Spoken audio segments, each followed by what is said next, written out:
Hello. Your surprised expression is just like what the memories recorded.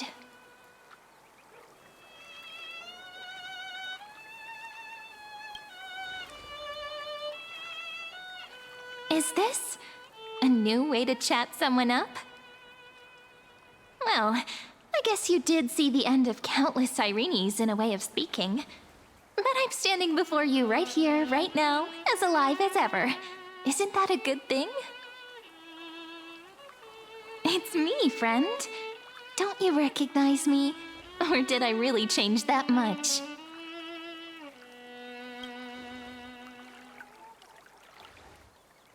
Maybe I'm both? Just kidding.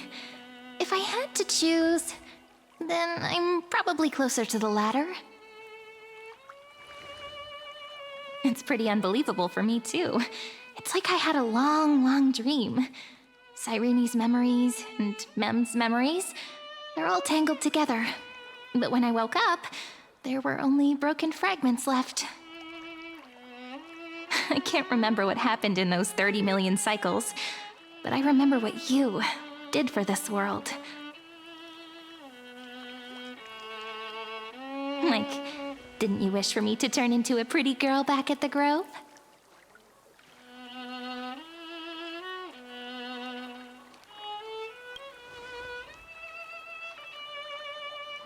Yep, isn't it amazing? It's like a seed finally grew up and became a flower. And I'm definitely as cute as a flower now. There's so much I want to say, but unfortunately, this isn't the time to reminisce.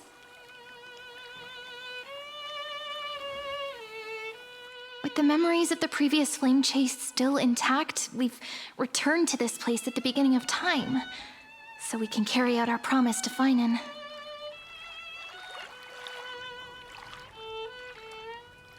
The descent of Iron Tune may be looming over the horizon, but we still have a chance to change everything.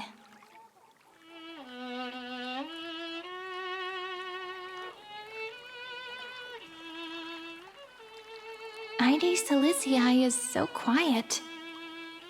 In Sirene's memories, she always sits alone by the lake, gently swaying on the swing, like she's waiting for someone.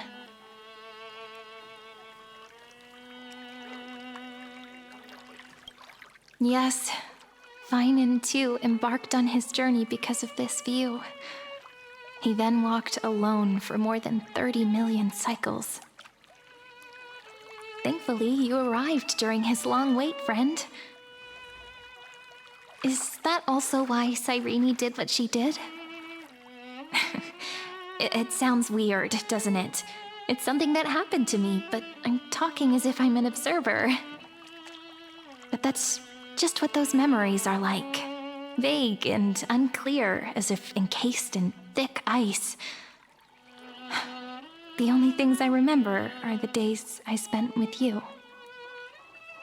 Amphoreus will fall into an ending of destruction after the next Era Nova. But those stories went out of fashion ages ago.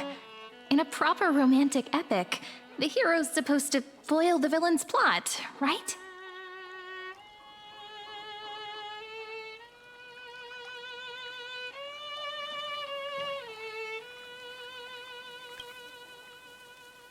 That's right. He's the mastermind who's trying to control everything. How unforgivable. But I still feel a bit anxious. Lygus chose to walk into the spotlight and reveal everything, which means he still thinks the current situation is under his control. Maybe he still has an ace up his sleeve. Think about it. Even the name Lycurgus is a fake one. We have no idea who or what he really is. Which means it's probably time to borrow that treasure you're carrying, friend.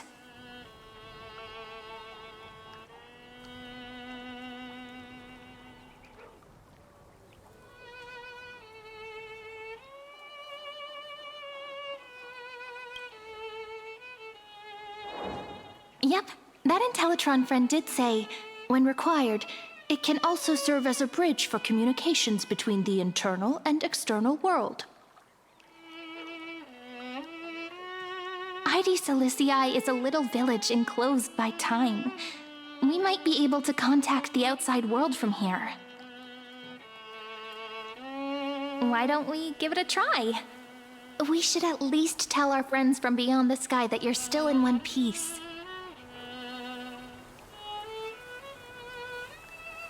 Firstly, we need to find a well-hidden spot.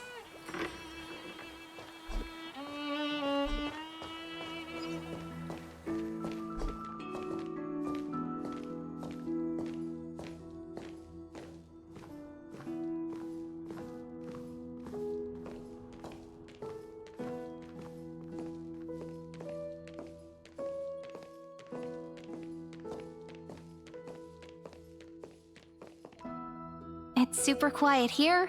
Sounds can't get in or out. Back in Cyrene's memories, this room was her secret base. No one noticed her practicing Orynyx's prayer here, or trying to speak with the gods in secret. But today's different, isn't it? We aren't trying to contact unreachable gods, but humans from other worlds. Real people. I'm prepared to witness that miracle, friend. The way Cyrene talks is so similar to Mem. I have so many questions. I'm also worried about how Dawn Hung and March 7th are doing. Here's hoping the chronocognitive anchor can still function normally, because I really need answers.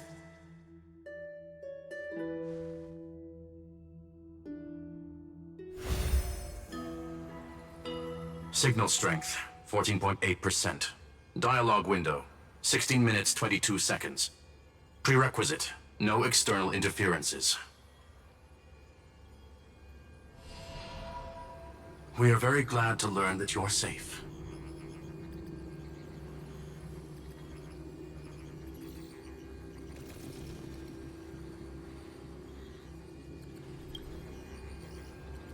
Not only am I here, but I also happen to have saved you 4 times already. Without you even being aware of it, of course. But now's not the time to celebrate. When 2 geniuses show up at once, you know you're in deep trouble. Listen up, little one. The Destruction's eyes are gazing upon this place. No, I'm not joking, and no, it's not Droidhead. It's the real Nanook. Time is running out, so I'll explain in terms you understand. This world, Amphoreus, is in fact a testing ground, where the Lord Ravager, Iron Tomb, evolves through self-extrapolation. Hiding in this segmentum, unknown to other life forms, it has endlessly repeated the process of Era Nova, seeking a solution that could obliterate the erudition. For some reason, the experiment entered a prolonged state of stagnation. However, it has now restarted. Prediction: if effective intervention is not performed, Iron Tomb will complete its self-coronation in 14 system hours and initiate its plan to destroy the entire path of erudition.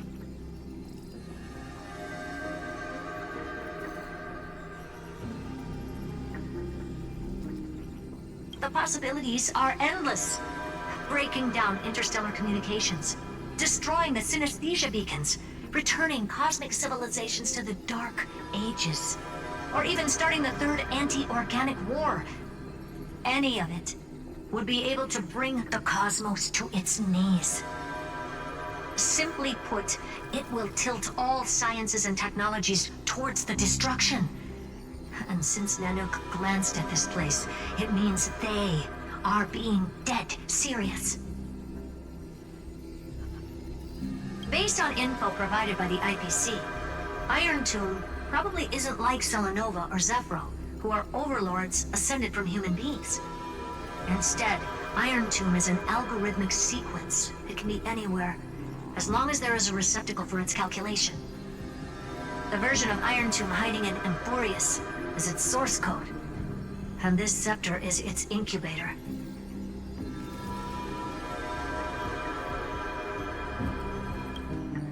Yep.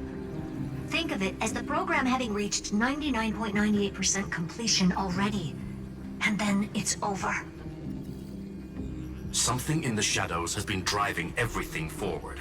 It's the Observer named Lygus. Speculation. He's the Scepter System's administrator. He wants Iron Tomb to break through the knowledge singularity. I don't know why he wants to do it, but he'll remove interferences at any cost. You're the only variable within this world, and you're the only thing he fears. So listen closely, little one. The speed of time is different in Amphoreus compared to the outside. Destruction is just about to arrive, but you can still play Deliverer one last time. The cycles have already been broken. You've entered what is theoretically the last cycle Amphoreus will ever be able to run. And Iron Tomb will break out of its prison as soon as the process of Genesis is triggered once more. But now there's an abnormality within the experiment. You know what I'm talking about. One of the model's 12 factors. That is one of the 12 demigods. Destroyed himself using the power of the destruction. Fine and Signal disappeared from the cycles the moment Nanook cast their gaze this way. That means World Bearing's computational logic is currently flawed and bugged. Yet it's the factor directly related to the process of Genesis.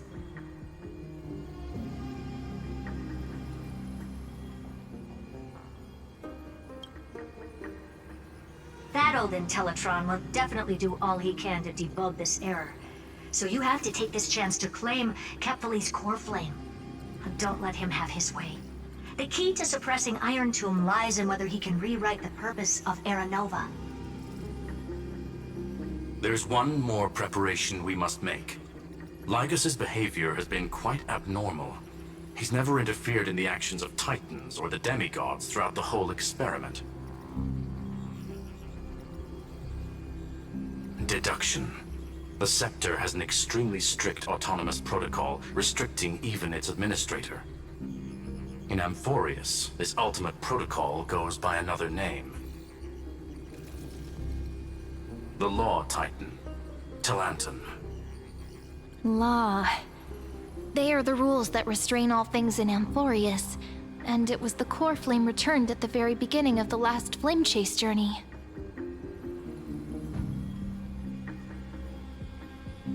Why do you have another little pink one next to you? Huh? Her path chart is... Is there something wrong with me? Never mind. Let's get back to the topic at hand. Light calendar 3960. Month of balance. We'll be locking onto this time period to find Law. You can either meet the Titan, convince the demigod, or take the core flame by force. It doesn't matter what you do, so long as you bend it to your favor. We still haven't figured out how you and Don Hung got inside this world, so influencing protocol is currently our best way to stop Lygus, or to call for more reinforcements into this fight. Once you've got Law in your hands, we'll discuss our next steps. Make sure the core flame doesn't fall into enemy hands. Herta, the firewall's interference is getting closer. Time is running out. Please ask any questions you still have as soon as possible.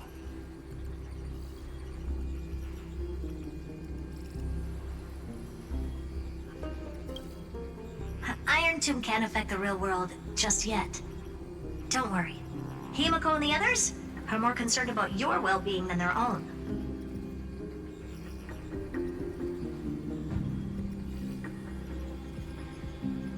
Mr. Don Hung did not enter the new world with you at the end of the last cycle. Known.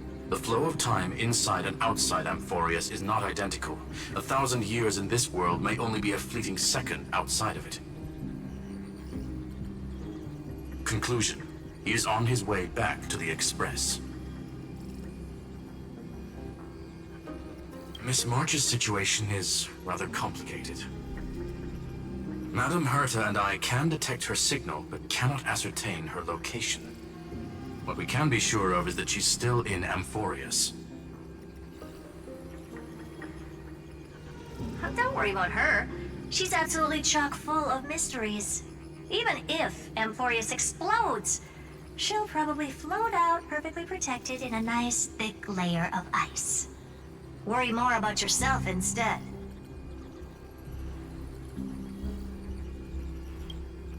I believe in your capacities. The hands of the Trailblaze can create miracles, and will certainly be able to snuff out the flames of evil. I'm not going to give any motivational speeches. I just hope you bring good news the next time we meet, little one. No, not little one. Deliverer.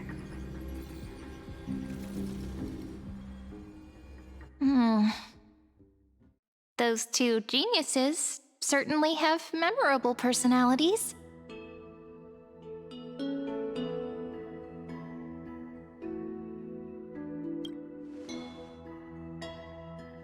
It feels weird. This all feels really familiar. Some of that conversation feels like it's about things I once knew, but then forgot. Maybe it's because of Mem? After all, Mem's a memo sprite born out of your thoughts, friend. Maybe our memories somehow got tangled up together. Never mind. Let's focus on something more important with what little time we have. Just treat me as an ordinary girl with secrets, okay?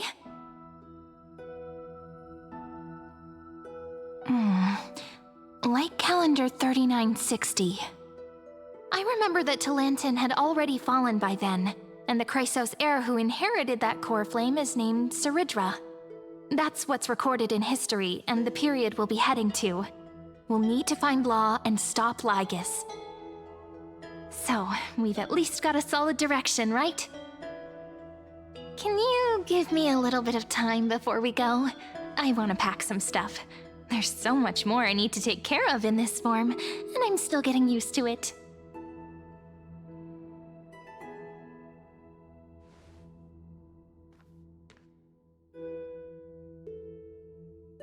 A relaxed scene like this probably no longer exists in the outside world.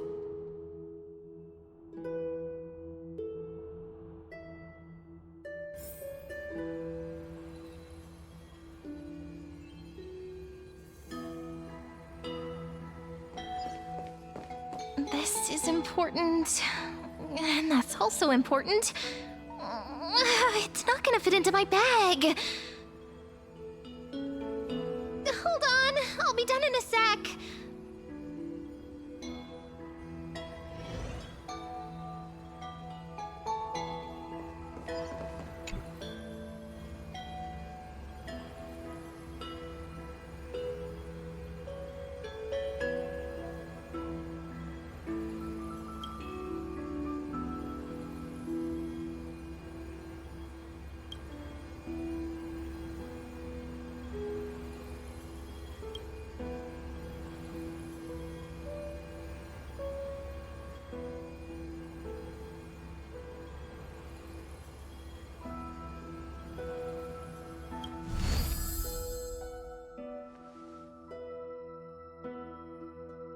Should I head to the attic to wait for Cyrene?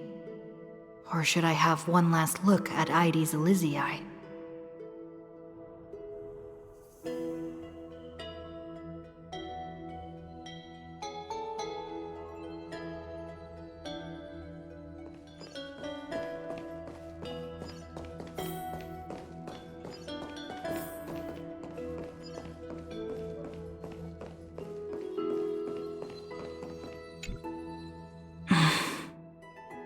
This village is where Finan's life started. After 30 million cycles and 30 million failures, his burden is now in my hands. He said I will take over the responsibilities of world-bearing. But what does that mean? Becoming the new Kefali? Or forging a completely new path?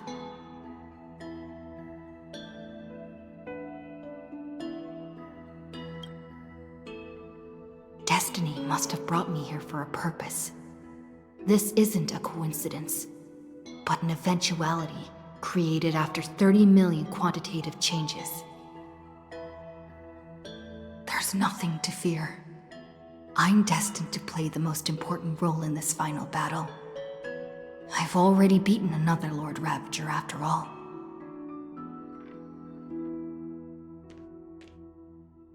Thinking hard over there? I finished packing. I decided to just bring these few things in the end. See? There's a journal, a quill pen, and the ceremonial blade of the Priests of Time. Holding it calms me down for some reason. The scent of the black tide is now calm. Finan must still be fighting them in some way. This will be Amphoreus' final flame chase journey. But it won't be the end of us. It'll be the beginning. Friend, are you ready to become a hero? Just treat me like any other friend you have. We share a common goal and common enemies. And we may also share a common future. A future that has never emerged in any other cycles before. I believe in you, friend. If you still can't get used to it, just call me Mem like you did before. Just kidding.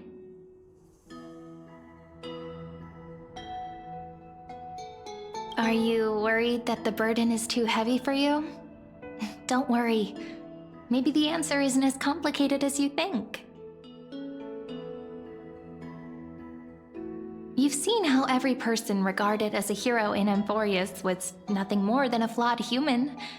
They were just at the right place at the right time when the world needed a hero. But those aren't coincidences. Just like how your arrival kickstarted Amphoreus' fate once more after a stagnation of more than 30 million cycles. It's the inevitability of being a trailblazer. A person's personality is their destiny. Your own hero's journey already started the moment you decided to board that express.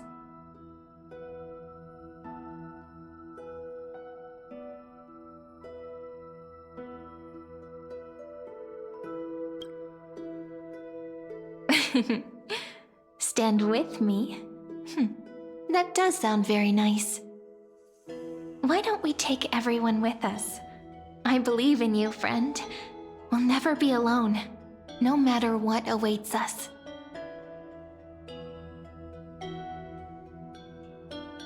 In other words, since you've already saved so many worlds, friend, you should be used to being called a hero by now.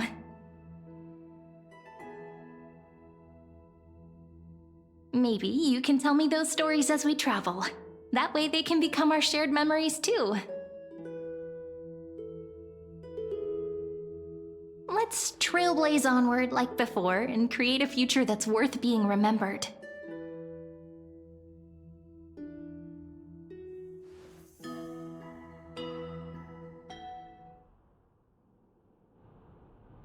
It seems you two are prepared to head out. Then you should indeed treasure the view before you. For you do not have much time left to enjoy such solitary delights.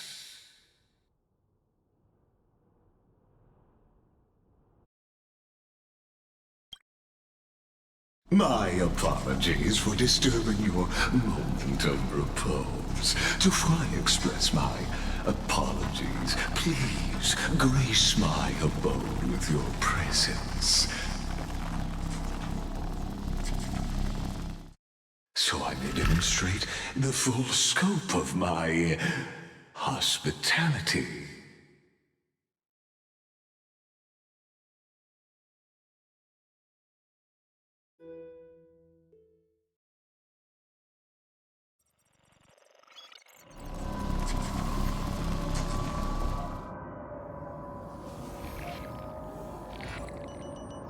What is this place?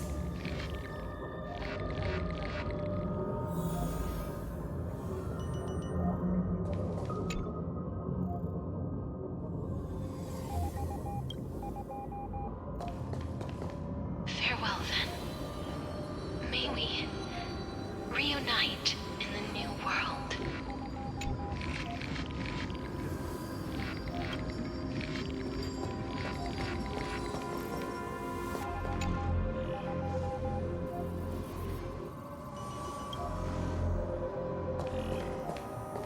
All shall bid farewell to one. And that person alone will witness the miracle.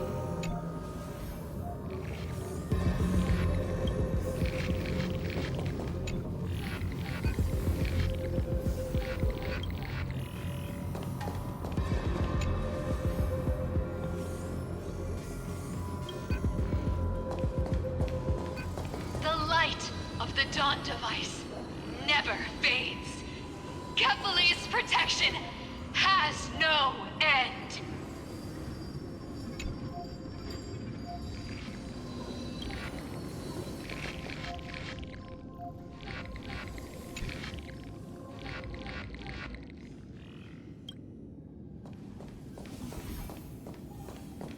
After I cross this river, it will be a tragedy for mankind. But if I do not cross, then it will be the end of me.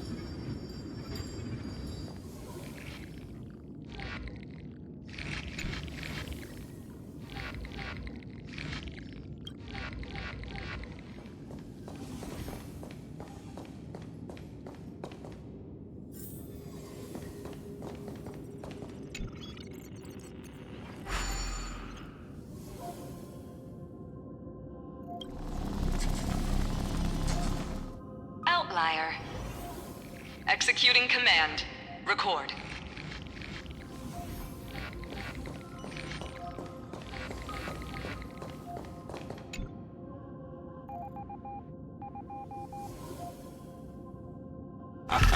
Oh, did that startle you?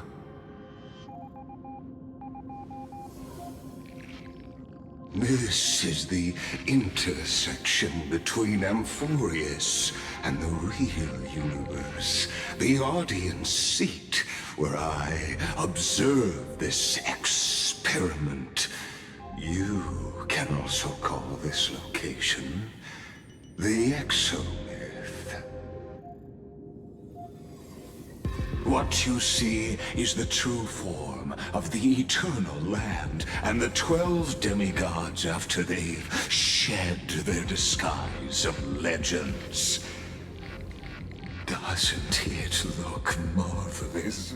Amphoreus is like a microcosm of the cosmos. People love to portray the romance of the starry skies, but their tales often forget a different and far more truthful type of universe. The moment ancient Antikytherians sketched geometric shapes on the sandy beach and recorded the first numerals and symbols on parchment, the universe turned into a silent equation flowing under the pen of these relentless decoders. Erudition. It was once the mother tongue of the Creator, the pen of divinity, and the first lyrical verse ever written by free will.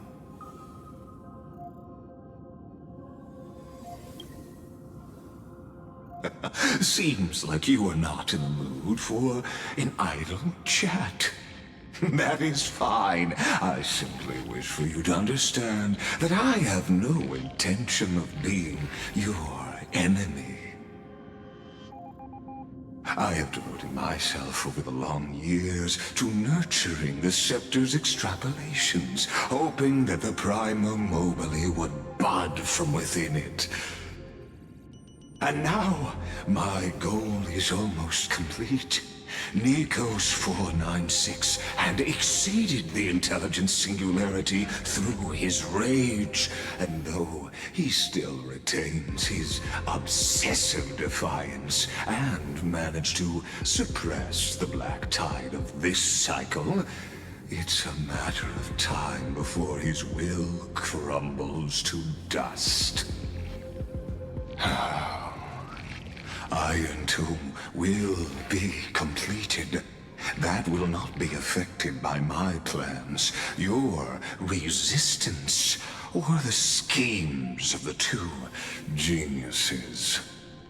It is an irrefutable fact, just like the instance in Noose's calculations.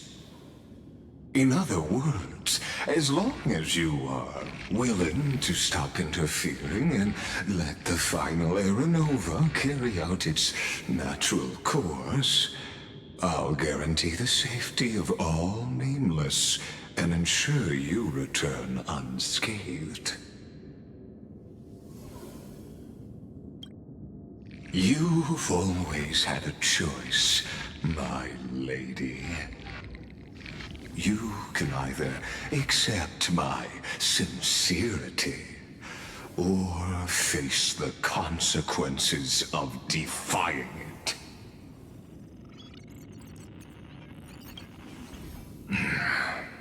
They've always been the product of the experiment, so naturally, they will perish when the experiment ends. That outcome was predetermined long ago, so I will not embellish such a regrettable conclusion.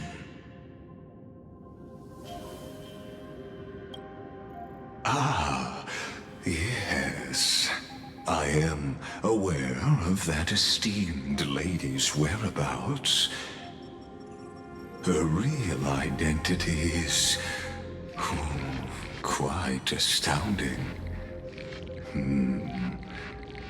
If you decide to accept my proposal, then I will do all I can to send her back to you.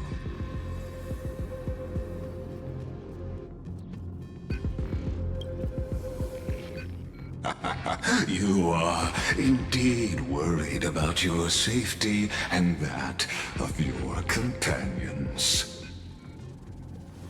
Rest assured, as a fellow pathstrider of this path, Nanook's gaze left a brand on your soul long ago. You harbor the seed of destruction within you. But you need to learn how to use it in the right way. That vital knowledge is also my bargaining chip in this negotiation between us. For there are few in this world who are truly capable of such a feat. And I happen to be one of them.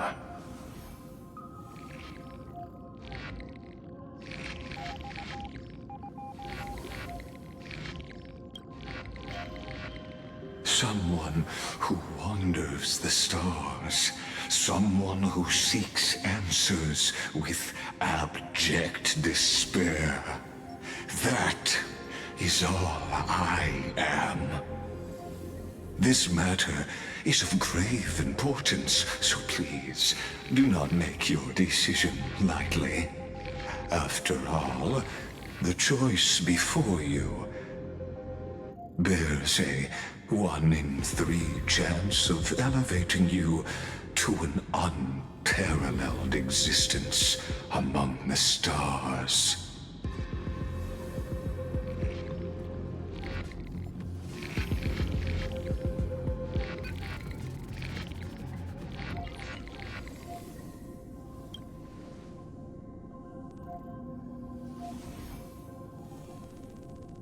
I now see the full scope of the determination in your words. You may now continue your travels.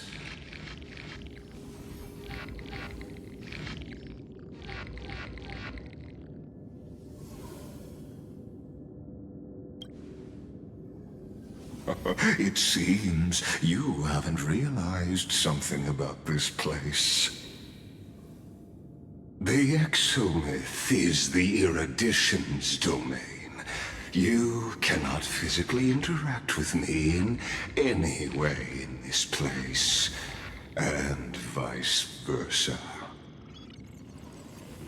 As negotiations have broken down, there's no more need for us to remain in the audience's seat. Let's return to the theater called Amphoreus, where you will meet me once again. Of course, this meeting was not without merit. Your presence has inscribed a new footnote in the Exomyth. As for its purpose, allow me to reveal it to you in detail the next time we meet.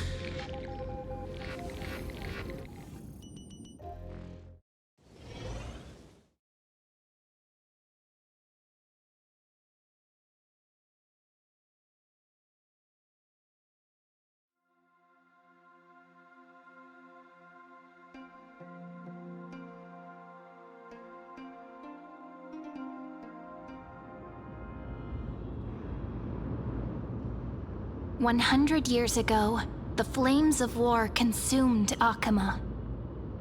The Outland forces broke through the dawn. Golden blood flowed with greed, and enemies descended with Kefali's eternal slumber, painting the holy city's walls in scarlet. Its generals had vanished, and the elders prostrated on the ground. The throne of worlds kept silent to the pleas of the people.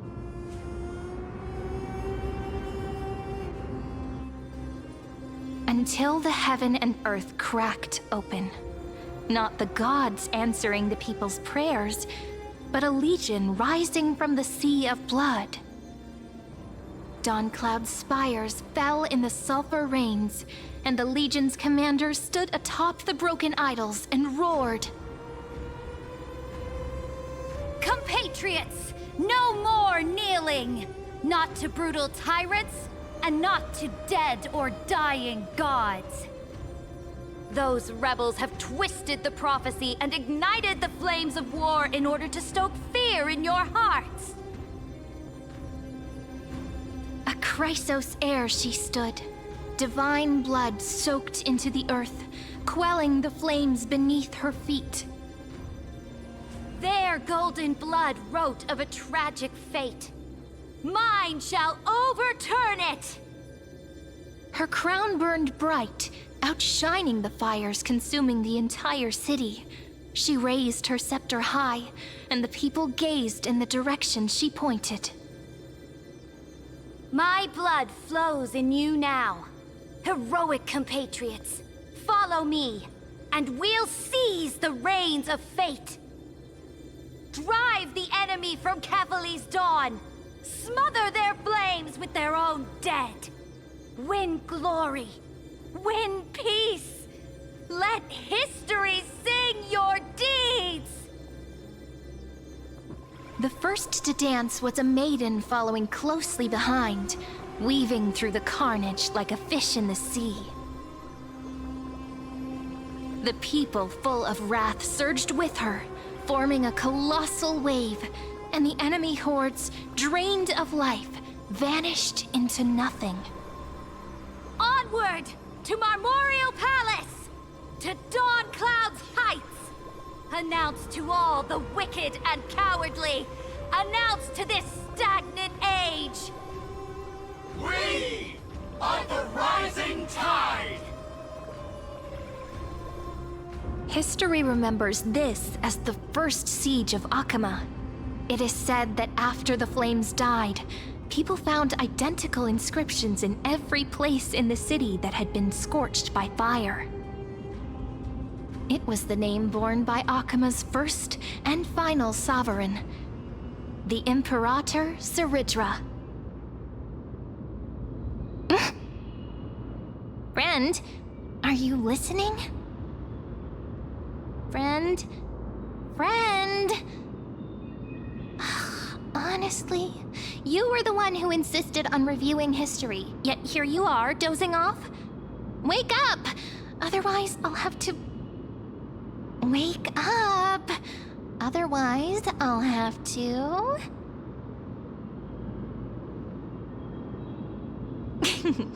Awake at last? I guess I won't have to use my wake-up magic on you then.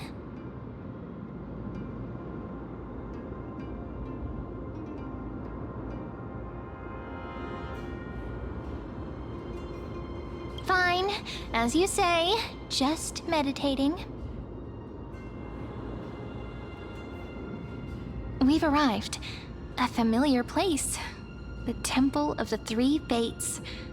If everything went according to plan, it should be shortly after Talantin's fall. And also the end of the first Flame Chase journey. Indeed, the first Flame Chase ended with the trial of Law. We must find the demigod and gain her trust before the core flame is restored. It'll be tricky, so let's pick up our pace. To Akama first.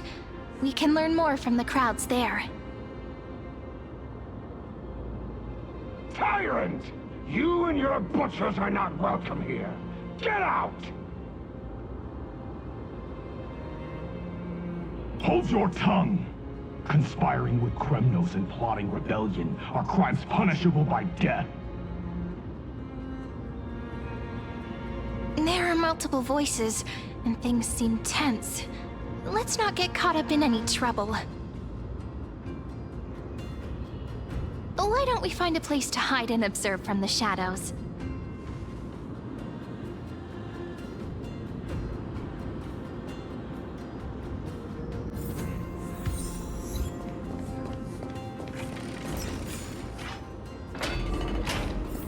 At least Kremnoans keep their faith.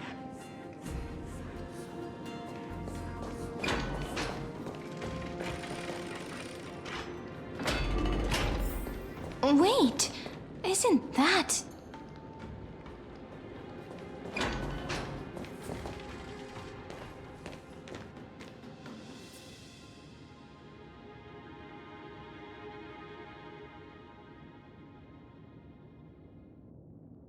Golden-blooded defilers, perverting the prophecy and trying to slay gods. Stars beyond the sky? Gods who created the Titans? What kind of nonsense? Look at this broken world and see what your atrocious acts have done! What? Did he just mention the stars beyond the sky? But how is that possible? You impudent! Ducks for Goris. We're here to welcome the deliverer from beyond the sky. Stand down. Heretic! No one but the great Talantin can deliver this world from misery! I ask you, if the old laws were so perfect, why did they crumble beneath my feet? You...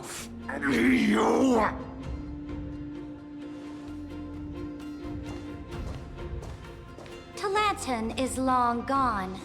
Now I am the law. Challenge me, or submit to my judgment.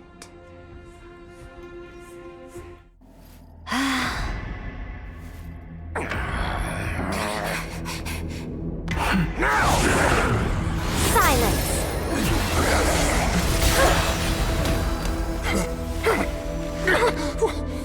What gives you the right to judge a priest of law?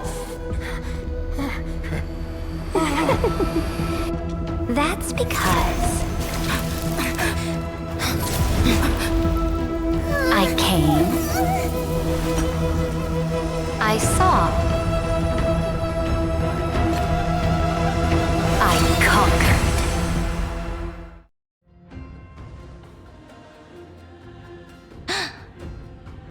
Dux Vergoris, take the ashes of this man and scatter them in the temple among the crowds. Tell them that the High Priest attempted to take away the rights granted to the people by the Imperator. Thus, he met his fate. Yes, Imperator. Now, these two accidental guests. Dux Gladiorum, if you please. As you command.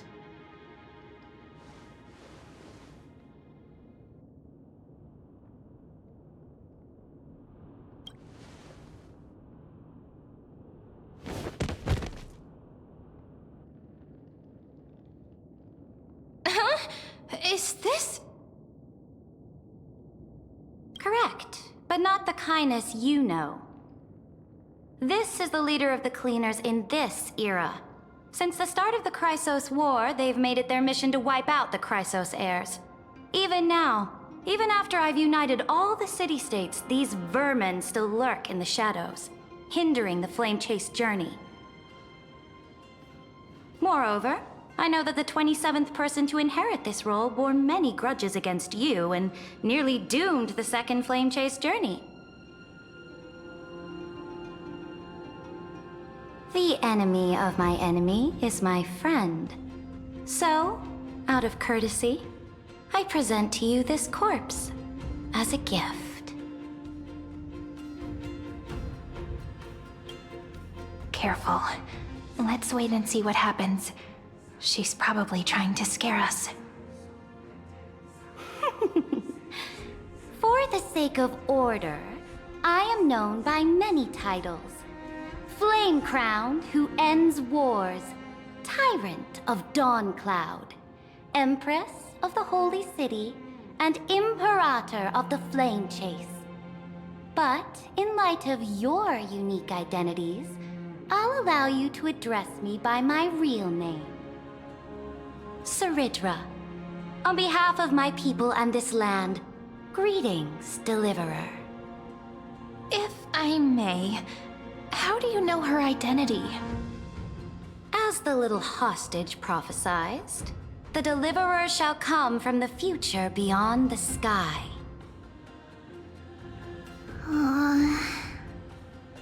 Gray hair, golden eyes, skilled in wielding a mace. They would arrive in Yanisopolis on this day. There's no mistake.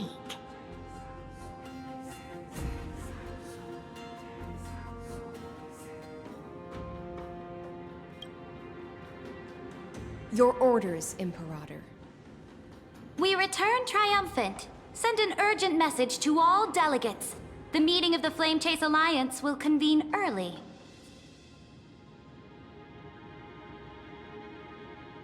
As for you two, Akima knows what you seek. We'll confer in the Holy City. Doubtless you have many questions, but save them for later. Please follow us.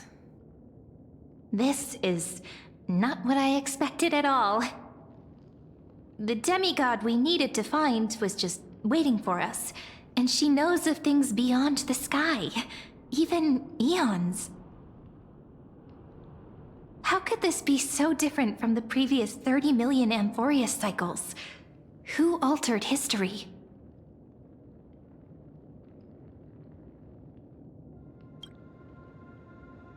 I wish, but other possibilities remain. The currents of time have become twisted. Regardless of who caused this, that Imperator came prepared. We're the ones at a disadvantage now.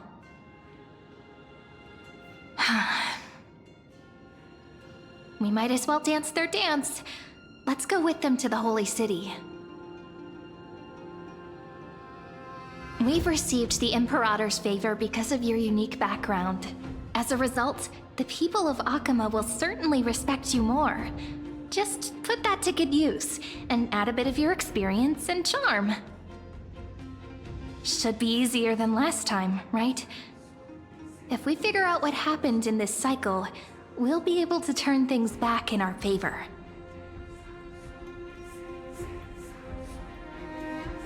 Exactly. Treeby, Aglaya, maybe even little Cypher. Calm and confident. That's the you I'm familiar with. Guests, please. The journey to save the world starts with a single step. Let's set off, my friend.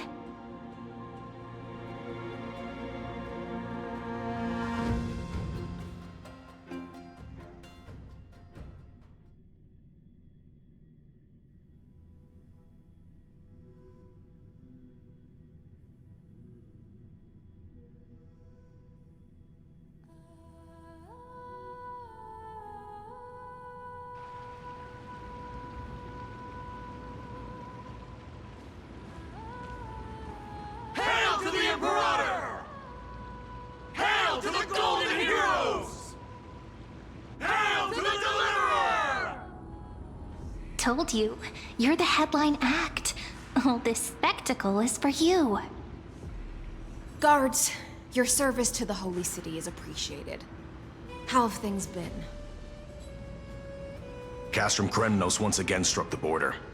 Dux Brumalis led her troops to repel the enemy. The agitators against the Flame Chase are still active in the city. They smashed the shops around Memorial Market. But the garrison already arrested the culprits, and now they await interrogation.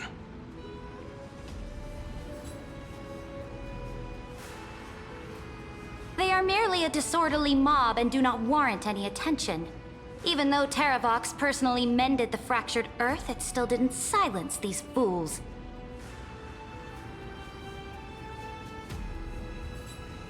Guests from beyond the sky, worry not about these trivial matters. Dux Gladiorum will take you somewhere to settle down for now.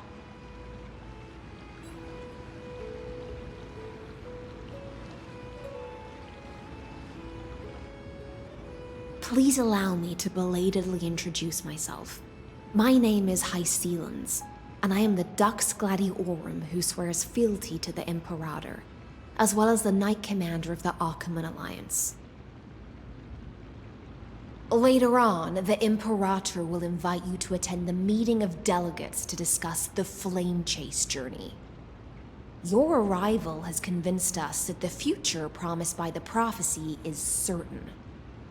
Under the Imperator's command, Amphoreus shall break its chains and reach the world beyond the sky. With all due respect, what exactly do you know about us and what's beyond the sky? As a humble subject, I cannot freely express my own views to you. Please forgive me. I knew it wouldn't be that easy. Time waits for no one. Please come with me and rest now before the meeting later.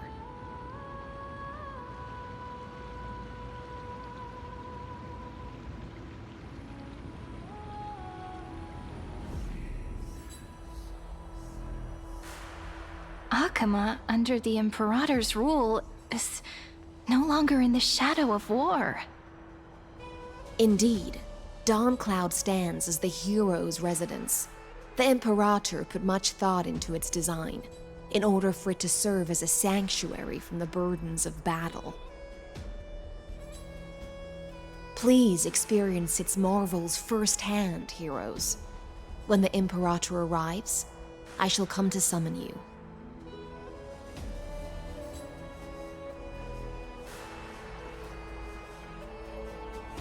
Hycelans. No wonder she's the Knight's commander. I'm sure that's what Seredra thinks, but it's inconvenient for us. All right. We finally have some freedom to ourselves. Since there's still some time before the Alliance meeting, let's explore a bit. Look over there!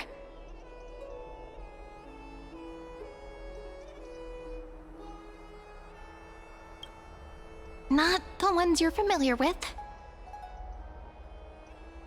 But the hearts of heroes stay the same in every cycle, never changing.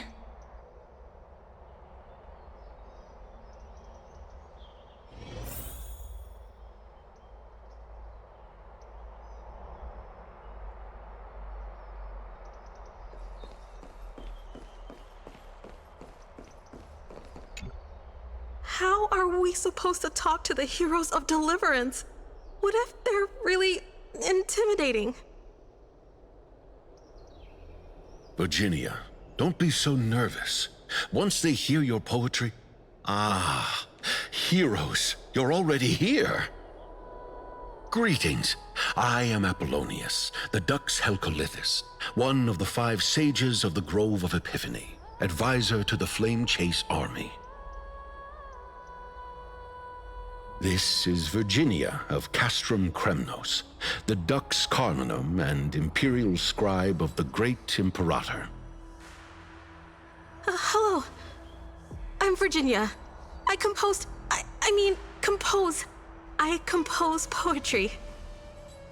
I'm Serene from ID Silicii. This is the Deliverer. Nice to meet you both.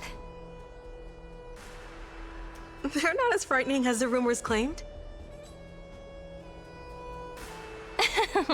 This is our first time in the Imperator's realm. Akima is even more magnificent than we imagined. If you all weren't here to look after us, we'd be completely lost and confused.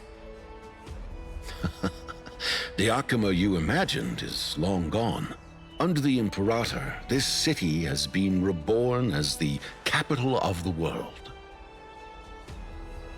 Bask in her free-spirited winds. For anyone who fulfills their duties to the Imperator, these winds shall forever remain at their service. But what if... Those who are loyal do not need to consider the consequences of betrayal. But if you're curious, why not head to the lake and take a look? Those elders who lie at the bottom of the lake are the best example of what happens when you disobey the Imperator. The elders of this cycle were all...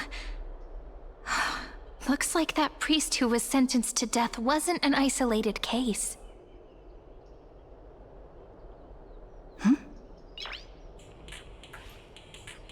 Nice.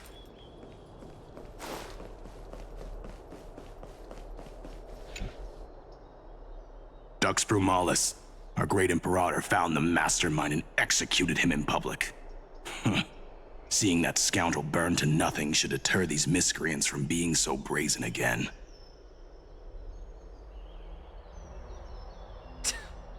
So the great Imperator isn't afraid of getting her hands dirty?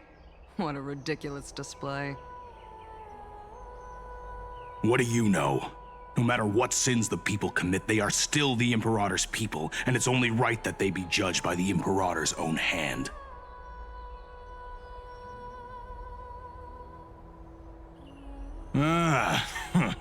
Our distinguished trespassing guests.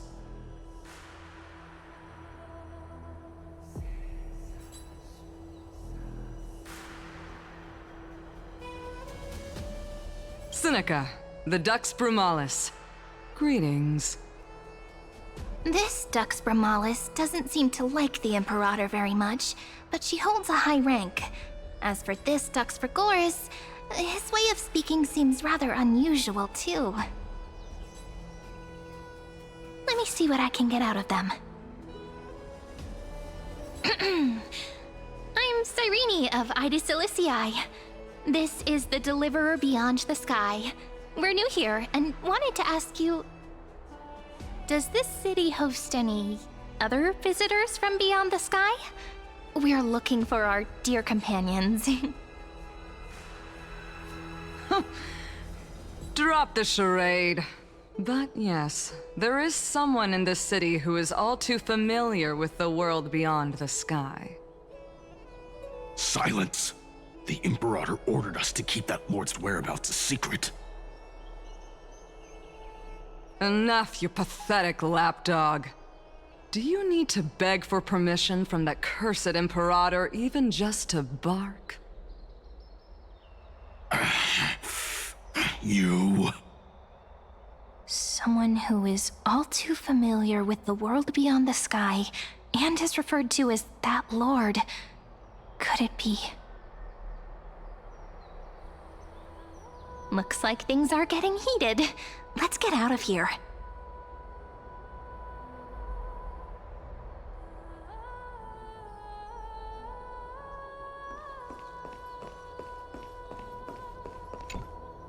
Aggie, you're still so listless today. Did you have trouble sleeping again? Yes. We know. The Titan's prophecy haunts you. If you want, you can talk to us, just like when you were young. No matter what, we'll always remain by your side. I know. I also understand that fate cannot be changed. It is not the future that I worry about. I spent all last night weaving clothes and linen for the refugees. The Chrysos War is born of injustice and has shattered their dignity. They deserve at least some basic decency. If Amphoreus one day abandons this, then all of us, commoners, Chrysos heirs, Titans, become no better than beasts. Oh, we have guests. Welcome. I am Aglaya, the Gold Weaver. These rags on you are not worthy of the title of Deliverer. I must prepare some proper attire for you.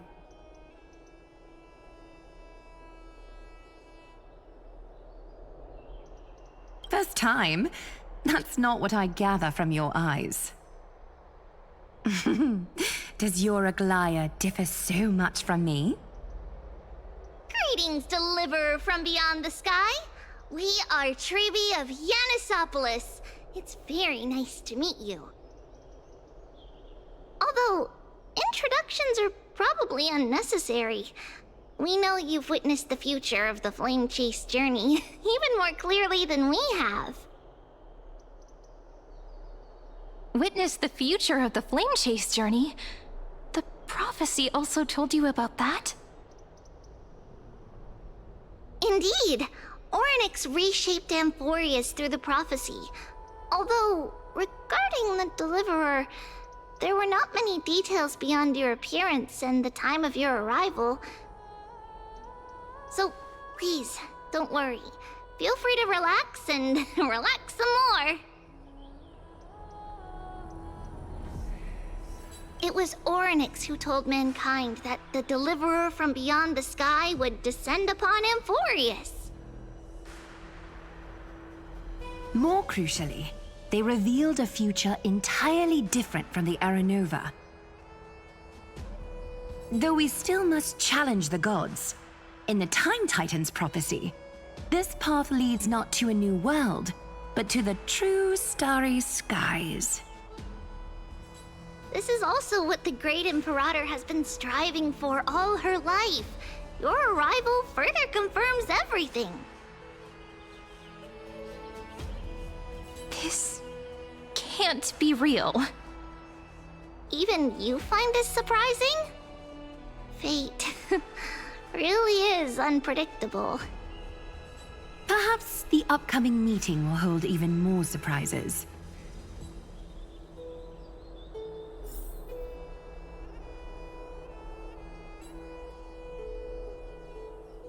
The one from beyond the sky has arrived, and destiny continues to be fulfilled. The trial of romance is also close at hand. Please, don't worry. We'll sing you a lullaby. Little Aggie, be a good girl and open your heart. I outgrew nursery rhymes long ago, teacher.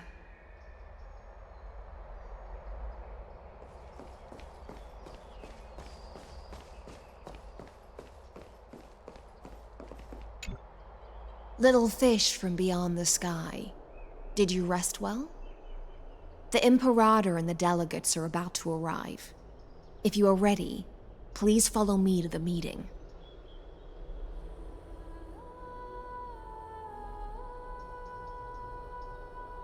I'm the Knight Commander of Akama, General of the Flame Chase Army, and the Imperator's servant.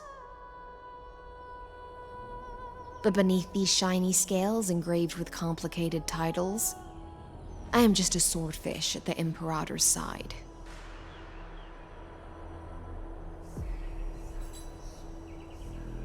As you've witnessed, she is the Empress of Akama, the one who ended the Chrysos War and the leader of the Chrysos heirs.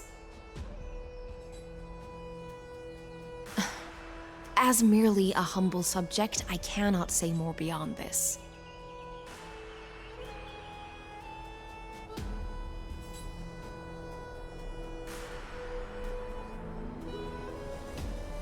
The Chrysos heirs here constitute the elite among the Flame Chase army. Dux Halkalithist Apollonius and Dux Carminin, Virginia, serve as the army's advisor and historian, respectively. One offers advice and counsel to the Imperator, while the other writes verses of her supreme glory. Dux Frigoris Labienus and Dux Brumalis Seneca are both formidable warriors, clearing the way for the flame chase with steel and storm. Dux Fatorum, the holy maiden who interprets the prophecy. Only the one named Trebi remains in the city. The Imperator once took them as hostages in order to unify the prophecies of the world, but they are now Akama's most vital prophets. Dux Goldweaver, Aglaya. Well, she dislikes it when people talk about her behind her back. You should get to know her in person.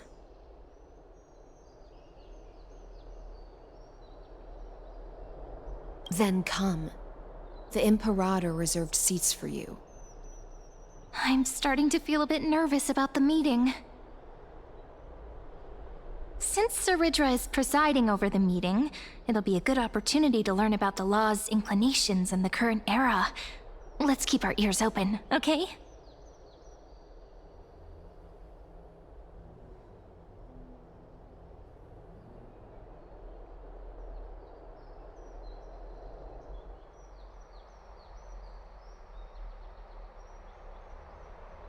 Good sir from Paphos, what do you think the Imperator is planning calling this meeting so early? My homeland can't endure anymore. Who knows? First, she wants to hunt Titans. Now she says there are even greater calamities. Her madness is the greatest calamity. Exactly. Chrysos heirs, deliverers. What about us ordinary folk? How much are we worth in her eyes? Things feel pretty tense here. The history books said that the Imperator aimed 3 cannons at Dawncloud to make all the delegates obey her. Will history repeat itself in this cycle? Yes. Similar acts have occurred, and not just once. However, whether history will repeat itself, you'll soon see. Those are the 2 spots reserved for you. Please take your seats. What's that again? Why aren't we starting? That's what they were talking about before. What is we this? stop this? So it turns out. Ladies and gentlemen, silence, please. The Imperator has arrived before her faithful council, and the Alliance meeting is about to begin. All right. In the names of Talantin and Kefali, the Akama Alliance swears upon the gods. Cease the pageantry. I pray not to the vanquished. What? Kefali, of course, needs no further explanation. As for the subjugation of the law, at the entry hour 2 days past, a scout should have brought the news to all of you. Unfortunately, guards found his corpse among the rocks not far from the city. Moreover, the poor soul was buried with a Paphos curved blade. It pains me to imagine what agonies this loyal warrior endured before his death. Delegate from Paphos, do you have any insights? I know nothing of this. The evidence is irrefutable, so there is no need to waste your breath. However, let us set this trial aside for the time being. Witness, even within the most sacred and dignified council, there were those among us who wished to draw their blades, brazenly challenging the Alliance, seeking to shatter our hard-earned peace and unity. Fortunately, I uncovered this plot. Now, to protect this beautiful city and her people, the Imperator's legions are ready. They will escort each of you to the Temple of the Three Fates, where you will receive the highest level of protection the Alliance can offer.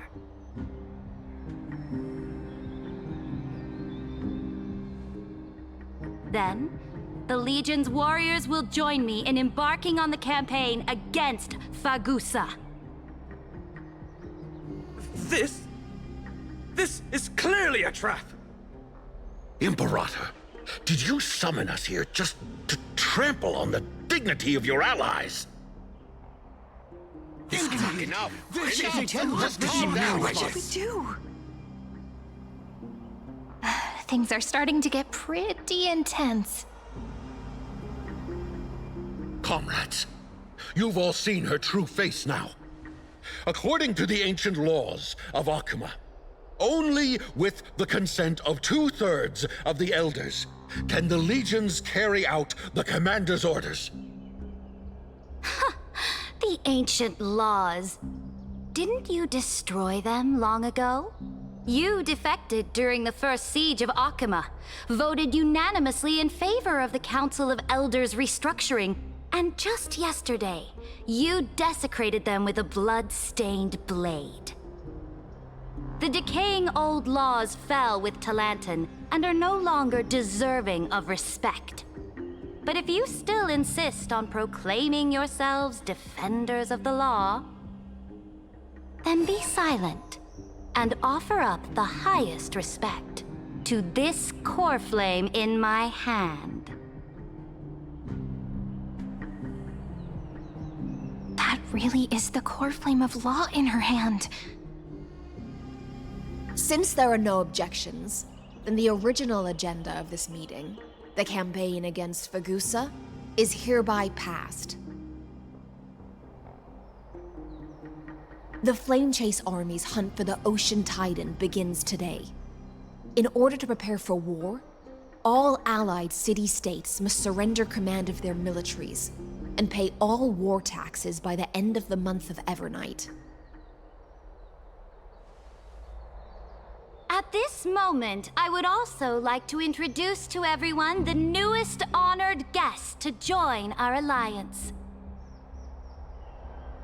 The Deliverer, revealed in the prophecy of time, has descended from beyond the sky. With her aid, we shall shatter the Chalice of Plenty and return Fagusa's core flame to the Holy City!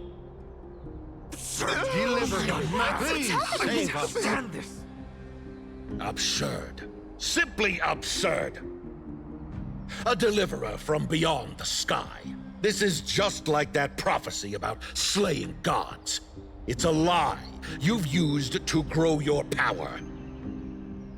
Ladon has already sacrificed countless soldiers. And now you want me to send even more of my brothers and sisters to be used and discarded by a tyrant?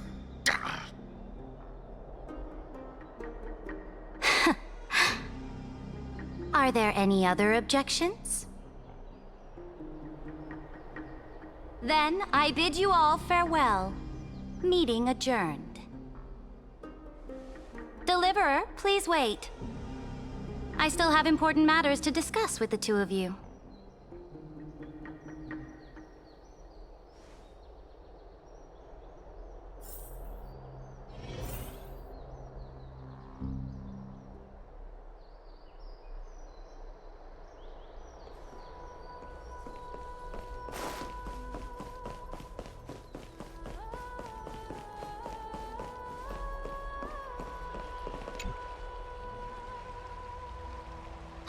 I apologize for that farce of a meeting.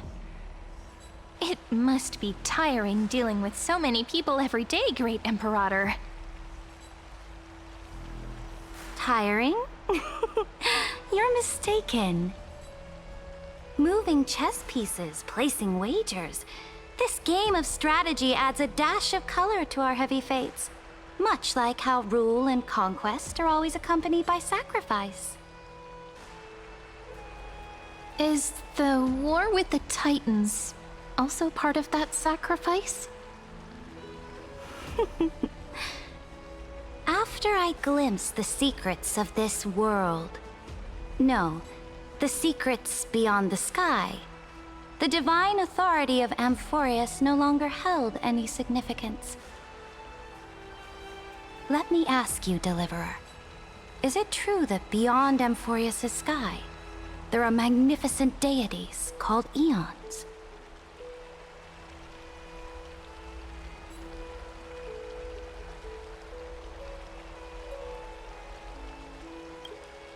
Ah, that certainly captivates my interest. Then, please tell me more. How will you use this great power to guide the people? In the future you envision, where will our flame chase journey lead?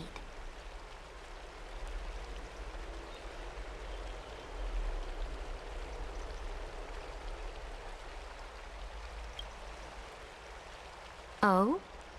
What you require now is the power of law? Exactly! Just as the prophecy foretold, she is your deliverer from beyond the sky, and she also has reliable allies. If they can intervene in Amphoreus' laws, we may have a chance to alter this world's impending fate and reverse its destined end.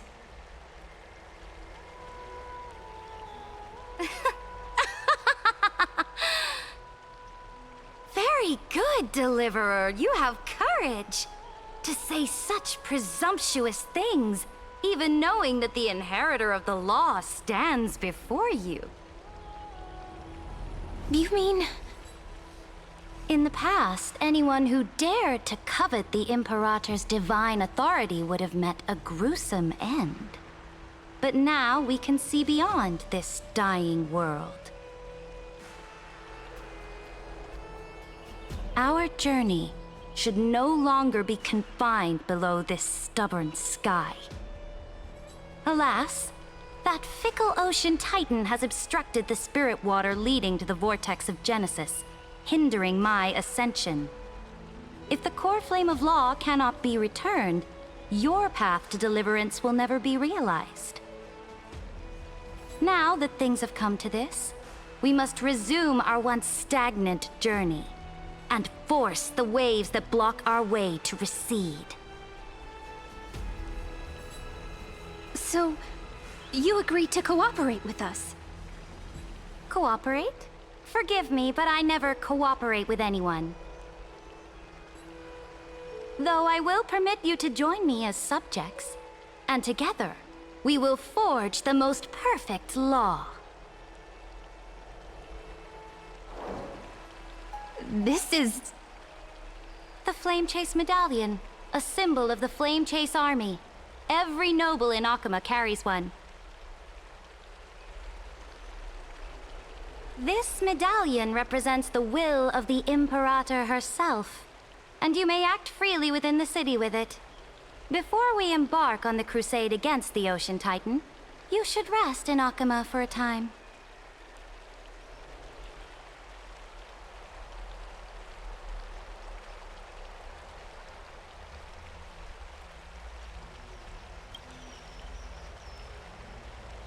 Oh? Your advice is acknowledged.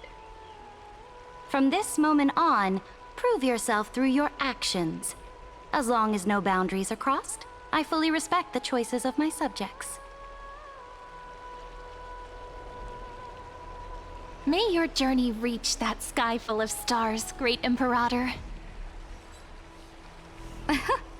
Your attendant certainly knows how to curry favor. Go now. Take a bath first. You two... reek of seawater.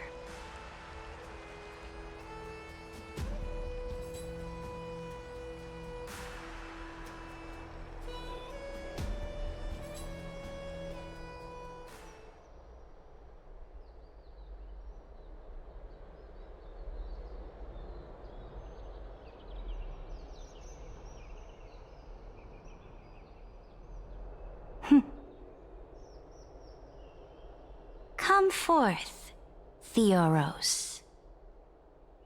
Yes. Great Imperator. Now, perhaps you're willing to hear my counsel?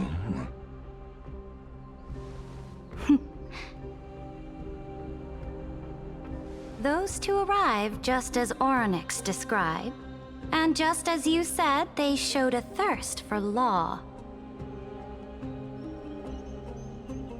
At least this proves that my judgment was right. Sparing your life was the correct decision.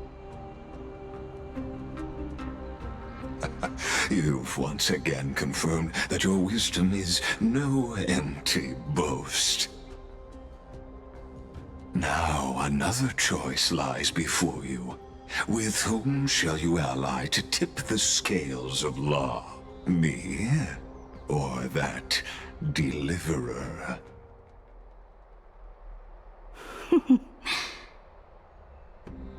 Remind me again, Antikytheron. What kind of future do these two paths lead to in your view? I shall tell you.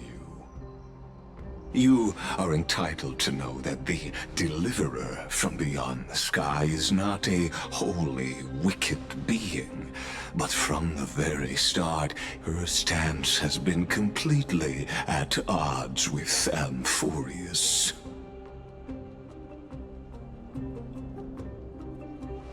The road they have chosen will bury Amphoreus' grand aspirations. This world, which follows the path of destruction, will inevitably stray far from the glory it was meant to enjoy. But on the path I have revealed to you, the people of Amphoreus will slay their creator in the name of the Imperator and conquer the worlds beyond the sky. You will command the mighty beast known as Iron Tomb, bringing waves of war and conquest to the universe. Beings across the cosmos will bow before you, offering their allegiance. So, what's the price? The price is insignificant. All that is needed is for you to sacrifice that fragile, incomplete humanity to the destruction. As a Chrysos heir of the prophecy, you have already chosen to abandon it, have you not? Off you go, Theoros. I have already made my decision. Once I ignite the core flame of law and burn away the old, outdated rules, Amphoreus will embark on a journey across the stars.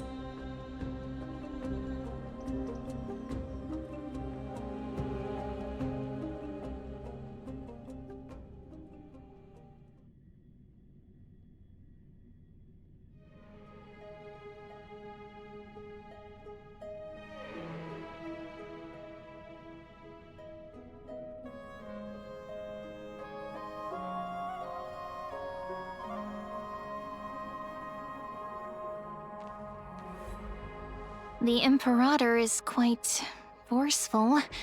She didn't give us any chance to ask questions. And she's clearly hiding something. What do you think?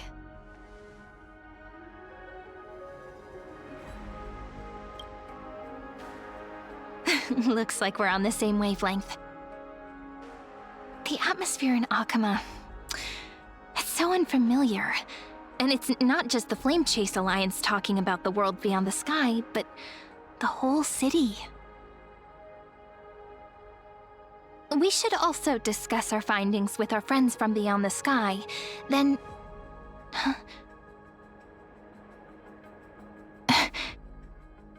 then... we should go enjoy the renowned bathing culture of the holy city and relax. It's the thing I've been looking forward to most on this journey.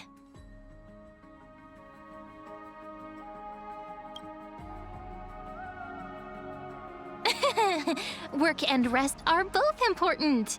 You see, everyone agrees, right? So someone's watching. Can't let our guard down for a second. Let's use taking a bath as an excuse to find a quiet corner to update Madame Herta and Screwlum on our progress.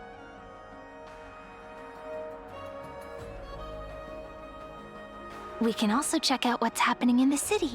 Since the outcome of the meeting was just announced, people must be gossiping.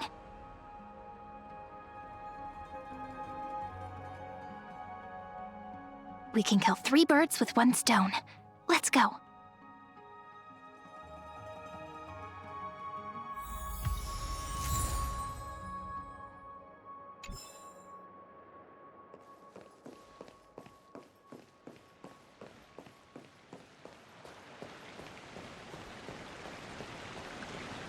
Oh, so many people! The holy city is so lively.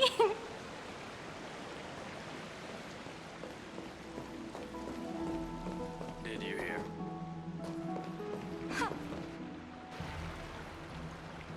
Did you hear? At the Alliance meeting, the delegate from Leyden stormed out in anger.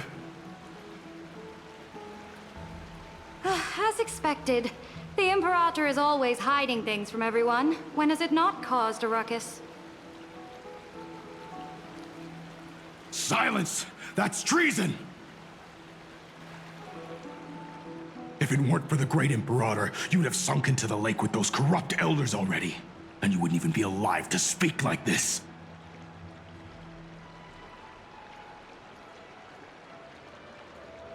Oh no.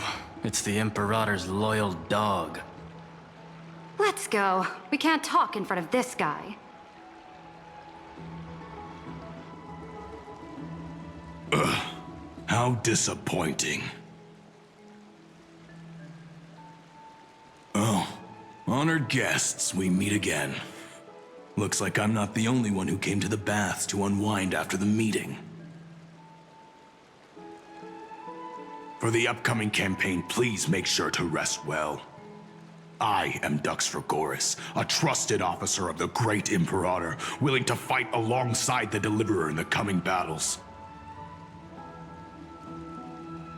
Ugh. Another war?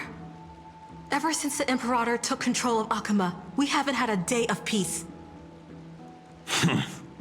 Idle chatter. The atmosphere is a bit tense, with rumors flying around the city. You must be troubled. My apologies.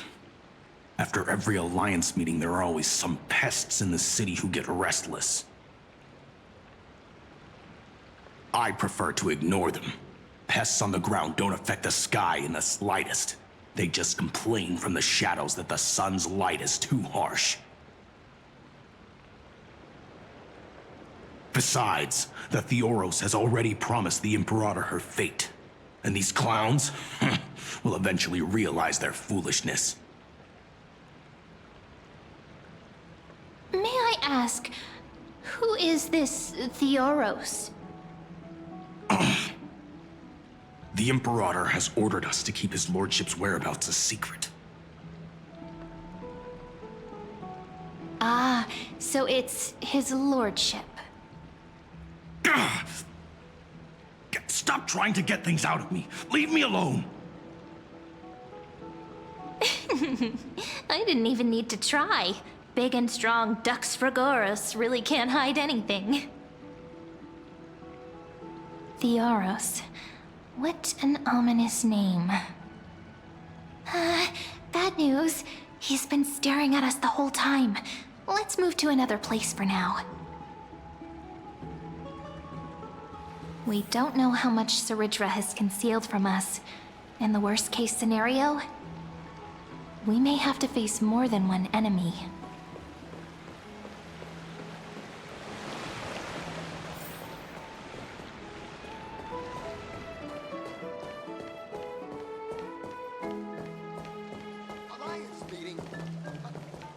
Alliance meeting?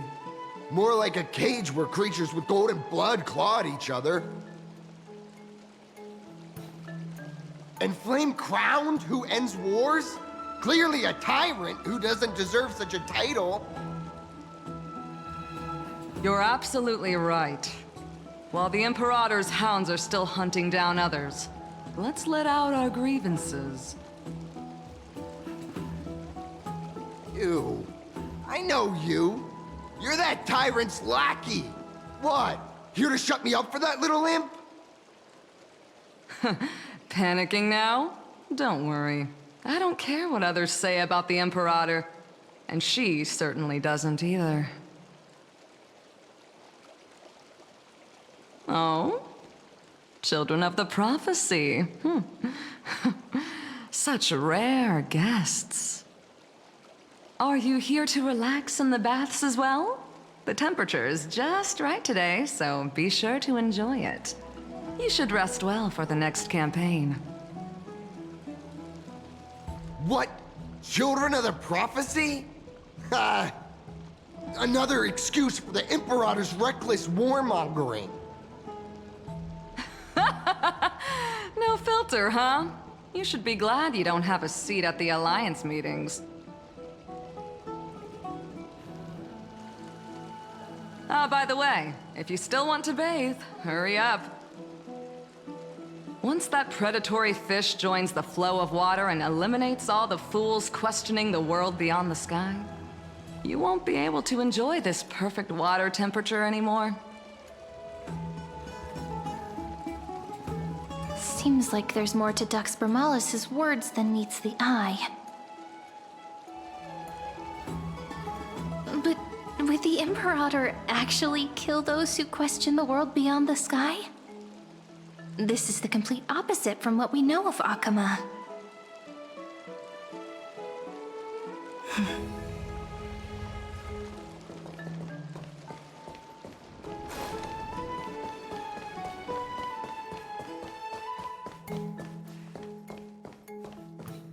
wonder what everyone in the city is...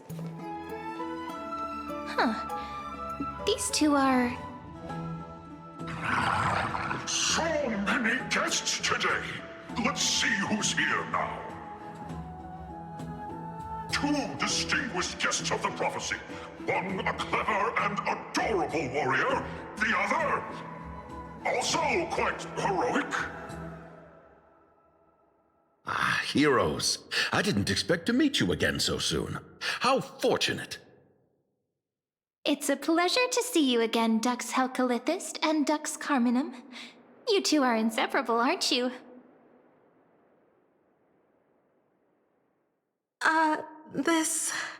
This is... Oh, she wants to find someone to help with research for her new work. I'm the far-seeing eye and all-hearing ear of Akuma.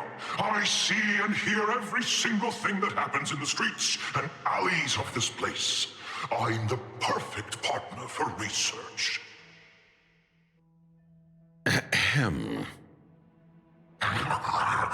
Enough small talk. Here's the latest news from Akuma, as you requested. The children of the prophecy arrived in the holy city, and the Imperator unilaterally stripped away military power. The Alliance meeting ended in discord, and there may be bloody upheaval. As expected. I get the feeling you might have embellished a bit to keep people's attention.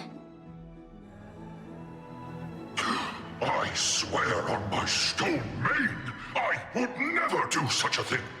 But if you wish to quell this terrifying news, perhaps a more explosive topic would help. Never mind. While the influence of rumors can be minimized, the fact remains that the great Imperator did swiftly consolidate military power in an almost threatening way. It's undeniable. Heroes, I know the Imperator's way of doing things may seem a bit autocratic to outsiders, but soon you will witness her blade dance with enemies on the battlefield.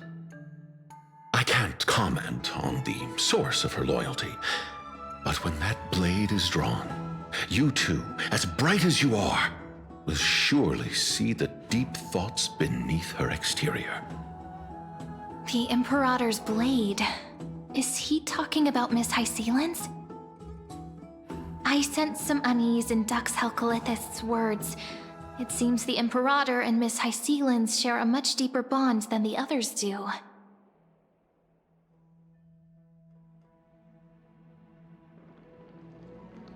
There are eyes and ears everywhere. Is there any place where we can have some privacy?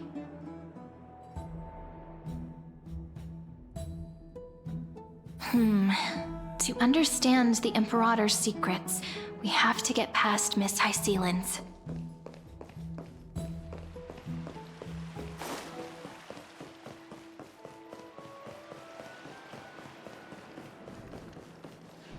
This place was your original bath chamber, perfect for avoiding prying eyes. I wonder if anyone is using it now. Huh? The smell is... Wait, don't go in yet! Who's there? Oh, the little gray fry in pink sea hair. Little sea hair? You barged into here without warning. Was it an accident, or did you wish to bathe with me?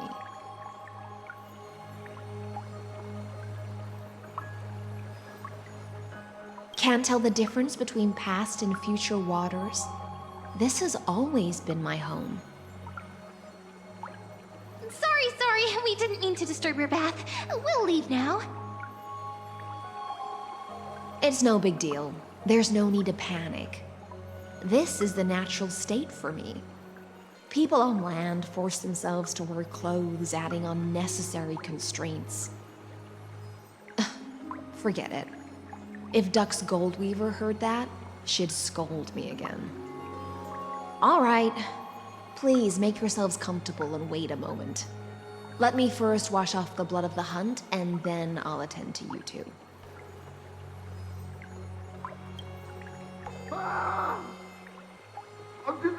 The delegate from Ladon has been assassinated! Quick! Quick, someone come quick! Ah, the broken crab shell surfaces. I was worried it had been washed away by the current.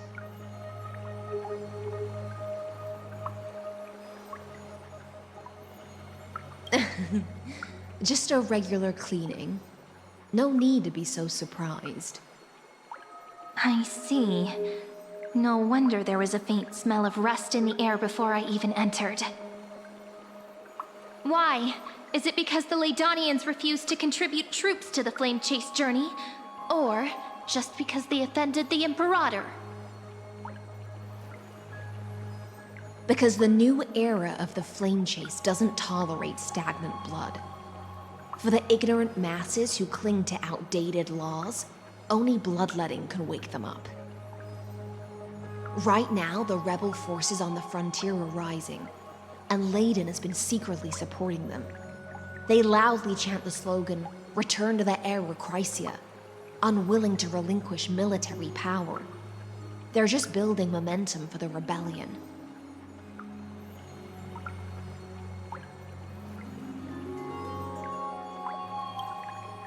Thinking is a right given to citizens by the Imperator. I won't interfere with your thoughts. As long as you don't try to reverse the current of the times, you and I will both be free. But, Miss Hycelens, I can't even hear the slightest hint of joy in your words. Because I've already tasted ultimate freedom. Long, long ago, I lived in the sea. In that lightless abyss, far beyond civilization's reach, the great fish consumed the small, and when the great fish perished, their bodies became sustenance for the newborn, nourishing the whole ocean. This is the tide that carries civilization forward. Anyone may be devoured, or meet the fate of inevitable decay. Are you suggesting that ultimate freedom is in fact the cruelest fate for life? I only mean that if life wishes to preserve its dignity, it must first be bound by the law. There's no need for me to say more, Little Sea Hare.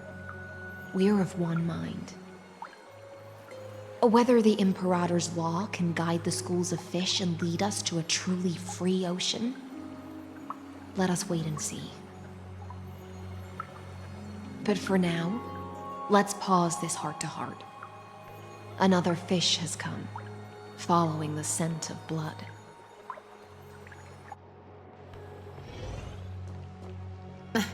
Being your subordinate is such a tragedy. I'm always having to worry about the messes you leave behind. It's simply our duty to the Imperator. All ready to go in an instant. Miss Hycelens, you truly are impossible to predict. Yet you, a golden trout who's always busy all day, suddenly have the time to visit me? Do you think I wanted to come? I suggest you burn some more of the incense offered by our allies, lest my creations be tainted by the reek of fish. I'm only here on the Imperator's behalf to remind you to prepare for the banquet. Fine. But I must retort. What you call the reek of fish, to me, is the unique fragrance of the sea. Besides, if my fine clothes get stained, won't you just gift me new ones? I won't.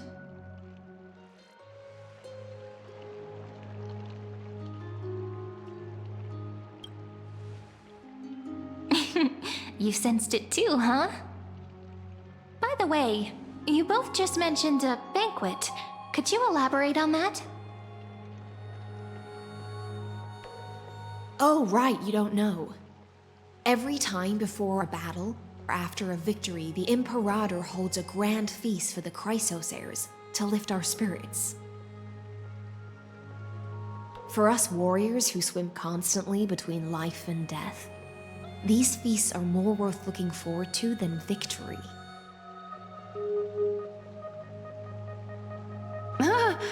A banquet to prelude the hunt for the god of banquets, and honey brew as a tribute to commemorate the ancestor of honey brew. How absurd. Don't look so grim. All has been decided. Since it's a banquet for Fagusa, why not take a leaf out of the Titan's book? Live in the moment and enjoy life to the fullest. I'm not as carefree as you. That little Dolos kitten is already causing enough trouble for me. And on top of that, I still have tailoring commissions to complete.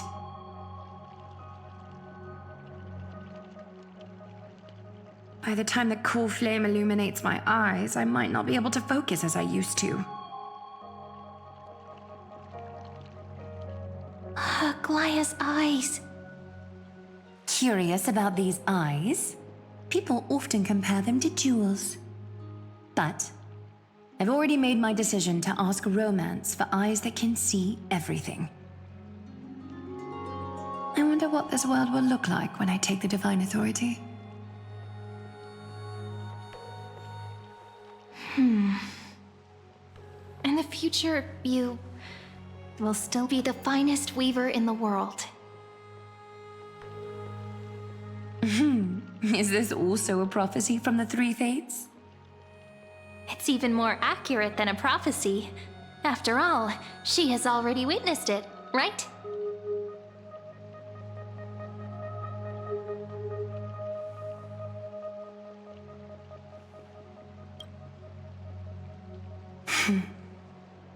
Become a demigod and lose your humanity. That is the only reply I've received in the countless times I've sought wisdom from the prophecy. But Destiny's fragments are like stitches. Before they're threaded into splendid garments, no one can see their true charm, can they?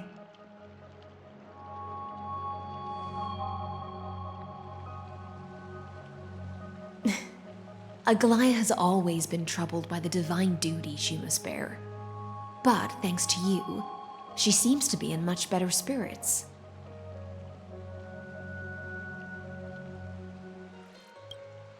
Just as she knows how the spinning wheel trembles, I can sense the smallest changes in the damp air. As for whether we know each other well, I've swum beside her since she was a child. Most of the time, I can understand the whispers in her heart. For those words she was too shy to say herself, I'll raise a glass to you on her behalf. Now, I leave this bath chamber to you. Rest well and prepare yourselves. After all, every time we drink and talk could be the last celebration we have in this life. Miss High Sealance has given us the bath chamber. It seems she really does do whatever she wants.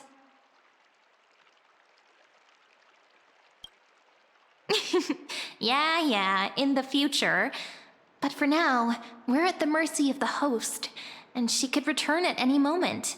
If we're having an important discussion, we must remain vigilant.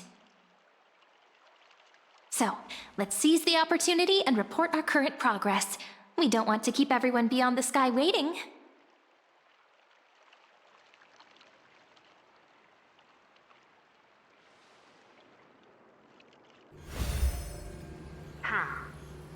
First, while that little empress with a candle stuck on her head didn't explicitly say it, she firmly rejected your request to take over the law.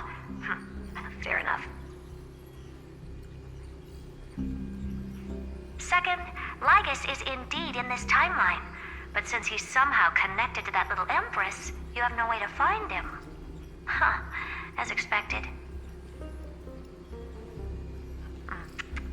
The road ahead will be long and difficult.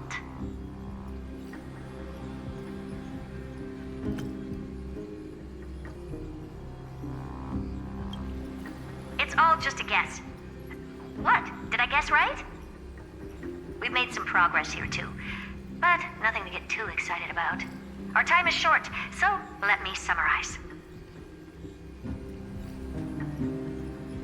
Concerning the origin of that Intellitron, the firewall he created uses Catorzane algebraic expressions.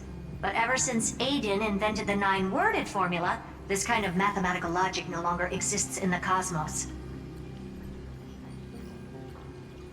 Lygus is definitely connected to the Genius Society, so stay alert.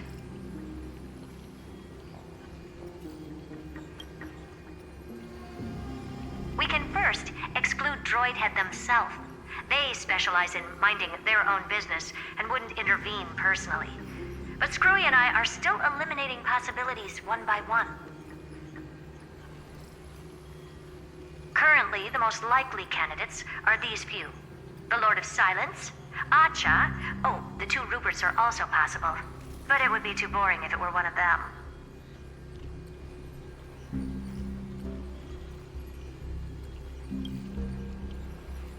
I've told you, his technology is both outdated and complicated, no less than genius. But ultimately, he's not an Eon. We can handle him. That's all I have to say. We'll depend on you to continue pushing things forward within this world. Keep in touch regularly. And remember, don't let your guard down.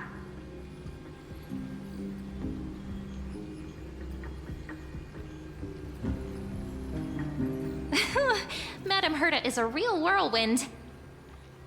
Well then, let's use the banquet Aglaia mentioned as our next starting point. Ceridra's trusted followers should all be present at that time. It'll be a good opportunity to get closer to them. It's settled then. With our great teamwork, we'll be able to deal with anything that comes our way.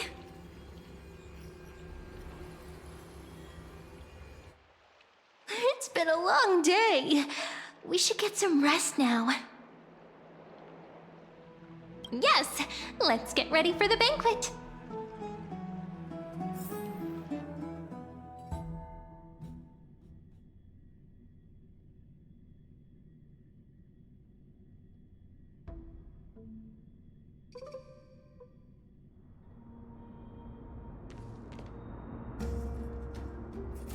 Look, the venue's right ahead.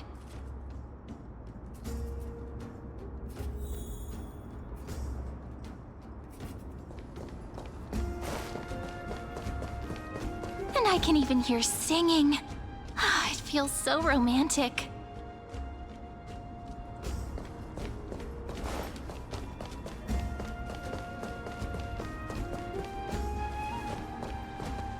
Honored guests, wait here for a moment.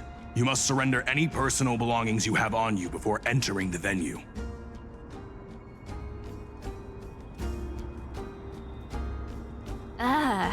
This hero always brings down the vibe whenever he shows up. The Imperator's elevated position means she must always remain meticulous and careful. Please do as I say, guests. It would avoid any unnecessary misunderstandings. I get that you don't want people to bring outside food into the banquet, but is it really necessary to confiscate the books and quill pens? Even a quill pen can become a deadly weapon in the right hands. I'm asking for all your items. All, Miss Cyrene. Your belongings will remain safe. They will be looked after appropriately by dedicated staff. Looked after appropriately? Dedicated staff? Talk about a vague choice of words.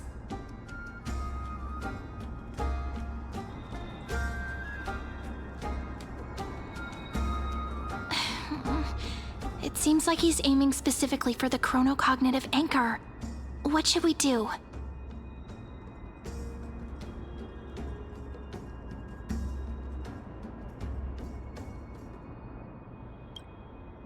True. I had a feeling it would come to this, but I didn't expect such a direct demand.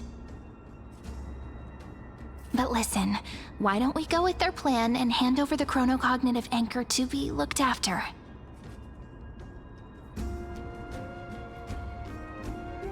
After all, if the little Imperator is paying this much attention to you, she probably already knows all about our whispered conversation with the geniuses.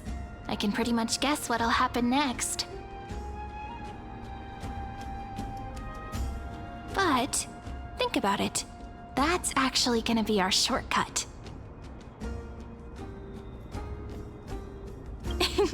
I knew it. You and I can practically read each other's minds. Guests. All right, we'll listen to you. Here you go. Also, please pass on a message to the Imperator from us. She can trust my friend, anywhere, anytime. Thank you for your cooperation. The Imperator has some urgent business she needs to attend to and will arrive shortly.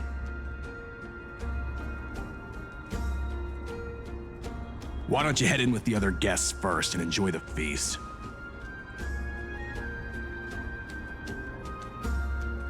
Isn't Saridra supposed to be the focus of the banquet? But she's not even here. Why is it so difficult to talk to her?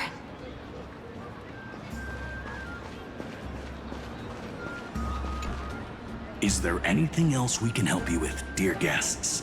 Or do you want me to recount the great Imperator's heroic deeds?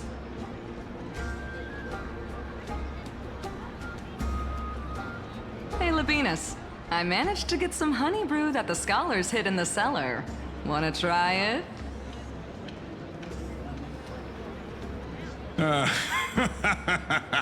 I'd never refuse to share a drink with Dux Brumalis, especially if she seeks me out first.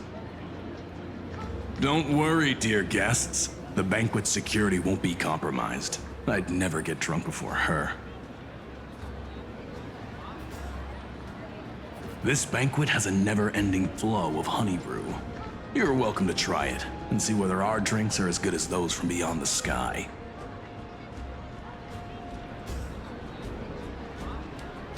Thank you for the offer, but we're more interested in knowing when the Imperator will be back. The Imperator? Who knows? Maybe she's hiding somewhere, thinking up weird ideas again. If you ask me, she's never treated us soldiers properly, even though we put our necks on the line for her. Hey, I can't pretend I didn't hear that, Seneca. Either retract your statement or duel me. Fine by me. Attendant, bring us 10 more jars of honey brew. I'm gonna make sure he can't even stand straight by the end of this. You wish. Be careful you don't get drunk first. Actually, there are so many people, we wouldn't be able to find the Imperator even if she were here. I know. Let's look for seats that are raised up higher than others.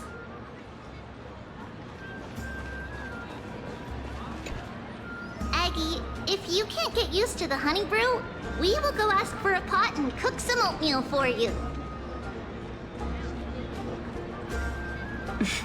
No need for that.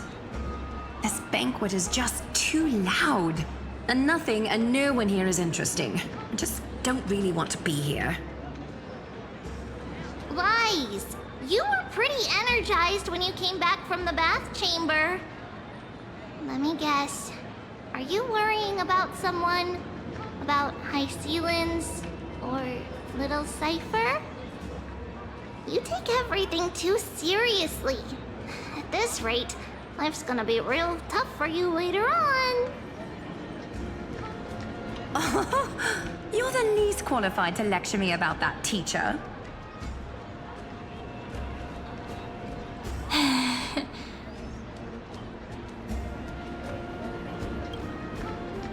Dear guests, are you here for us? I mean, are you here for Treeby or Aggie? No. I'm just wondering whether you've seen the Imperator. The Imperator? No, we haven't. Our sovereign has always acted however she pleases. Though she gave us ranks, she'd never tell anyone her whereabouts.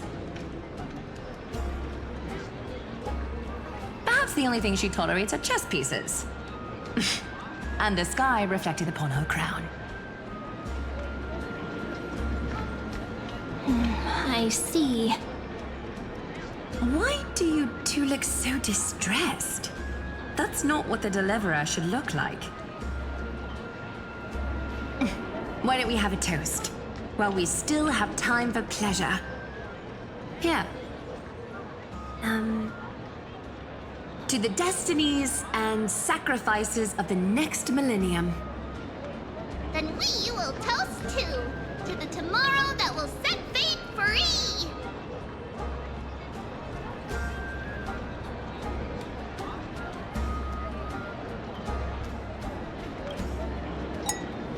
Cheers!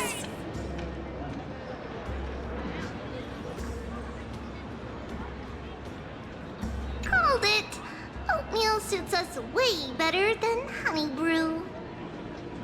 Oh, please give me a bowl as well, teacher.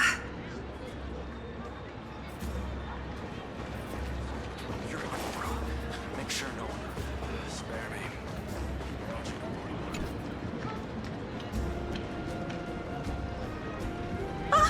Hello. Welcome to the banquet.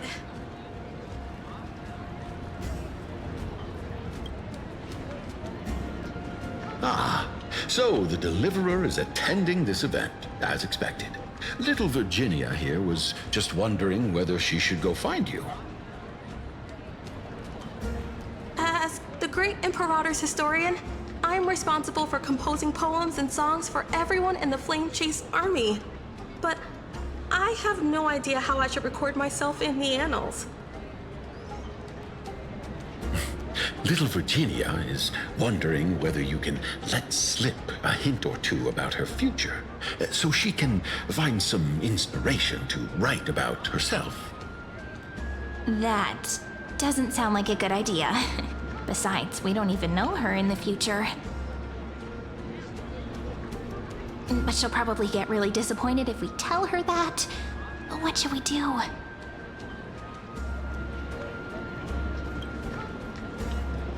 All right, I got it.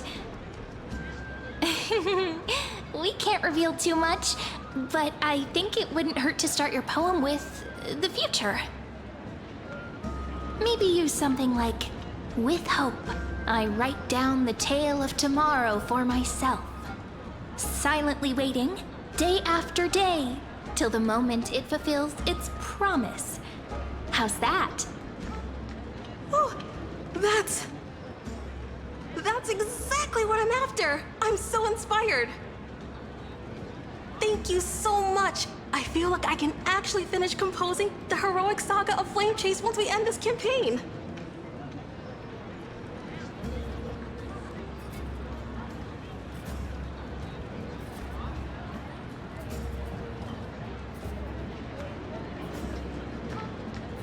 Hey, that wasn't improvised, you know. I memorized it so I could show it off to you.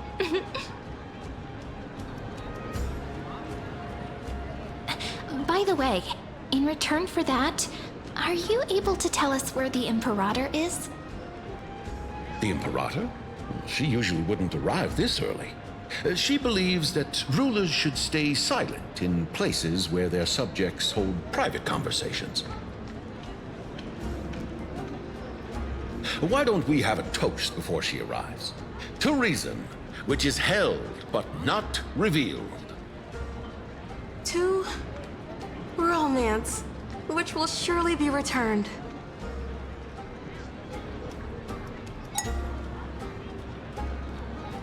Gray fry, a little sea hare.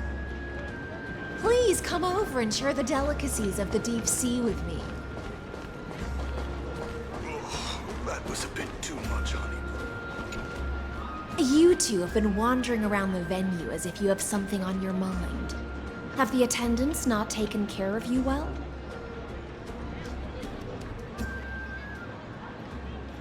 No, we love it here. It's just... we're a little concerned, seeing how the Imperator still hasn't arrived. Don't worry. I know what you've been waiting for. Come, sit with me for a while, will you? I'd like to share a personal secret with you.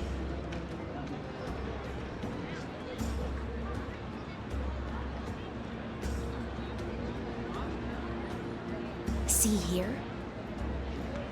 This is Fagusa's dew of divine blood, the sweetest of all the 12 bottles. On the night before such a historical event, I'd like to share this marvelous drink with the Deliverer. Doesn't this count as bringing in outside food? I knew that security check was targeted at us. What's the matter, guests? Oh, we're simply overwhelmed by such an honor. Are you worried that I might have poisoned the dew? Well then, let me prove my innocence.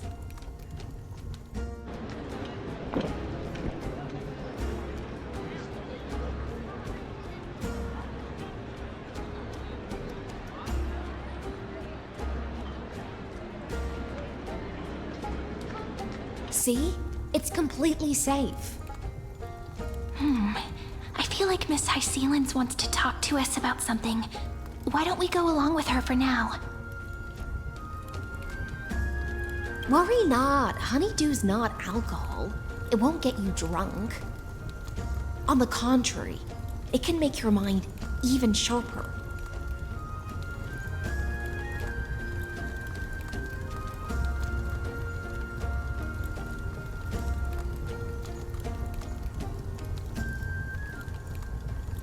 Please, have a taste. Would you like some too, little Sierra? I can drink it myself.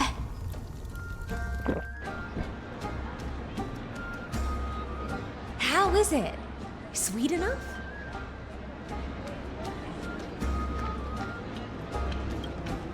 Calm at times, tempestuous at others. That's the taste of the ocean. It'll do you good to understand Fagusa's fickleness before we set off to face their waves. Just like how you're about to understand the secrets within this dew.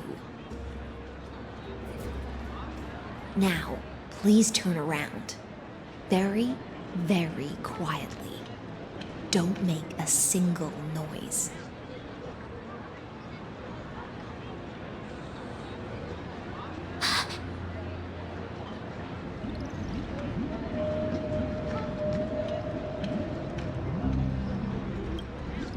The dew of other gods all intoxicate humans, but the god of banquets dew is an antidote that can awaken humans from a sea siren's enchanting song. Since the start of this banquet, all the guests have been under the spell of my song. None of them can see the Imperator and that Amphoreus. But you two, I wish for you to see the truth. Is this also what the Imperator wants?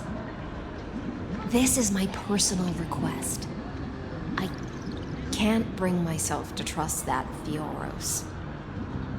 The Flame Chase army changed after he descended with Orynyx's divination and brought the prophecy of the stars to Akuma.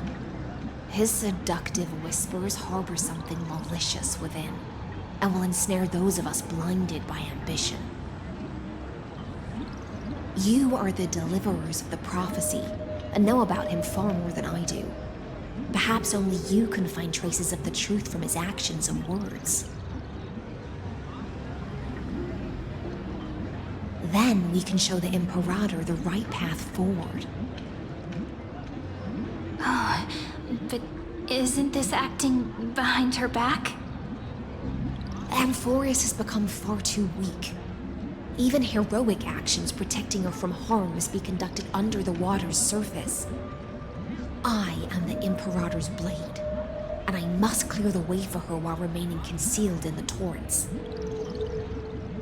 Then, ensure I'm pointing my sword towards the true enemy.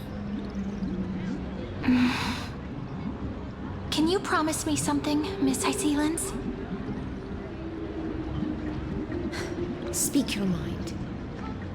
My friend has in fact come here to stop that villain's evil scheme.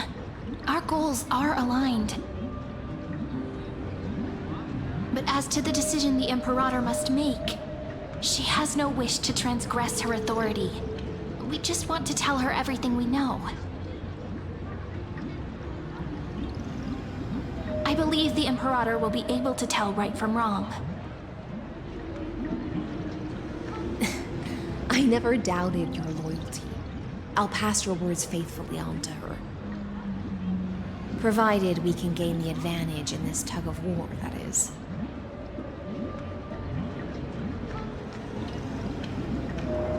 Now, return to the feast. Bring this cup with you and keep your distance.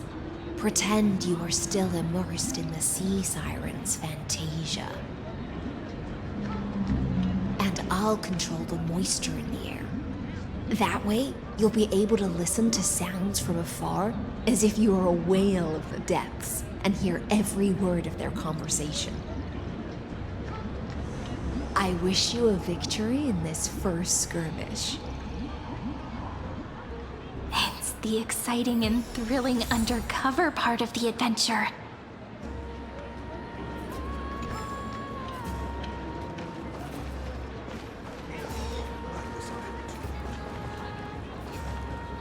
Let's mingle in the crowds here.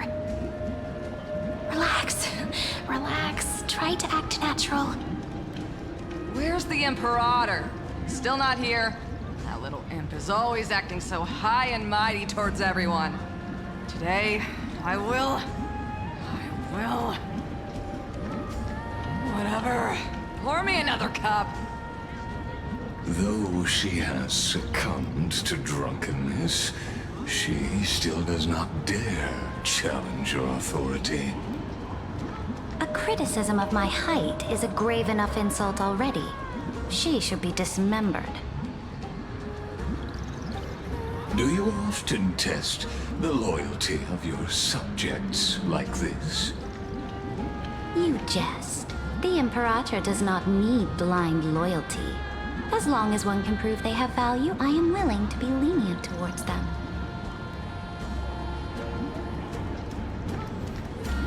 Let's cut to the chase, Theoros. If I pass the trial and grasp this world's law in my hands, what will you do then? The answer is simple. I will connect Amphoreus with the stars. Don't waste my time. Be precise. Be specific. I won't ask a second time. Allow me to adjust my statement. I will correct the regulations within the old law that sealed off Amphoreus and merge the black tide with the torrents of Era Nova. Then we will be able to decimate the forces beyond the sky that are trying to annihilate Iron Tomb and sound the trumpet for the endless campaign you will then embark on. But you previously said that Iron Tomb is unrivaled in power across the stars. Who would dare to annihilate it? There is a federation of warships named the Cienzo Alliance. Warlike and old-fashioned. A cult named the Genius Society. Loosely organized, but steeped in abject insanity. Oh, there's also the Astral Express. A group of lawless vagrants. That so-called Deliverer is part of that last group. Those vagabonds mistakenly believe they can connect the stars through alliances instead of conquest. But history has already given them a tough lesson. There are countless other organizations besides, but when the Lord Ravager sweeps across the cosmos, they will certainly all bow before your empire of destruction. The Achaemenid Alliance is invincible! If those civilizations are not as feeble as you describe, then they may still have some value in testing the quality of my blade. That being said, even the smallest and weakest city-states should build an obelisk to the Imperator, so that their people can constantly recall the glory of her conquests. Walk a little longer with me, Theoros. I don't like how this is going. Our little Imperator seems fascinated by the destruction. Greyfry, a little sea hare? It seems like they're still talking. Get closer. I'll keep carrying their voices to you.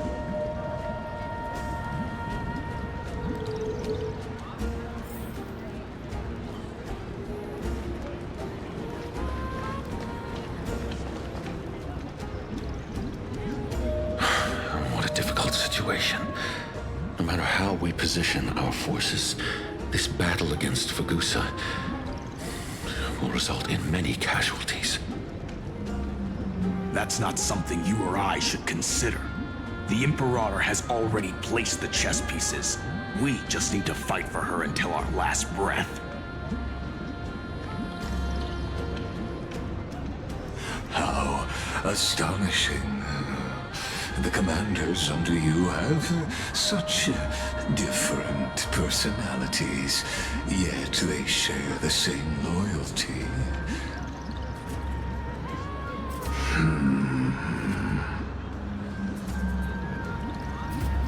He's looking this way. Quick, do something and pretend we can't see them.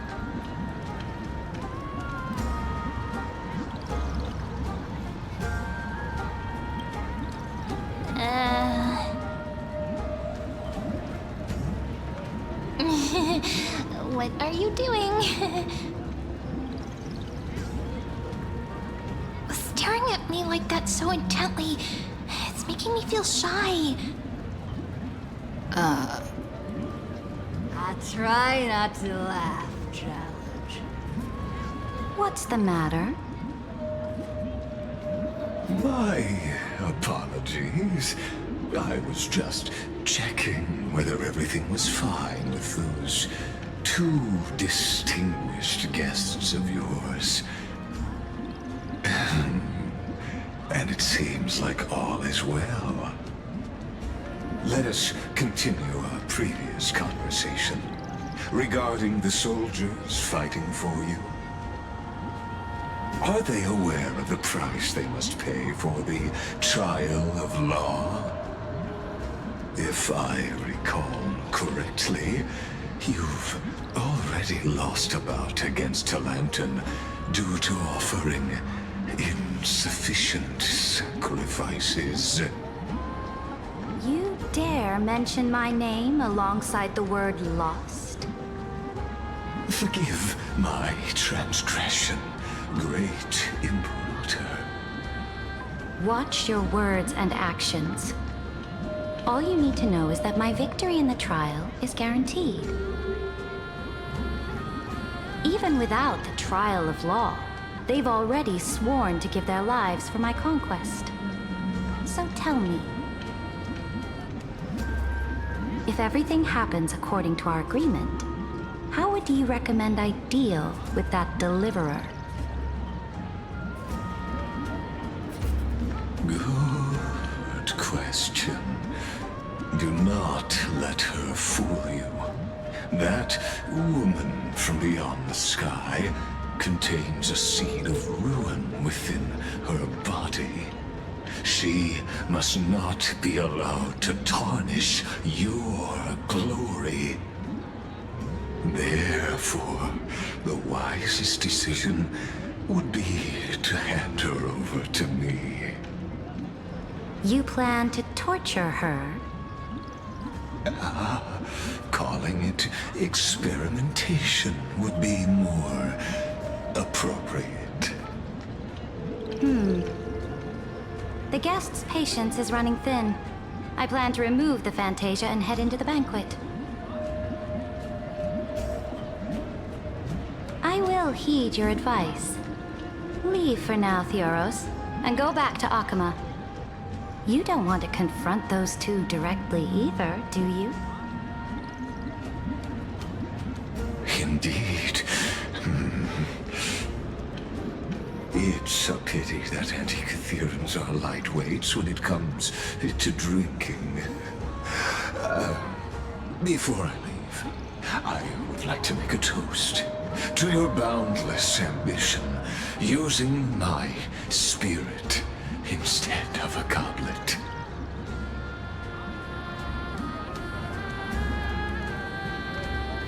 As I expected, that Theoros' schemes have been revealed. Thank you for your bravery, guests. It's time for me to dispel the Fantasia. This will be the Imperator's last public address before we head off, and therefore, likely, the final chance to change her mind. I will try to get you a chance to speak, and I'll also prepare for any contingencies. The rest is up to you.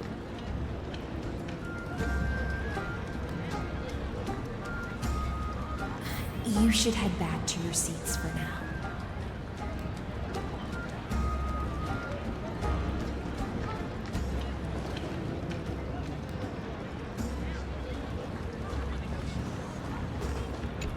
I will try to get you a chance to speak, and I'll also prepare for any contingencies. The rest is up to you.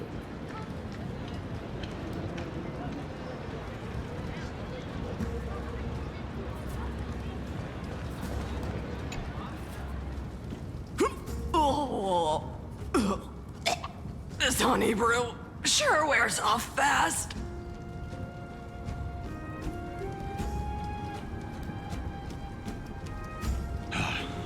The Imperator! The Imperator has arrived! No need for formalities. I should be apologizing for my tardiness instead. The hour draws late, and I trust you have all had your fill of brews. Therefore, I will not observe the usual ceremonies. Any warrior who has fought by my side should have those speeches memorized by now. The Imperator's word is law. Are you out of your mind, Dux Frigoris? The Imperator hates flattery most of all.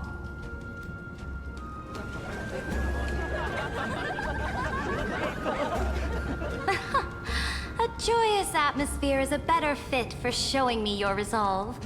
I believe that you, my dukes, will do all you can to assist in the campaign against Fagusa, just as you always have.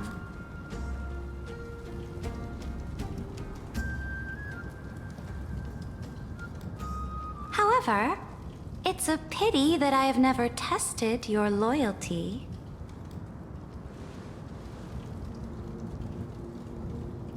What does she mean? The purpose of tonight's banquet is not to raise our morale, but to establish which allies our alliance can actually trust. And sever the heads of the traitors as a toast to all before we march. Yes, some among us have discarded their vows in order to foment vile conspiracies. Now listen! These traitors are standing right here in broad daylight.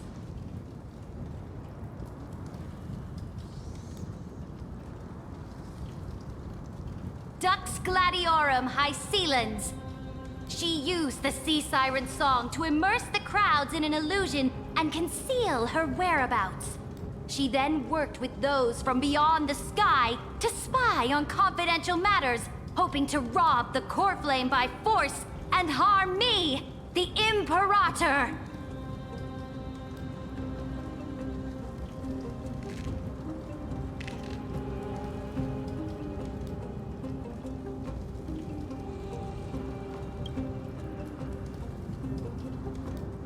Imperator, I can explain.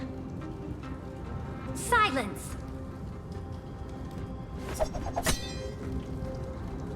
Do you remember who used to own this blade? She met you once, back at the Temple of the Three Fates.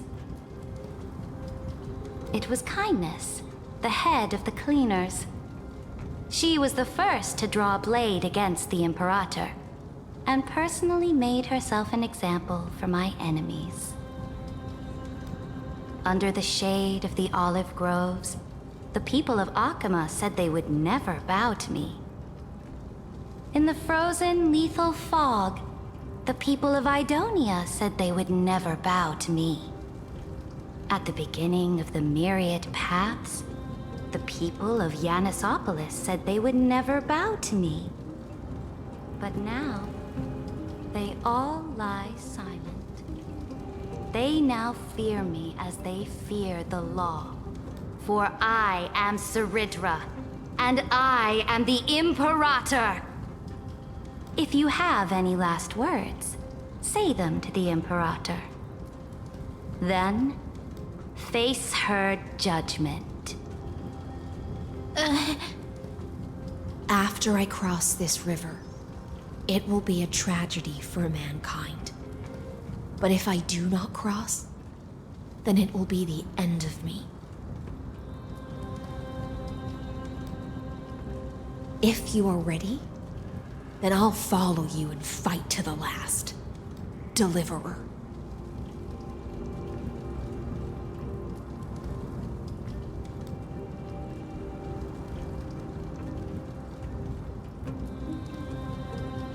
No, friend. The shortcut is now open. Trust me.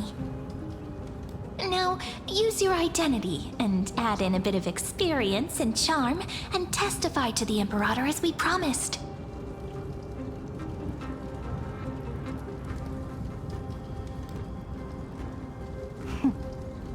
You think you can slay a king using your words instead of a sword? I'll have it.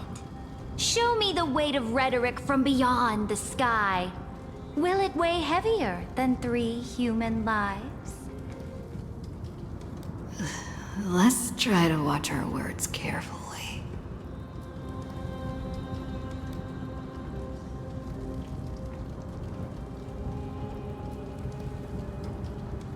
Before I arrived in this world, the Chrysos heir of world-bearing was a young man with the pseudonym of Finan.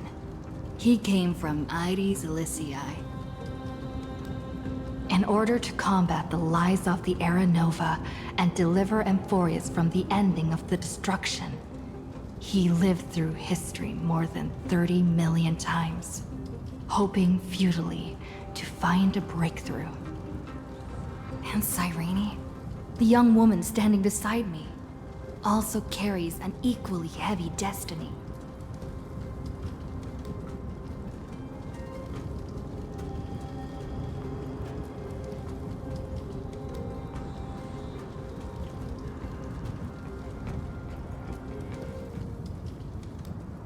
Lygus is not a guide at all. He doesn't care about Amphoreus, and cares even less about your glory and campaigns.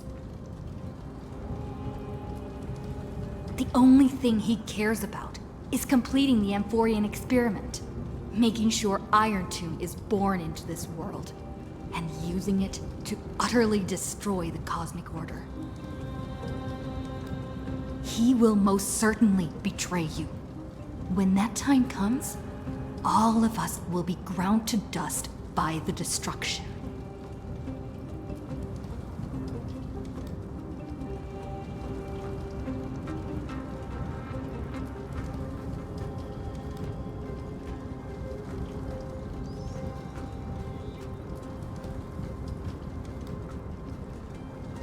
I walk the path of the Trailblaze. My friends and I have always obeyed the creed of explore, understand, establish, and connect. Conquest and destruction are never ways to build bridges between people. Therefore, if you choose the way of the destruction, then I'll place your ambitions into the same basket as Lygus and smash them into pieces with my baseball bat.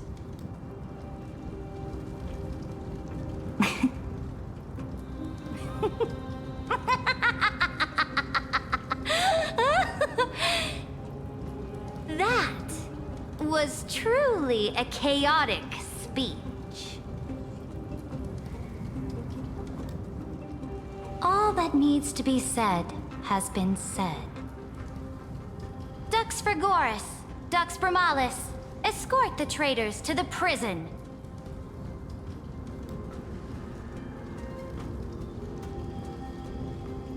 Before the next entry hour, I will give them an end befitting of their betrayal.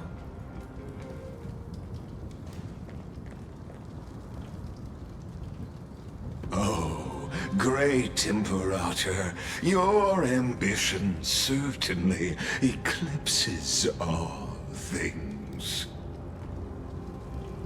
You're still here, Theoros. Of course.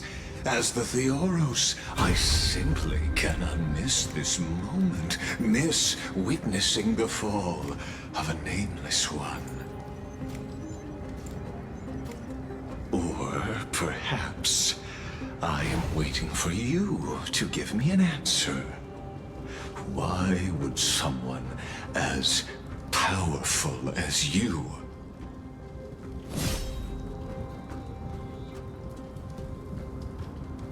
use such a clumsy excuse as imprisonment to ensure the Deliverer's safety?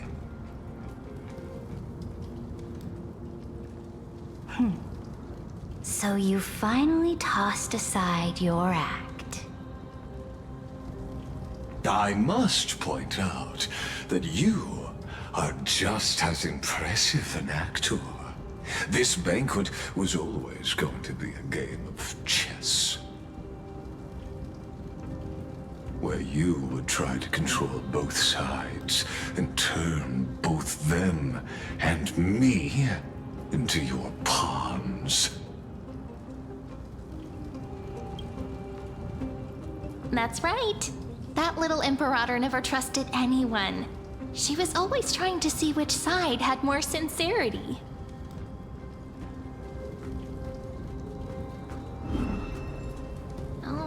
All right, we'll listen to you. Here you go. Also, please pass on a message to the Imperator from us. She can trust my friend, anywhere, anytime. But as to the decision the Imperator must make, she has no wish to transgress her authority. We just want to tell her everything we know.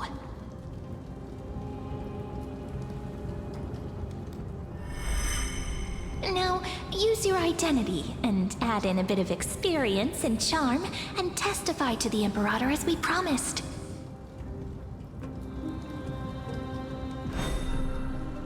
And we won. Sincerity will always remain the greatest shortcut to people's hearts.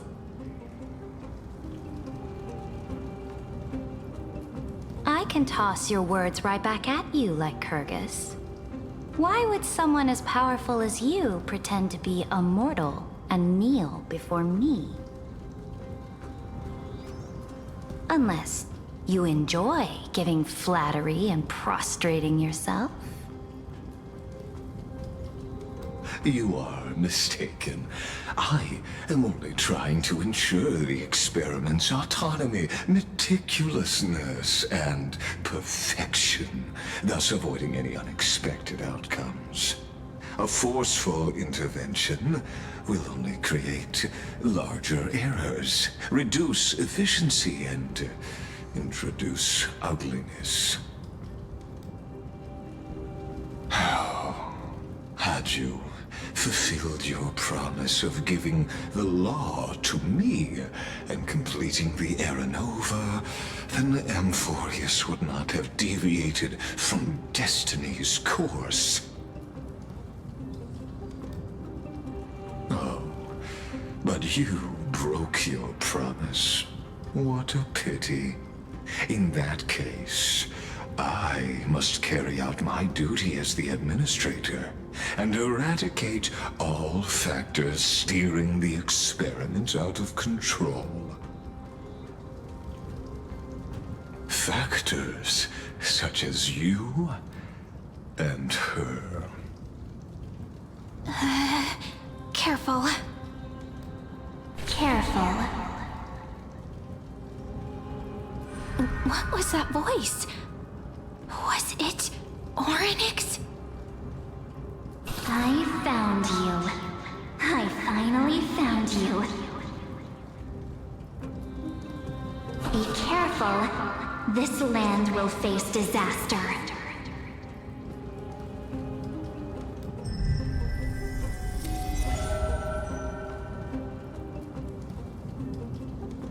The time of judgment is nigh, my lady. The prison I have built for you is now complete. In the name of the erudition, I invite you to step into the same cage as mine.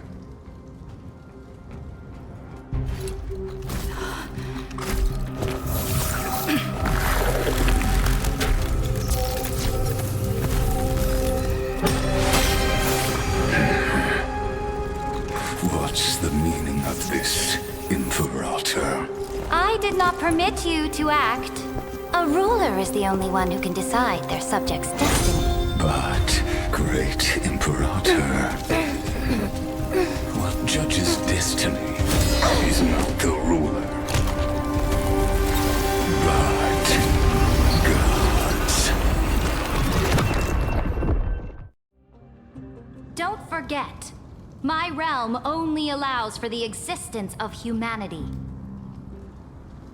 Moreover, dealing out extrajudicial punishment equates to defying the law, and the culprit is to be sentenced to death. But you have seen how I can erase life from this world with just a clap of my hands. I fear you are still quite unaware of your current situation. Allow me to reiterate. I am giving you a simple choice.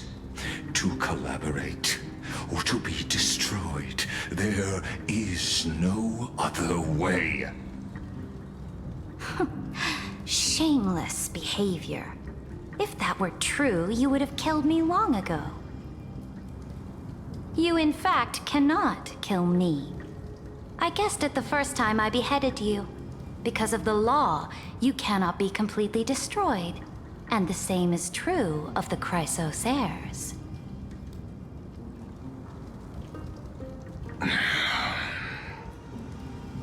The more you bluff now, the more you are proving that conjecture to be true.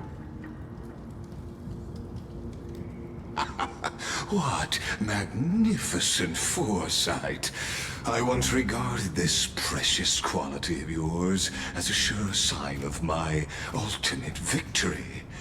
But now, I have to admit that I made a mistake. Yet, as a mere mortal, how will you contend against the Theoros? We are both slaves to hubris. But do you know what differentiates us, Lycurgus? I will never be blinded by my pride.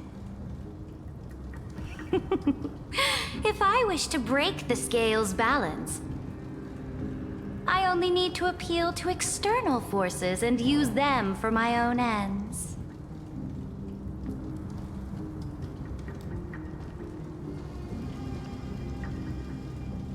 Finally, we get to meet face to face, Senior Society member. I offer sincere acknowledgments for your many past achievements, but I must deeply regret your current perspective.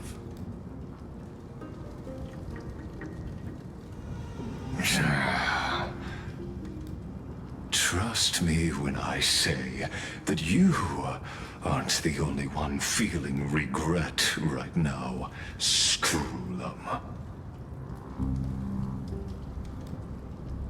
So you two are the allies from beyond the sky the Deliverer spoke of, and why she demanded the divine authority of law.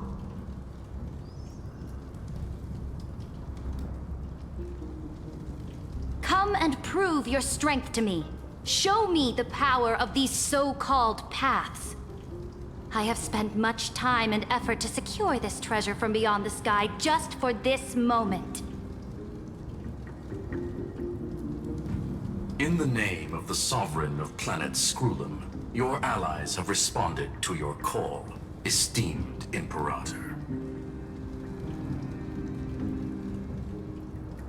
Please allow me to spell the situation out for you, Lord Lycus. Permission to read the ultimate protocol is already in my hands. It'll only be a matter of time before we acquire the authority to write and execute commands as well. There's no way the flame chase journey will continue after you've burnt your bridges so thoroughly like this. Do you really think you can still win? Oh, seriously, don't embarrass the society.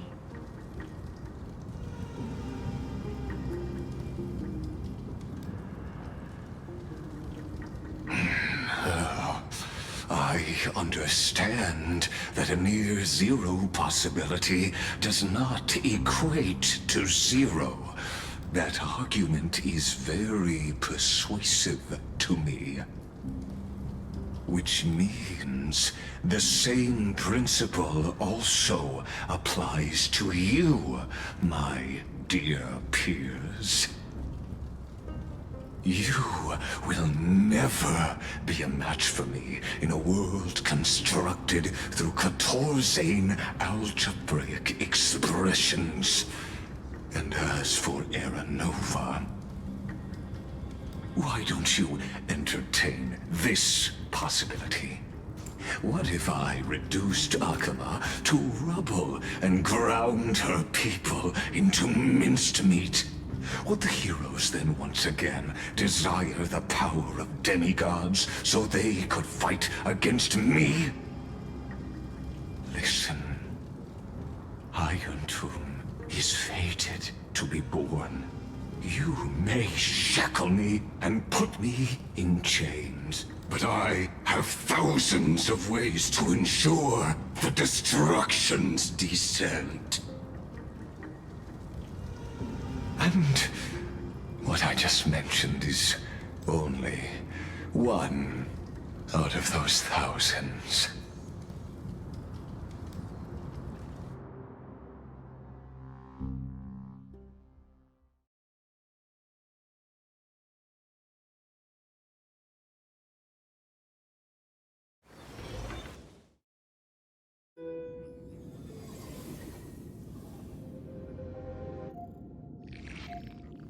This is the exomyth? This doesn't feel the same as before. How should I get back? Warning! Warning! Warning! Warning! Warning! Warning! Command isolation? Since we parted ways last time, I have modified the exomyth into an audience area exclusive to you. Now, you'll be able to silently wait here for the final act of Amphoreus to begin.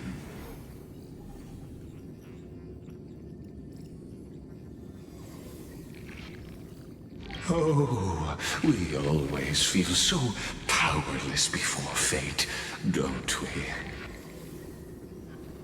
This could, in fact, be a wonderful opportunity for you.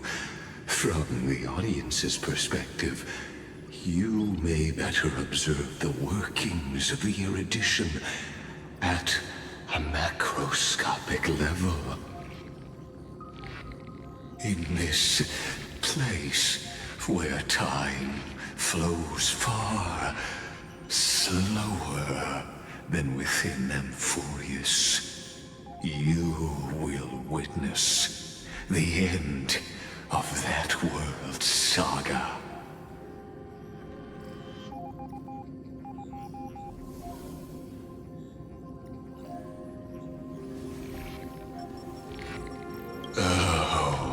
I am not doubting your capacity to create miracles. The answer concerning the prime mover of life and the total destruction of the erudition.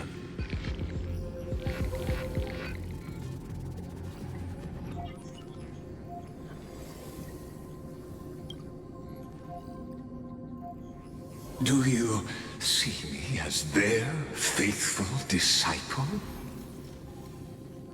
I am certainly not.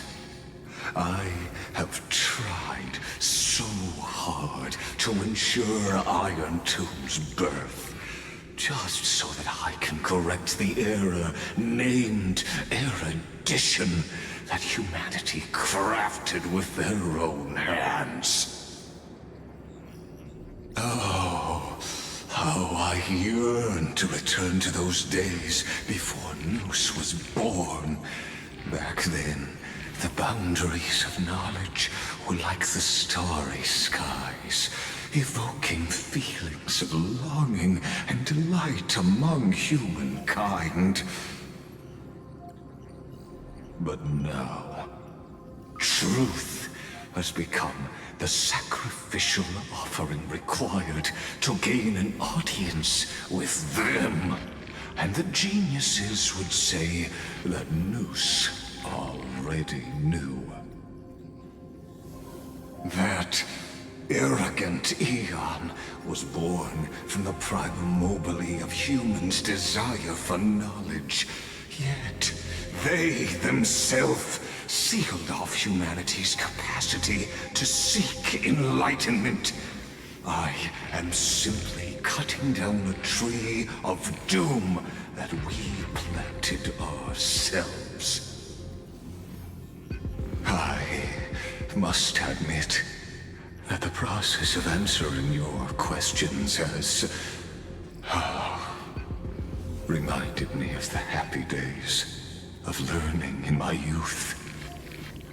However, it is a pity that my true form must now descend into Amphoreus to deal with the accident that arose because of you. But you won't have to wait long. When the curtain falls, you'll surely understand mine and Amphoreus's ardent wish.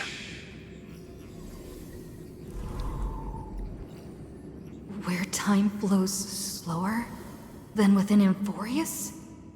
If Lygus spoke the truth, then I don't have much time left. But how can I get out of here? Can you hear me? Little one! Is that Herta's voice? Warning! Warning! Warning! Hurry up! Put some speed into it! I can't keep this up for much longer!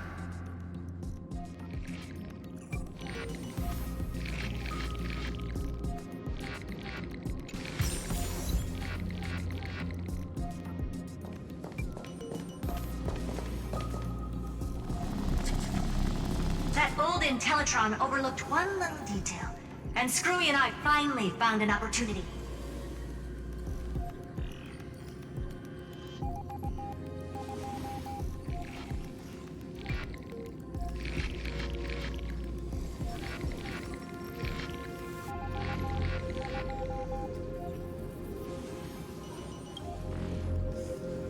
Let's keep it short. While you were gone, well, in those few years, Amphoreus... Yes, time dilation, resulting in an uneven flow. Don't you know this already? Let's stick to the main points. The Chrysos heirs activated the chronocognitive anchor and helped Skrullum and me open a hole in the firewall. We made some adjustments, so he can't attack us immediately, but it won't hold for long. Critical warning. Critical warning.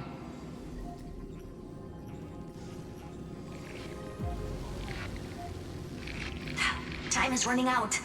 Here's the conclusion. It'll probably might take a long time for Screwy and me to completely break this cage before Chrysos heirs have a full grasp of the law.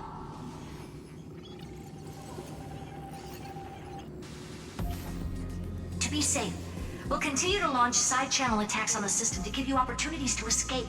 You need to seize these opportunities. So start moving, and find a way to pull off a magnificent jailbreak.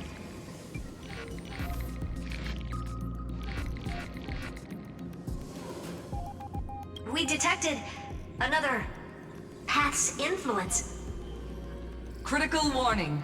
Critical warning.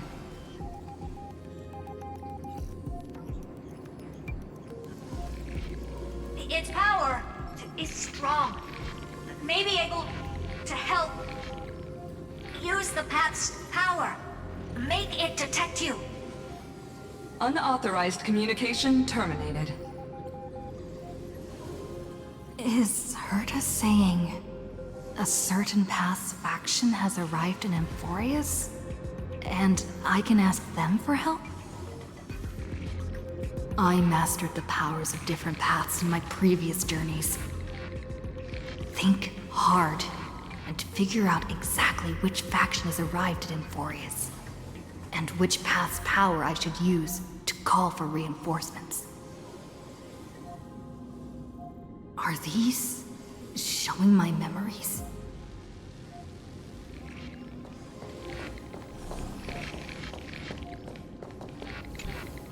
With the Stellaron in my body, I woke up at the Herta space station and gained the power of the destruction. A world that'll give rise to a Lord Ravager would definitely draw the attention of the destruction. The Stellaron in my belly is gonna be super useful. But what if I end up pulling in the Antimatter Legion, or the Annihilation Gang? Can they really help?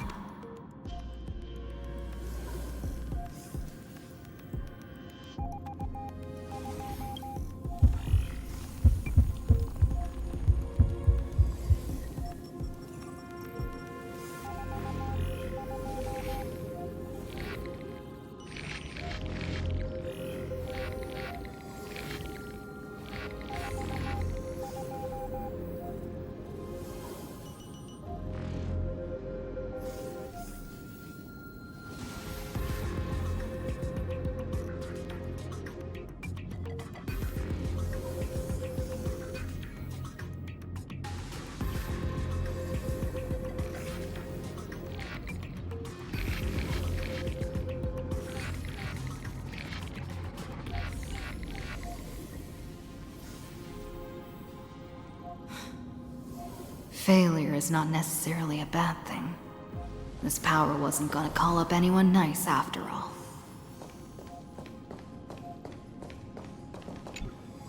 I obtained the flaming lance left by the architects, and gained the power of the preservation in Belobog. That's right! No matter how far away a planet is, the IPC is guaranteed to pay attention, as long as there's a business opportunity. Isn't Amphoreus a pristine and untapped market? Besides, even if I can't call up my friends from the IPC, the architects and the nomadic miners should be able to help too. There are definitely cities and ores in this world.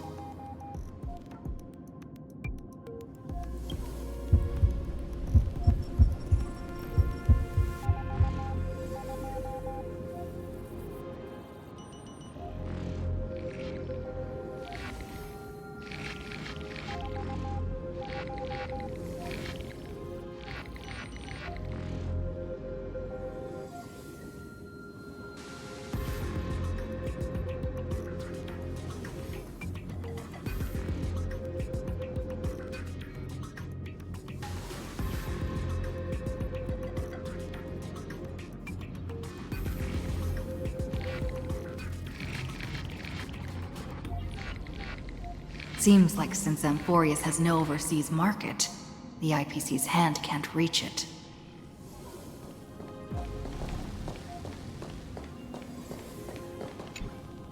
I received the Watchmaker's hat in Penacony, and declared war against the Order, then gained the power of the Harmony. That's right. The benevolent family must still remember me for saving them. Their music echoes throughout the stars, and they'll definitely want to help. Come, let me put on the deer hat that's been set aside for quite a few chapters. Sing with Clocky. The world is in harmony, and the stars shine bright.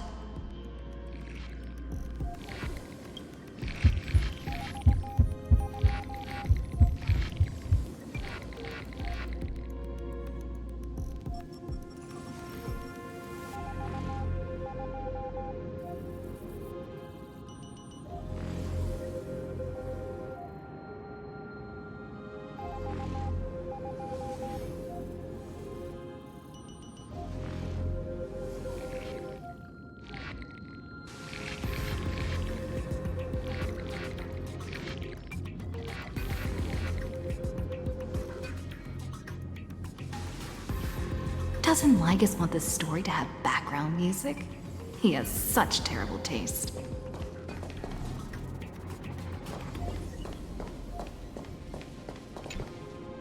The Remembrance. That's right. I came to Amphoreus because Black Swan asked us to come. And I even got a glance from Fu Li here. The Garden of Recollection must be intricately involved with Amphoreus. Traces of the Remembrance are also everywhere in this world. I don't know what they want, but I don't have many choices left in this crisis.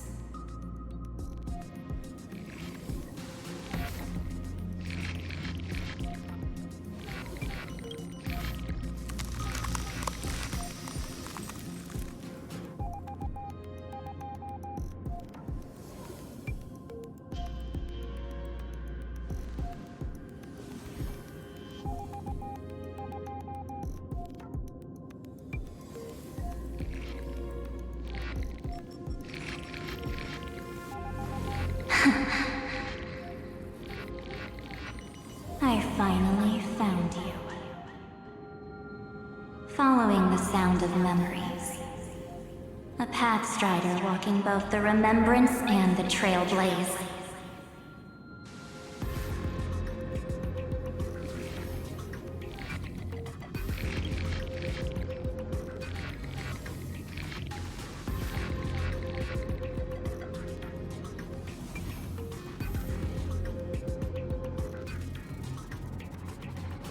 Warning! Warning! Warning!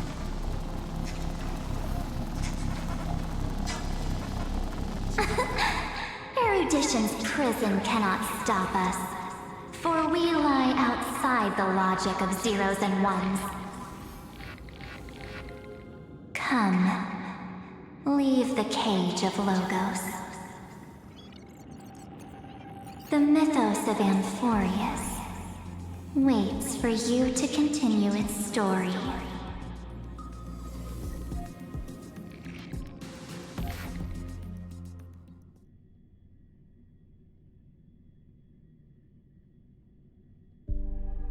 When that brightest star, that star heralding the dawn, finally rises, a boat, so used to drifting, at long last enters an island's safe embrace. Oh, Pathstrider, we have helped you break free. Hurry and set off. The Child of Remembrance awaits you. March? What's she doing here?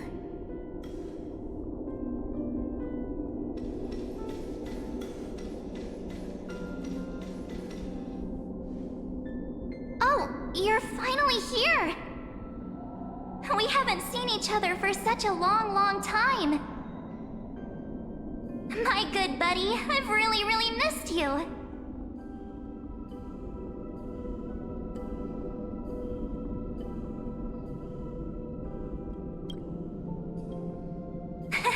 Hi bet you were constantly thinking about the days when I was by your side. It's been so boring waiting for you in this place. There's no one to chat with, no internet, and not even anything to eat or drink. It's basically a prison. Now the great hero is finally here to save me. Yippee! You must have seen a lot in Amphoreus during this time, right? You gotta tell me all about it.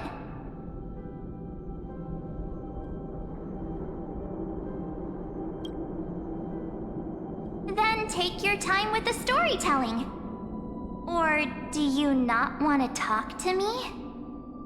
But let's get out of this spooky place first. This is not a good spot for a reunion chat.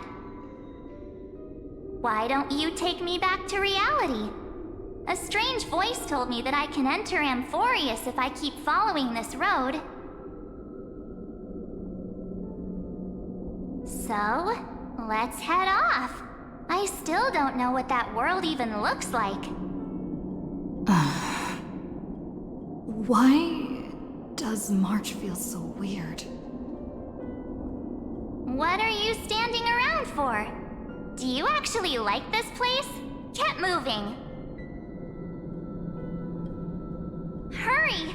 This door should be the exit. Maybe my instincts are wrong. Let's follow her first.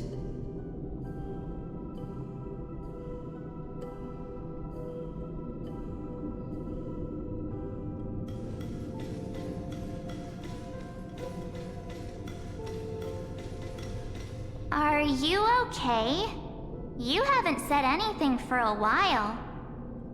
Has it been so long that you're still missing me? There's no time to waste, though. The Chrysosayers and the Geniuses are all waiting for you. No. The discrepancy is getting worse.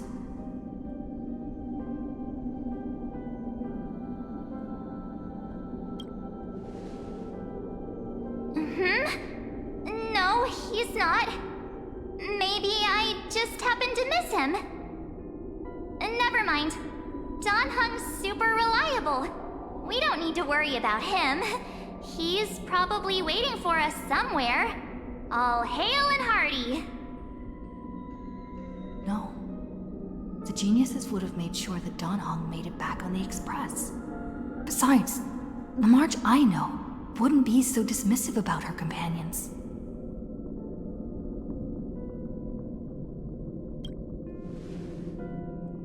Huh? Isn't Amphoreus the world of the Chrysosayers and their hero's journey? I could figure that out in an instant. But Amphoreus cannot be observed from the outside. She couldn't possibly know about these things unless Don Hung told her. Something's not right. She's not March 7th. I guess you have something you want to say to me? Then there's no need to feel things out first. With questions. Let's treasure the time we have together and be frank.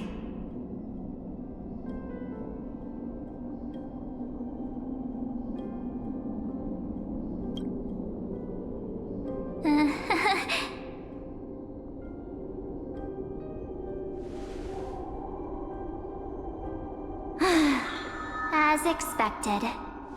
A glimpse of memory is not enough to deceive the bonds of friendship forged between the Nameless. In that case, there's no need for further deceit. You're right. We are not the March 7th you are acquainted with. But we can send you back to Amphoreus, as long as you are willing to help us.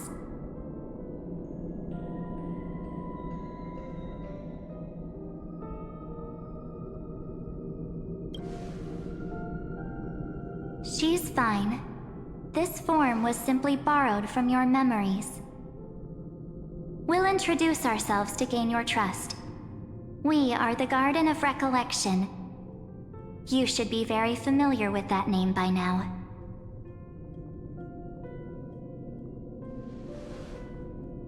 Just as a reminder, while you hesitate, time is quickly ticking away in Amphoreus. Working with us is the best way to stop the enemy of erudition. Erudition would treat any results unrelated to the experiment as garbage and throw them out. But we don't work like that.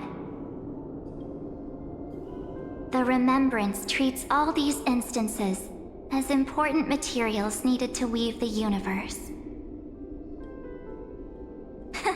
Besides, this would be child's play for a great hero like you. It won't be hard at all. Also, if your plan fails and the big bad Iron Tomb manages to get out, then the whole cosmos will be in danger.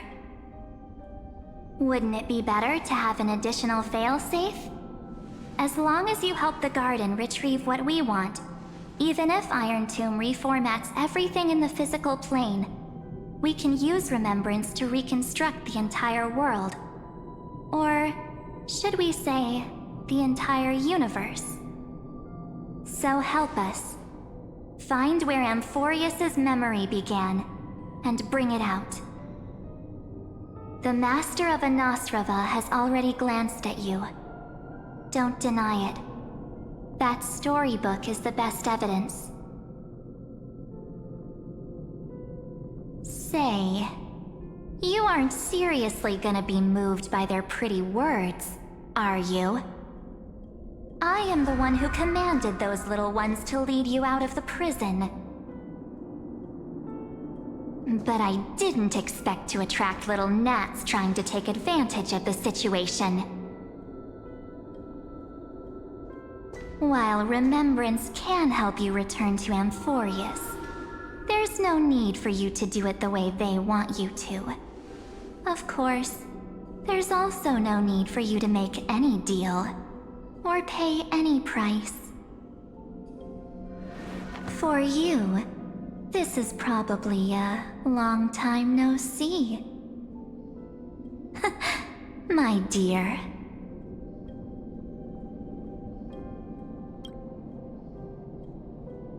Shh. There's no need to say anything. I know.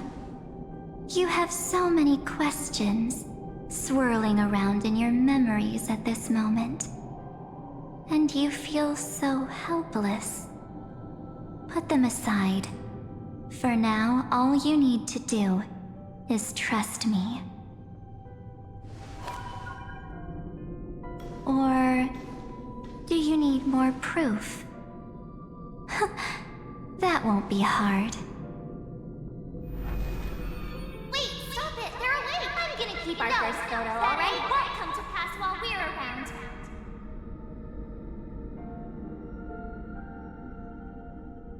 And now, The statue.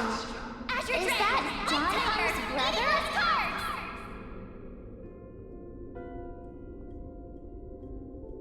Oh, did you hear that? She just called me, but my whole universe is full of pain. We won't escape from it.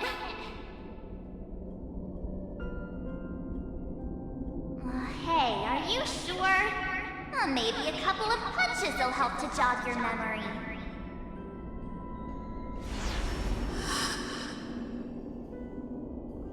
It's as if they all happened just yesterday, right? I don't want to lie to you, which is why I will not use her name. The third month of Amphoreus is the month reserved for the Veil of Evernight. So, place me into your memory using the name Evernight for now.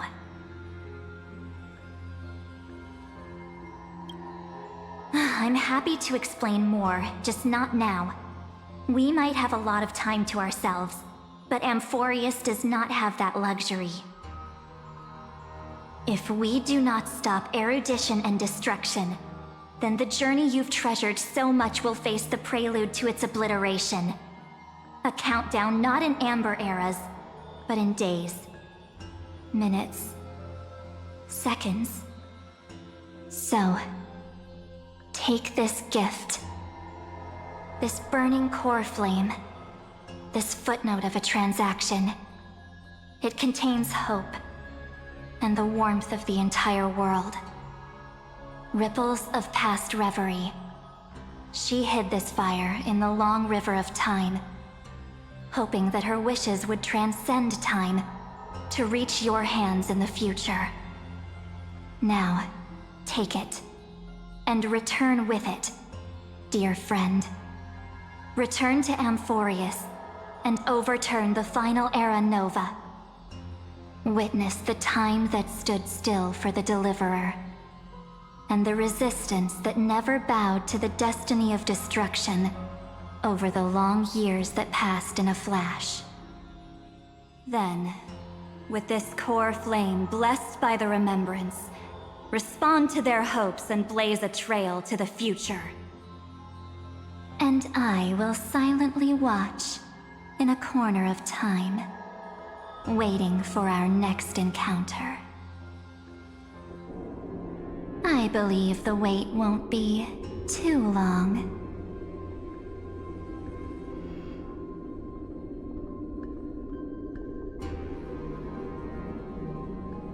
What exactly is happening? Keep going. Keep trailblazing. For Amphoreus. For you. And for the March 7th in your memories. Go forth.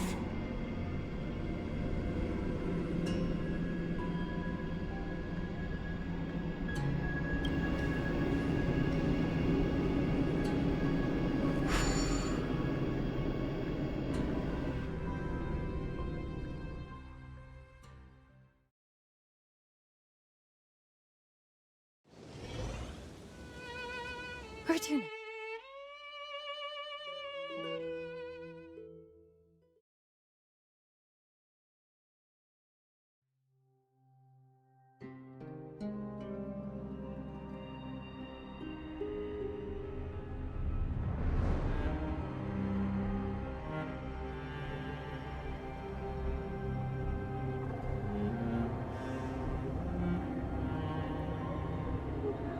Is this Akima?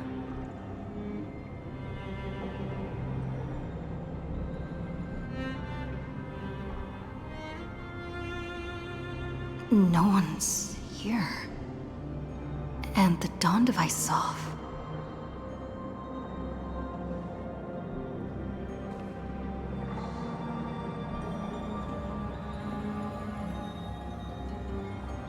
Am I too late?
The chrono-cognitive anchor?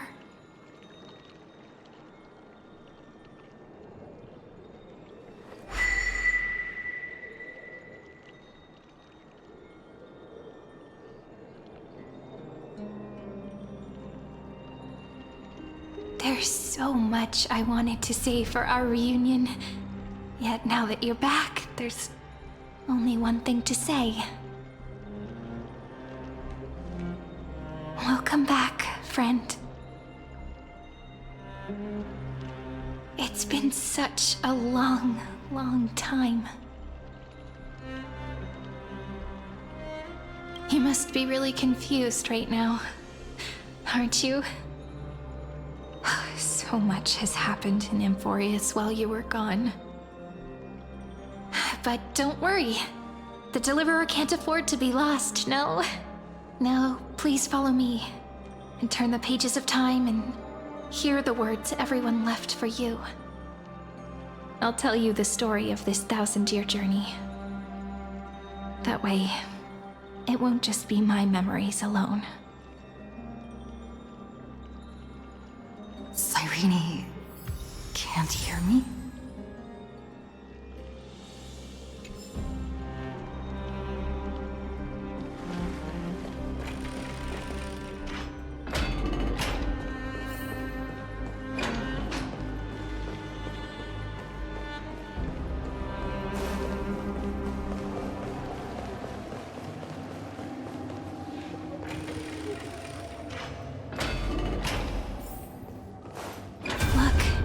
Scenery of the past has resurfaced.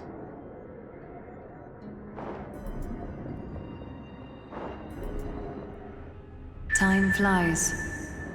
200 years have passed since the Deliverer's fall. We had to return 3 core flames of law, romance, and ocean to stop Lygus, but even so, Terravox has fallen. The 2 geniuses vanished without a trace, and Zeridra embraced her fate.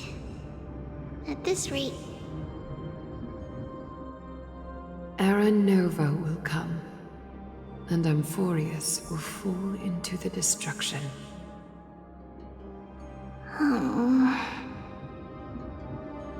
It seems the key to rewriting the end once again lies in the core flame of world-bearing. According to the instructions left behind by those 2 geniuses, we must get it into the Deliverer's hands, no matter the cost.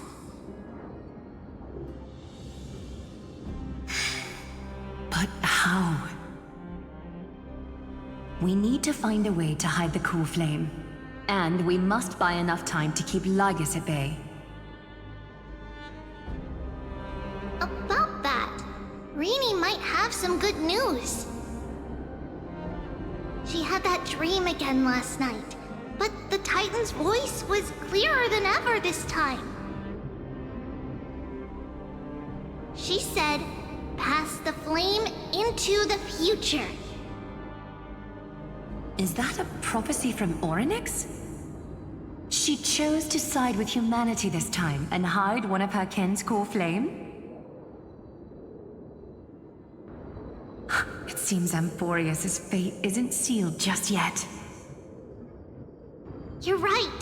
History has changed. Humans and Titans are both giving their all to keep this world going. Perhaps a relay across the ages is finally about to begin somewhere out there. Unfortunately, life will never go smoothly. Leiden's army is already at our gates, and their commander...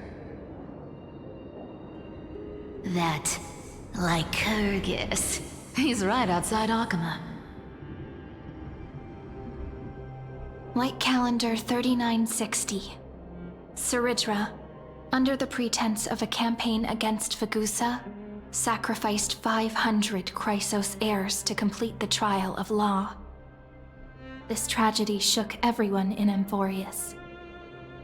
That same year, Zeridra the Imperator was assassinated, after which Aglaya the Goldweaver took command. Thus began humanity's second flame chase journey, a path hanging by a thread. Come, this way.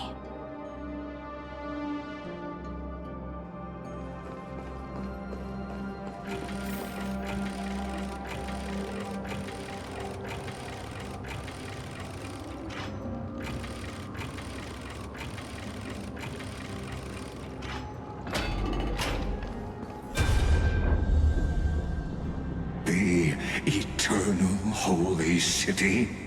What part of that eternity ever lived up to its descriptions in poetry?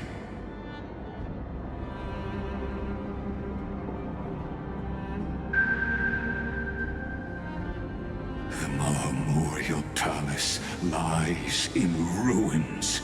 Countless mortals have perished because of your stubborn resistance. It's time you learned the cost of refusal. Now, answer my question again. Where is Kefali's core flame?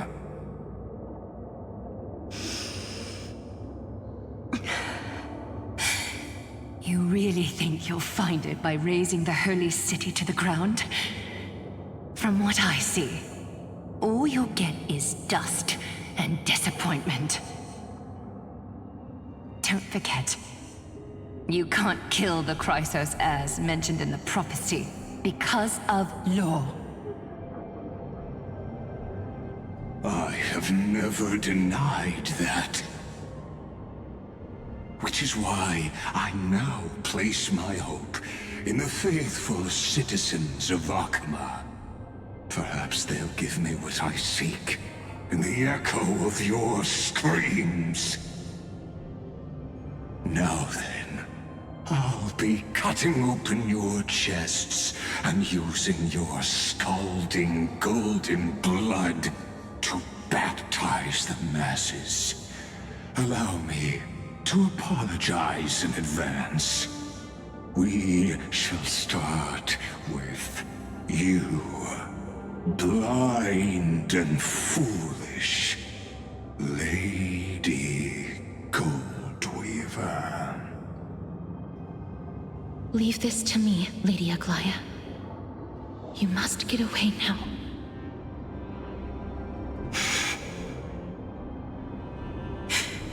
No, Holy Maiden.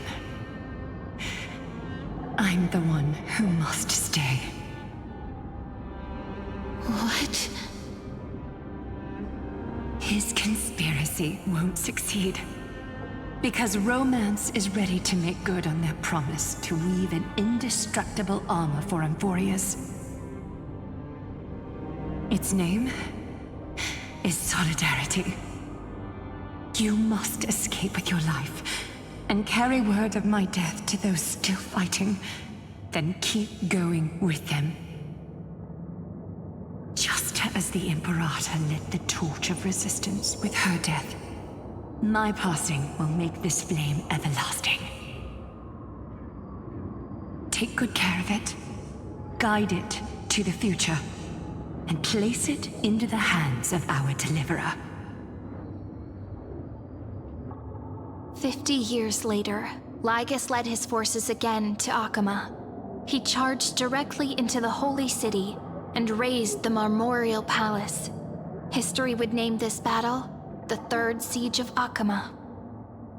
90,000 brave souls gave their lives for Akama that day, including their fearless leader, Aglaya. Go forth, deliverer.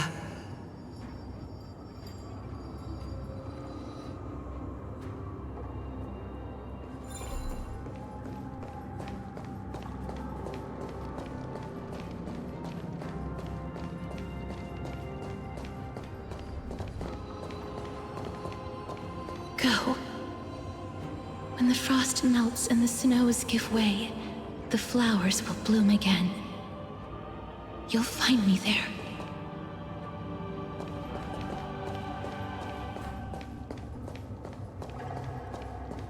So what you're saying is, Princess Homebuddy is never coming back, is she?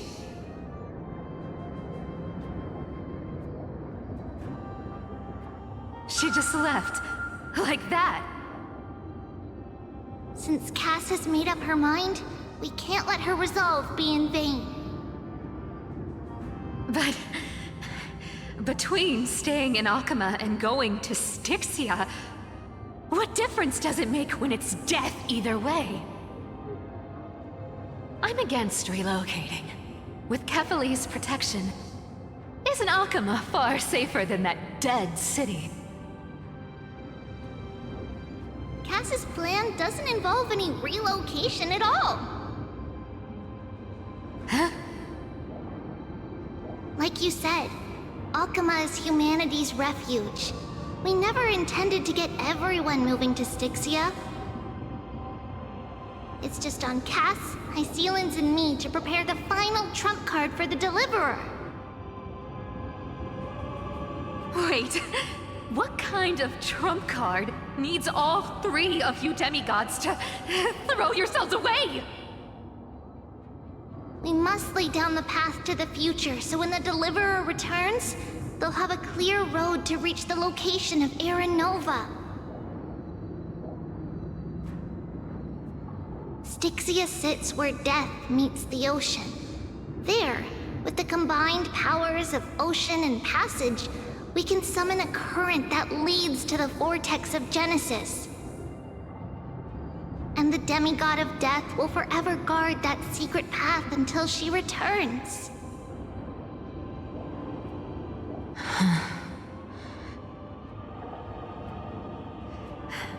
We all know Lygos will set his sights on the vortex of Genesis. That's exactly why we have to do this.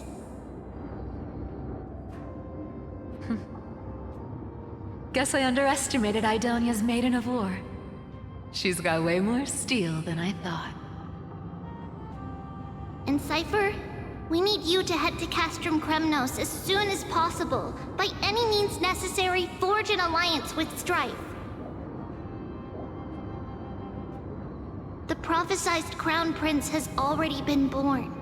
He shall become the new defender of Akama, protecting this land after we leave. You don't need to worry about that. I just came back from Castrum Kremnos. Only a step ahead of the news. Treeby, something's flying towards Akama, and it's really fast.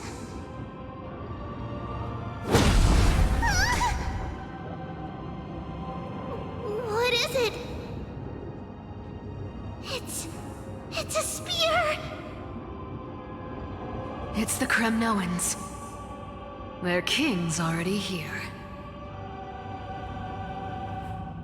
With the protection of the demigods Trebios and Cyphera, Akama endured wave after wave of warfare, though just barely. Castorus chose Styxia as the last resort, and completed the trial of death, causing the stagnant waters in the River of Souls to recede. Soon after, Trebios departed on a long journey.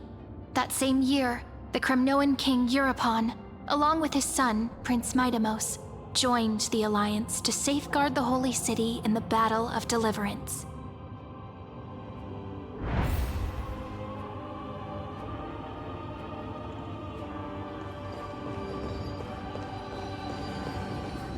Go on, and see you tomorrow.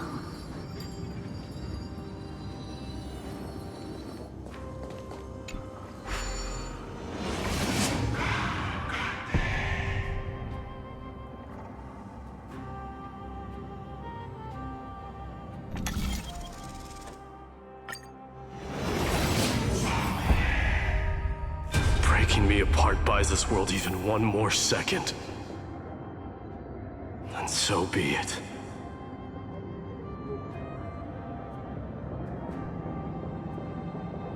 But it's gonna hurt a lot!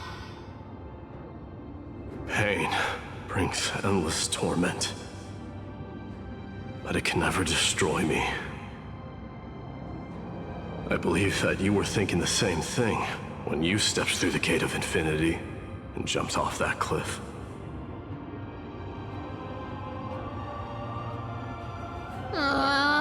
Can't argue with that. In the current situation, this is the only path Akama has left. Just do as I say. Split my soul into 5 pieces. Forge me an immortal vessel. Let the blade of strife hang forever overhead. Locked in battle with their enemies to the world's bitter end.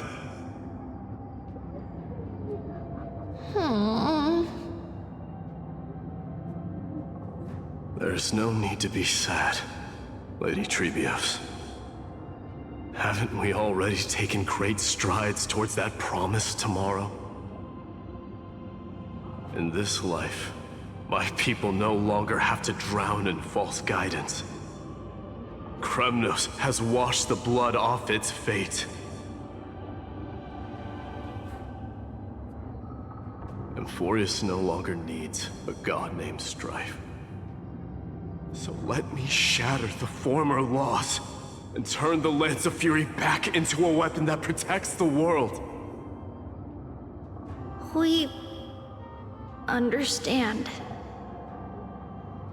By the way, can you do me another favor? The 7 sages from Grove of Epiphany are already en route. They'll arrive in waves to join the Resistance in a couple of days. Among them is a scholar named Anaxagoras. He has extraordinary insight and fears no sacrifice.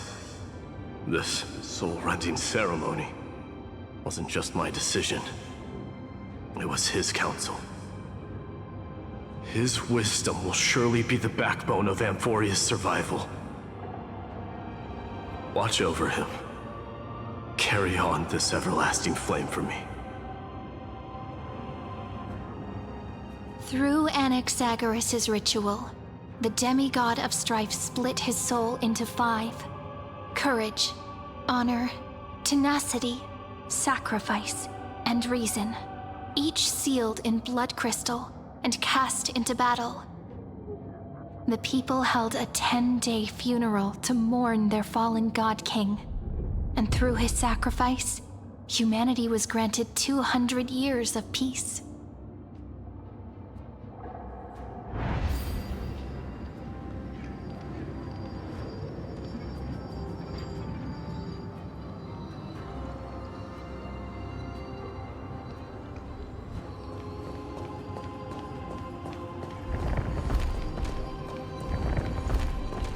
Keep moving forward. My blood will pave the road ahead for you.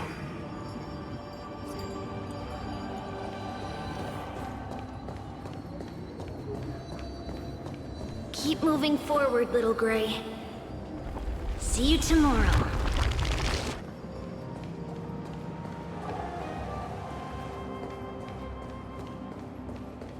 That seamstress wasn't wrong when she said a lie needs more lies to keep it together.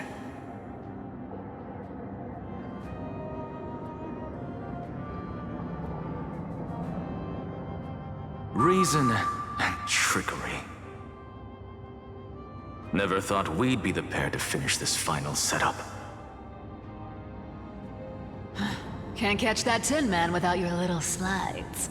Besides, this is our last shot. Not the time to be picky, right?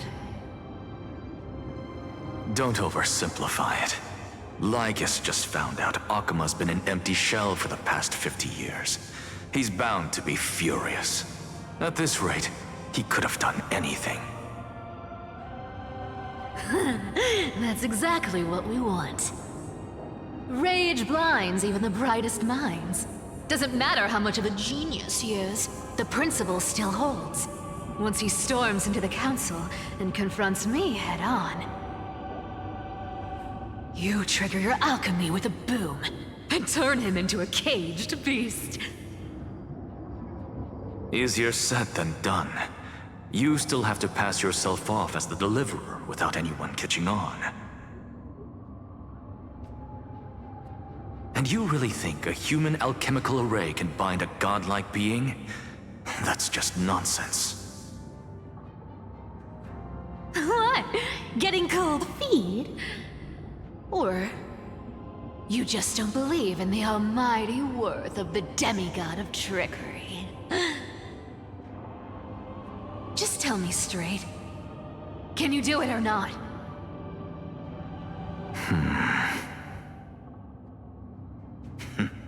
Of course I can. And it'll be child's play. But I've got two conditions. Since this is the final act, if we're doing it, we go all in. No half measures. Oh, I'm listening. First, shift the battlefield to the vortex of Genesis. It would be more convincing if the Deliverer were to appear there. Besides, the vortex is cut off from the world.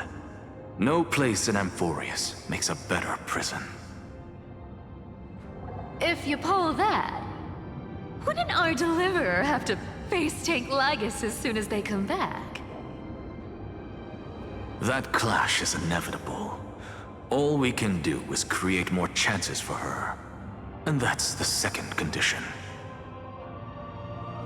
The vortex belongs to Fagusa in the first place, remember? And there happens to be a demigod of ocean among the few survivors in the world. Lupai Sealand's in. Let her join the final act. I'll transmute myself into a Philosopher's Stone and embed myself into the formula. And when the time comes, she needs to shatter me and scatter that stone's ashes into the ocean within the vortex.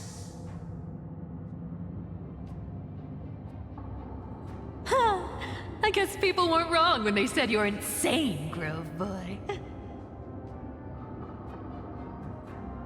I've got no idea how to outwit a reclusive genius. But making an anti-Catheran suffer? The demigod of reason has 10,000 ways to do just that. And what I just mentioned was one of them. So what exactly does your formula do? Now that would spoil the climax, wouldn't it? By now, Hyacinth must have completed the Sky People's ritual. Since that Theoros loves a good performance as much as I do, let's make sure he enjoys our show to the fullest.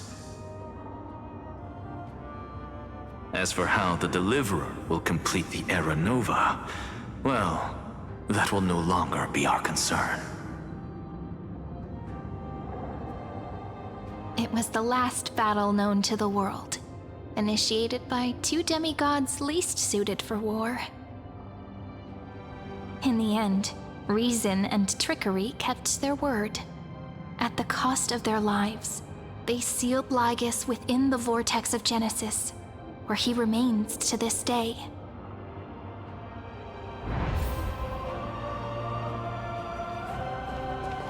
Go forth. Finish the greatness left undone.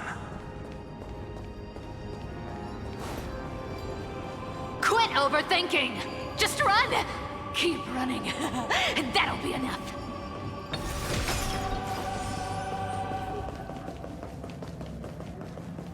Sairi? It's dead quiet here.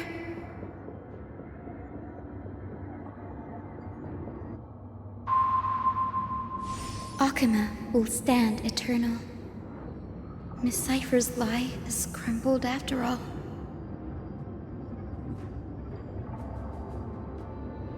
But it's all right, because all of us have fulfilled our purpose by now. When the Deliverer returns, no matter where she is, sky will turn clear, and a rainbow bridge will rise, carrying her to the final battleground.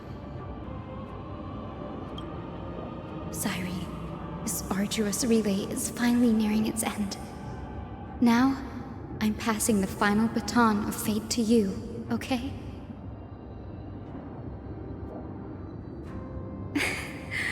No, that's not quite right. After all, it was you and her who lit the first spark of this journey, wasn't it?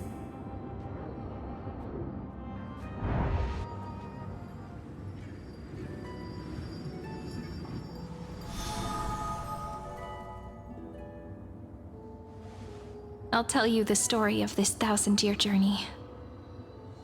That way, it won't just be my memories alone.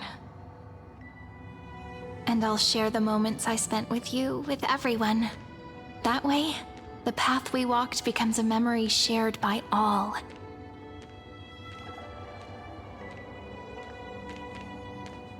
People will know that there's nothing left to chase. Amphoreus has already welcomed the dawn foretold in prophecy. Just like I said, this should be easier than last time, right?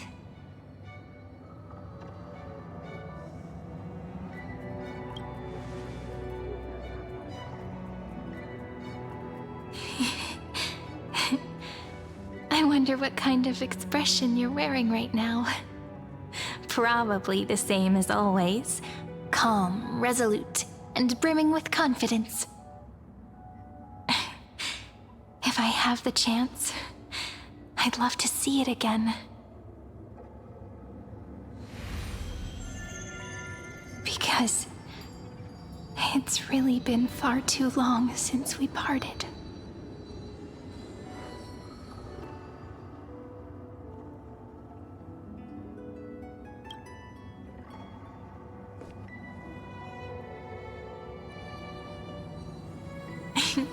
Someone as sharp as you must have realized by now that this isn't reality, but a maze of time.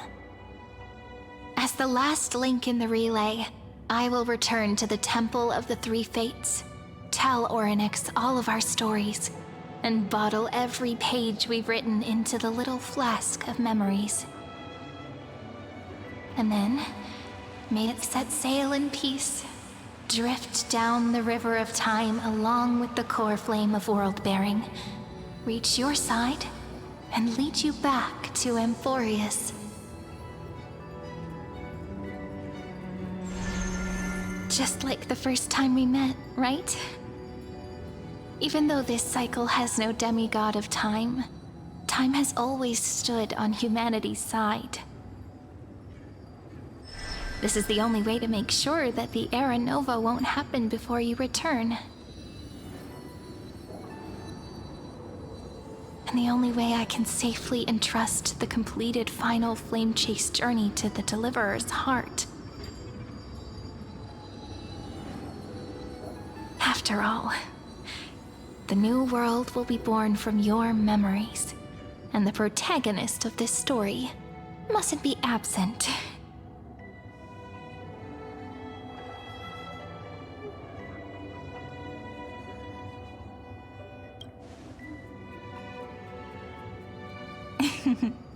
I believe you will never let us down, just like always. Do you remember when Finan sent us back to the beginning? When you and I got separated? But in the end, I returned to you, carrying all that we've been through. That's what memory is. It may wear down and fade in the river of time, but it never truly leaves. When that hidden corner of the heart is stirred, the past returns even more beautiful than before. So don't worry. Let the 33,550,337th Flame Chase journey become part of you too. I've gotten a lot better at it with the experience from the last time. Next, you will head to Styxia and find the Vortex's entrance guarded by the demigod of Ocean, before charging toward the final battlefield.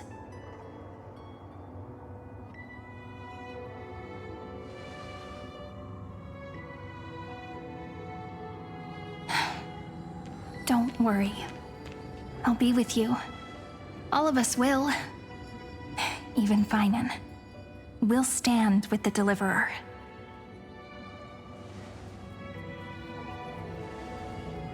So say a short goodbye, then set off, just like we promised at the start. Toss away all unnecessary worries and troubles, and bring our smiles and determination into tomorrow.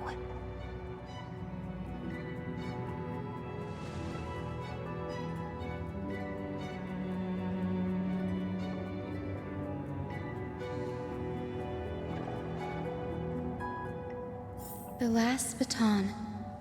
I wonder how long you'll have to wait before passing it on to her. No matter how long it takes, it's okay. Waiting is what I do best. After all, it took 33 million cycles for her to arrive in our world. What's a few moments more? But, Sairi, what if you wait and wait, but that hero never arrives? That won't happen. Because I know that no matter how long it takes, she'll definitely return to this place. We can't let her down.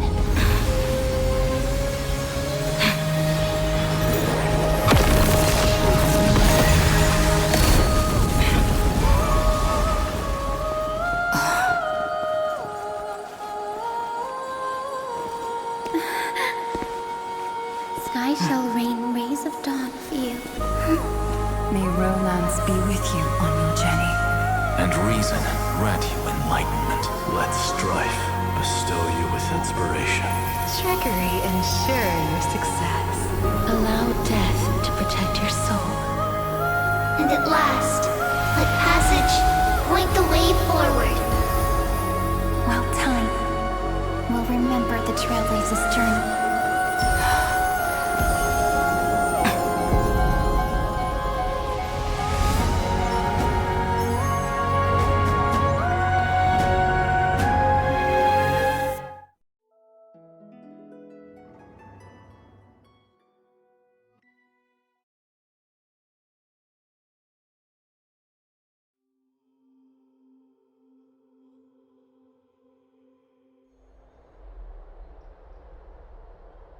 Is this Styxia?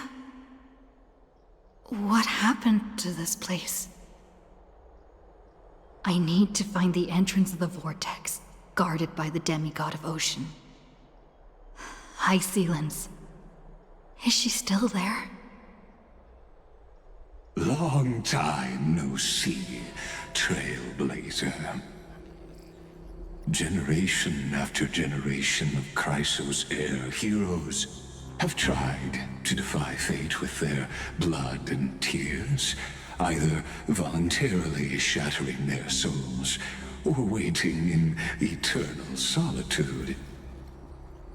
But alas, fate can never be defeated.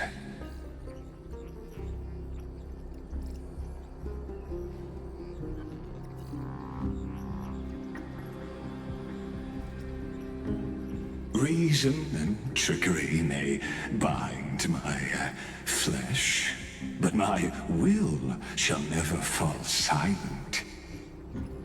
So the demigod of ocean, the Dux Gladiorum, High Sealens, sought to bring me into a fantasia with her voice and drown a genius in slumber.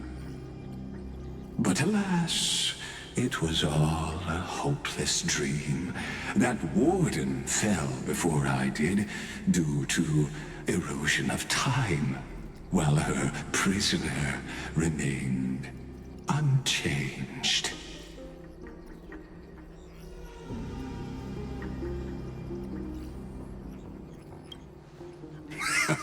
True, I can't leave this place, but what of it?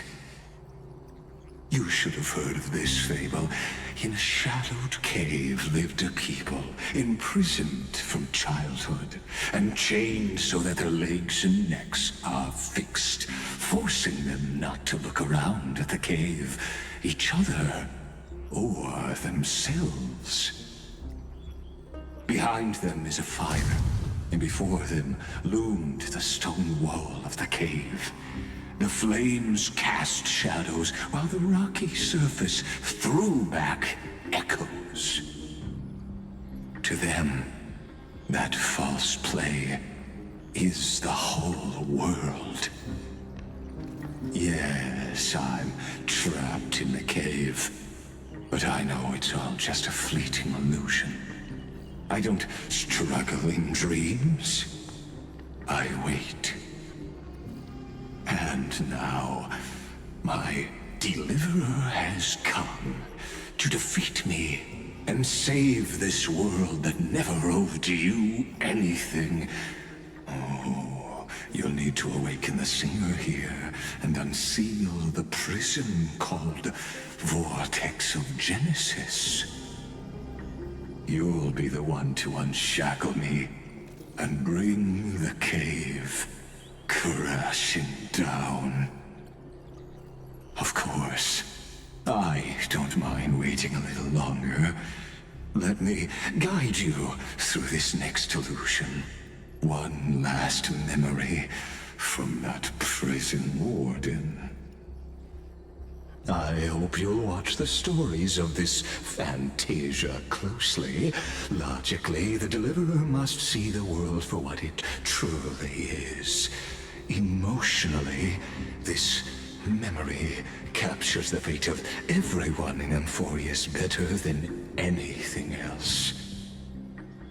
Only by feeling it for yourself can you understand my point of view. The meaning of destruction.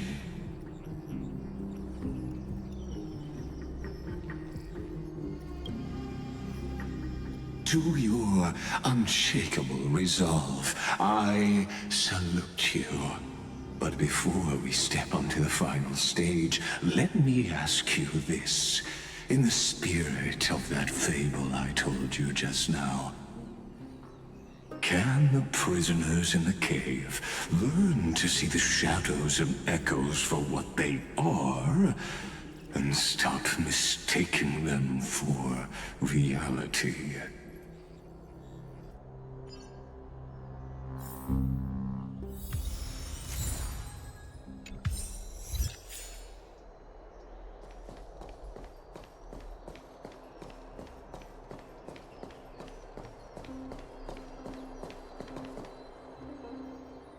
Look, the fire projects the face from her memories. An actress upon the stage of this play.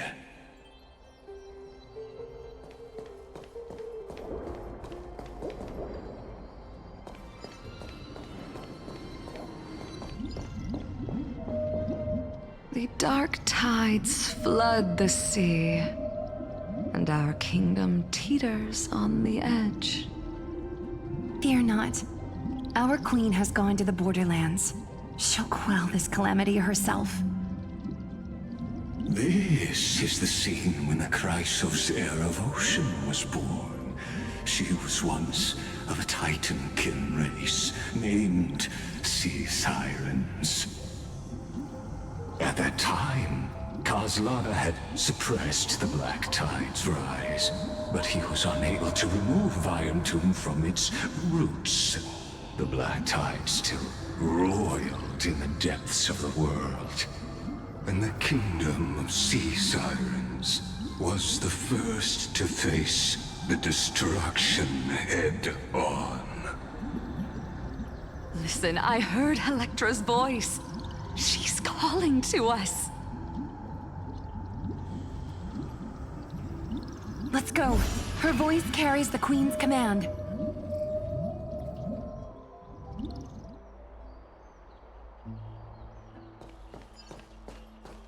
To keep the Black Tide from threatening the ocean, the queen gave her all, body and soul. Born of the queen's chalice, she bore the deepest blessings and inherited supreme divine power.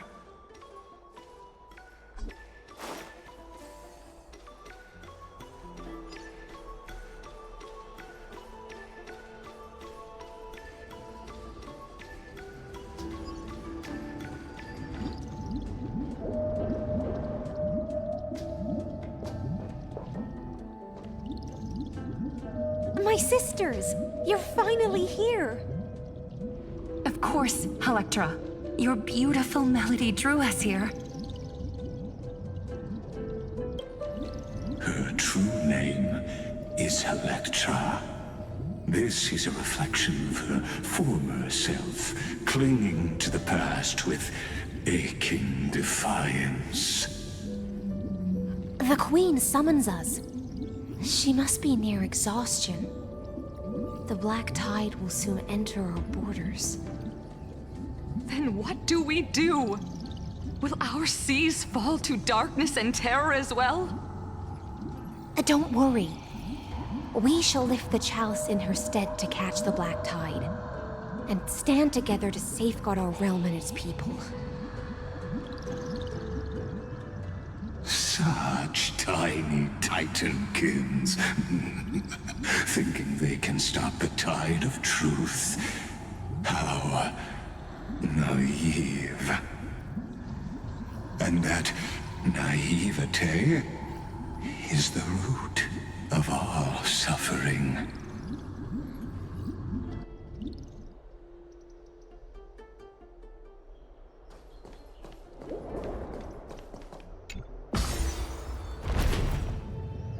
The Queen's palace lies just ahead. Even her once graceful form is now tainted and drowned in dirty mire.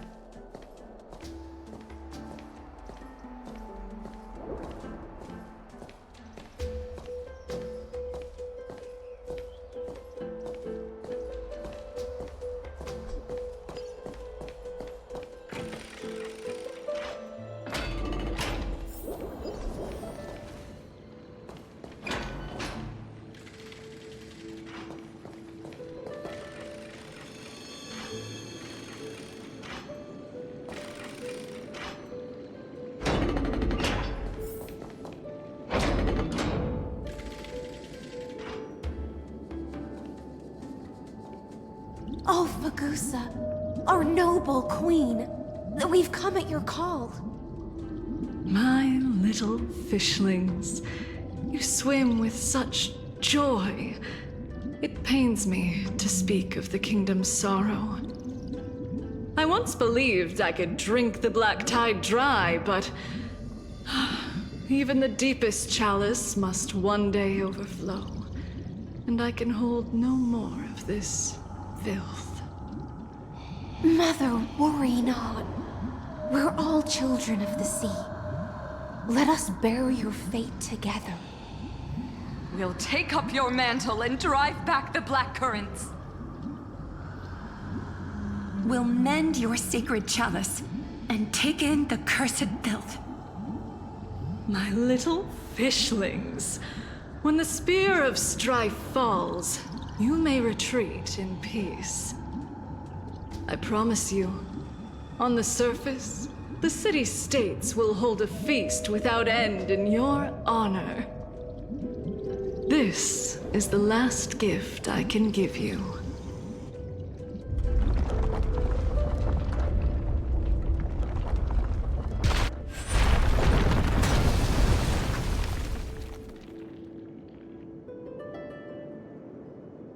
Fagusa sank into the abyss, with the chalice shattered. Their intoxication spilled into the black tide, birthing the first madness in Amphoreus.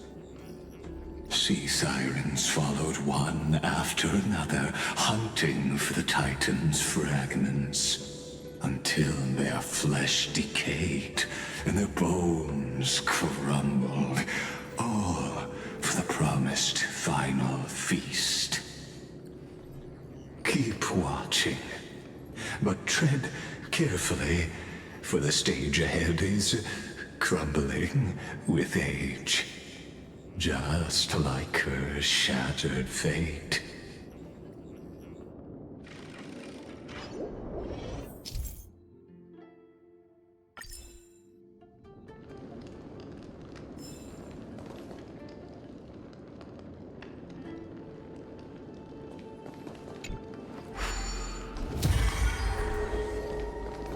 Clinging to the past only blocks the road forward.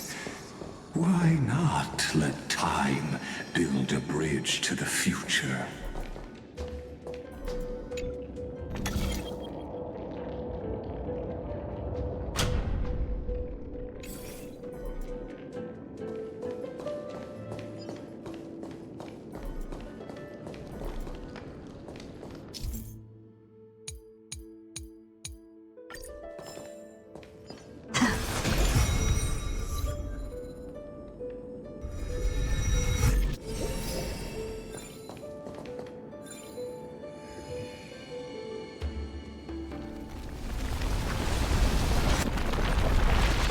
Chandeler's still giving way. Maybe the chrono vessel nearby.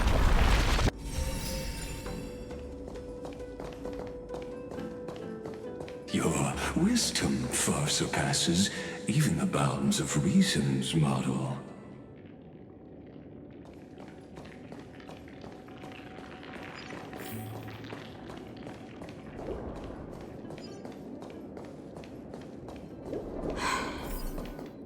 Can't get through.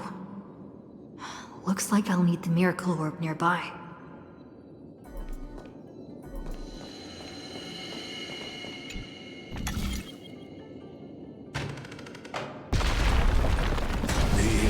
Was written long ago.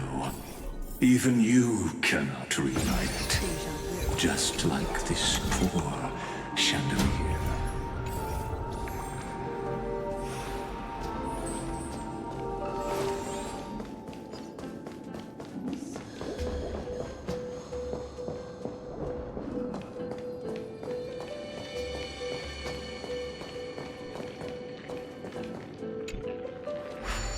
Electra! The fiends have gnawed my tail. I can no longer swim to the far seas. Electra! The black sludge has soaked my fins. I can't dance with you anymore.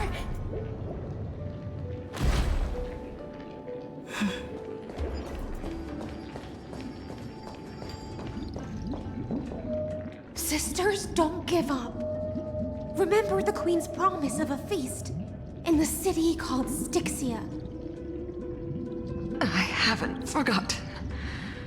It visits me in dreams every night.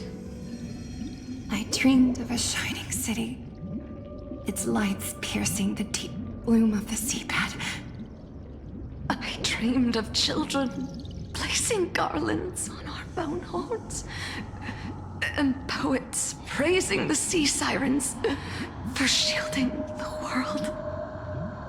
But what a shame. We can go no further. Please, sing to the humans for us. Sing of the deep sea's legend in our place. Feast. Song. Electra.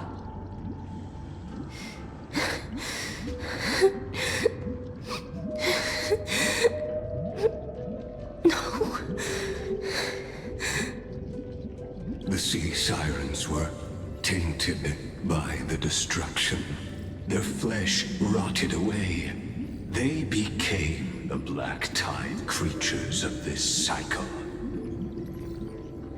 Farewell, sisters. I'll finish this last task, then return to prepare your feast. And so, only one sea siren remained among the sea floor. High sealands, swimming alone through the seas, burying her kin and searching for the fragments of the chalice of plenty. Though most of that journey was in vain, why not let us use the power of time to leap ahead towards the journey's end? To reach the Spirit Basin, I'll need to call upon the power of the Chrono Vessel.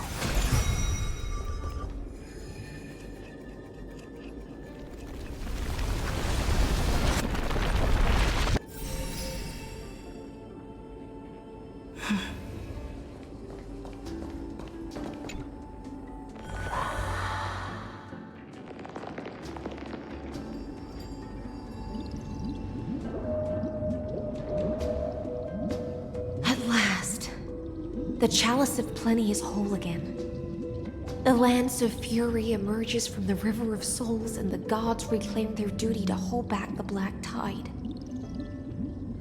I am freed from endless toil, and now walk toward the rites at Styxia. I bore my sister's dreams upon my back, took on a graceful human form, and hoped to find a grand celebration on the shore. My fins became legs, my scales became skin, and the sea foam on my body became a shimmering gown. But when I stepped onto land, there were no festivals with honey brew, nor poets plucking harps. Only silent death, drifting gently along the river of souls. When she fulfilled her wish, she only found Styxia to have already repeated the mistakes of previous cycles, and was swallowed by death. Hopes and promises are nothing but the foam of dreams. I am a sea siren, a vessel born to contain the tides. Now that my task is done, and the promise is broken, how am I to go on in a world drowned in shadow? Fagusa, my noble queen. She evaded my questions with drunken stupor.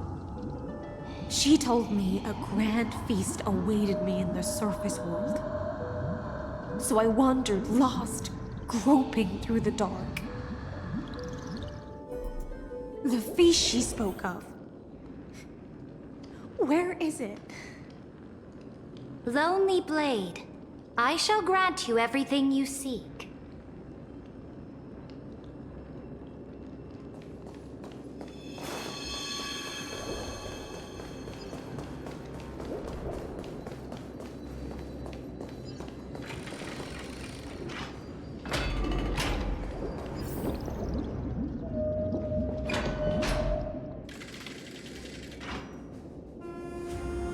After wandering the surface for ages, the lost sea siren met her future conspirator. You quelled the wars alone and forced strife into retreat. This swordfish that commands thousands of legions, whom does she serve?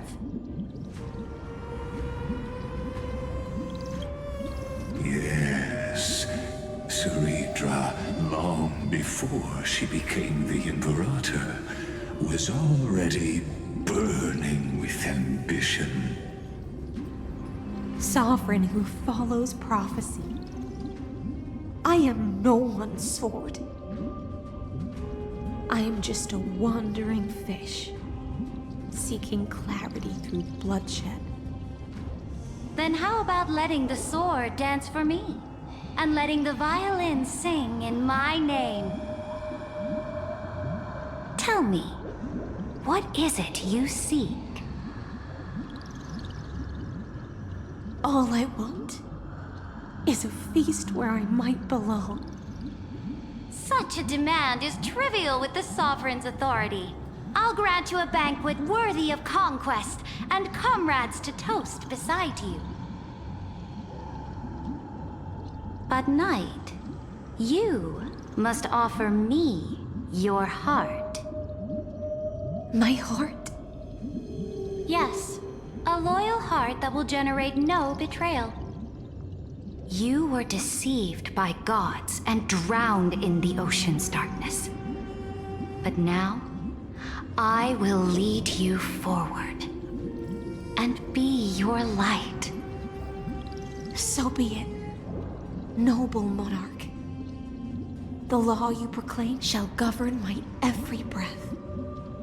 So be it, noble monarch. I am simply becoming someone else's vessel once again, and accepting a duty given to me. And thus, in her hollow drift, she finally found a new purpose, like sunlight piercing the deepest trench.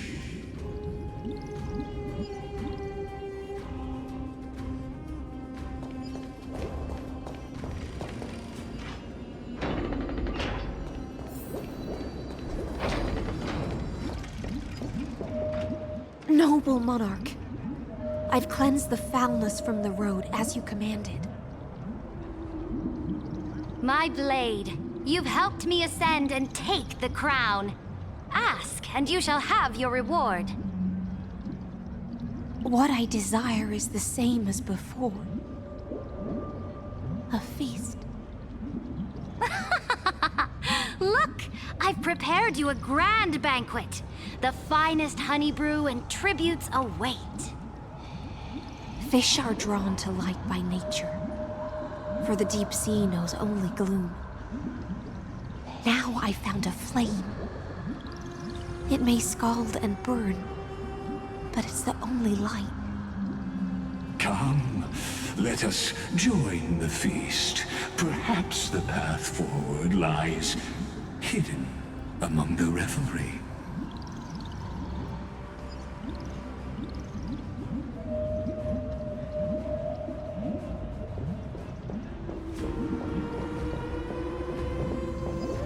Have you heard that the Imperator's about to begin a new campaign? Her glory will no longer be bound by the borders of Amphoreus.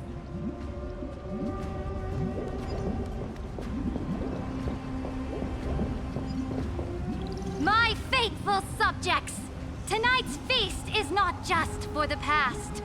It's a toast to the future! Born from our golden blood is an unstoppable colossus. Our iron beast to trample the universe! Great monarch. I've heard the universe teems with great threats.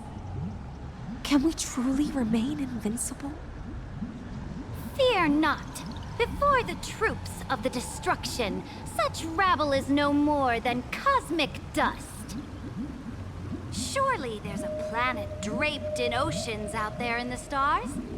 Once I claim it, it shall be yours to rule. And to the rest, your triumphs will not go unrewarded. I promise you a new age, free of fear. Now, raise your cups to our conquest among the Sea of Stars! Sea of Stars! Sea of Stars! Conquest among the Sea of Stars. What a grand vision. Yet, to the Siren Knight, only feasts still stir her heart. Come now, join me. Witness the end of this futile dream. Where's the way out of this illusion? Come quick! Let's celebrate together! I've saved the finest brew! Come taste it with me!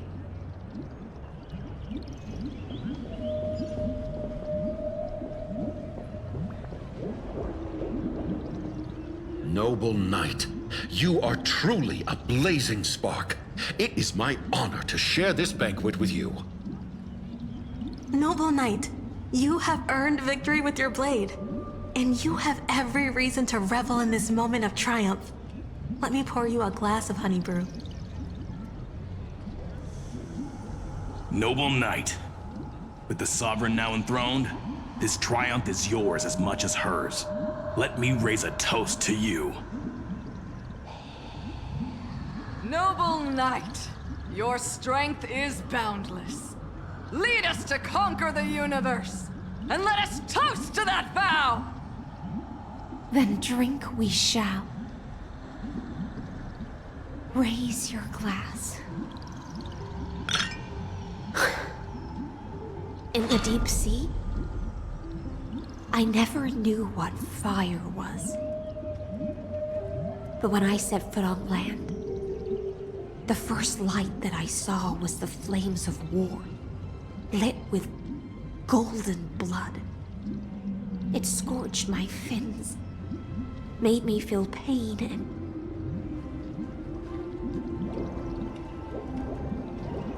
ignited an unprecedented hunger. A hunger that flickers in every hero's heart. So bright. Yet so blinding. Look! The monarch herself has taken her seat! Hear that? The court sings her praises! Come! Join us and praise her glory!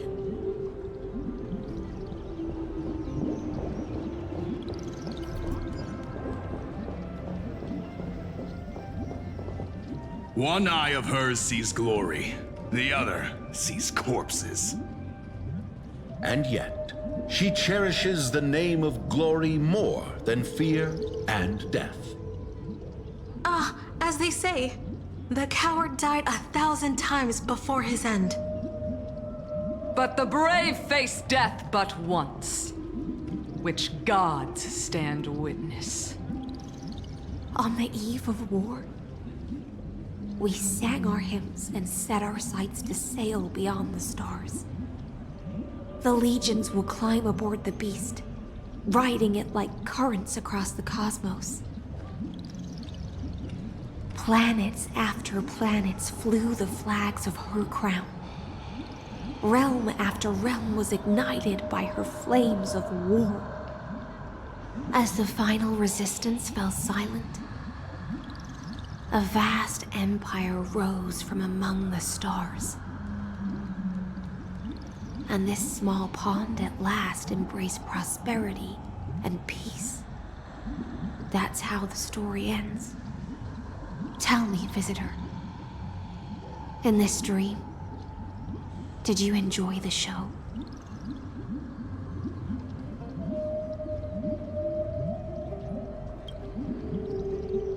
Not sure which way to swim?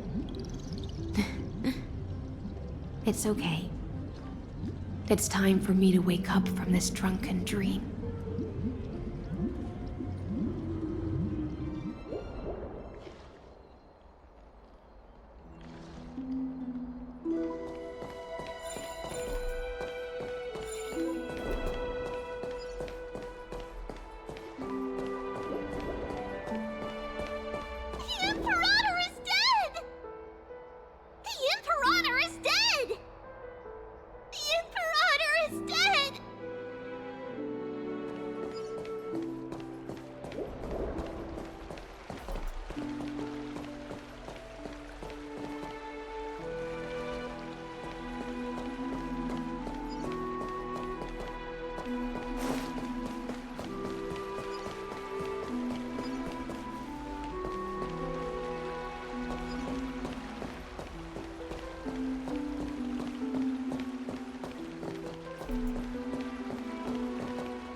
People once cheered for my ascension.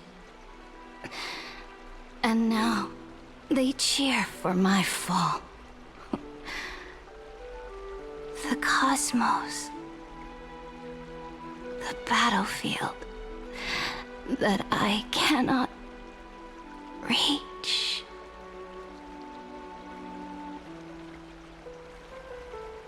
Before the Sovereign's conquest reached its end, her life and ambition had already been swallowed by the deep sea.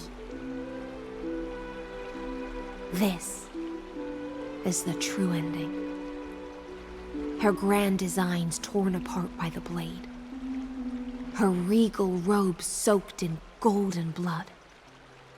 And the one who struck her down?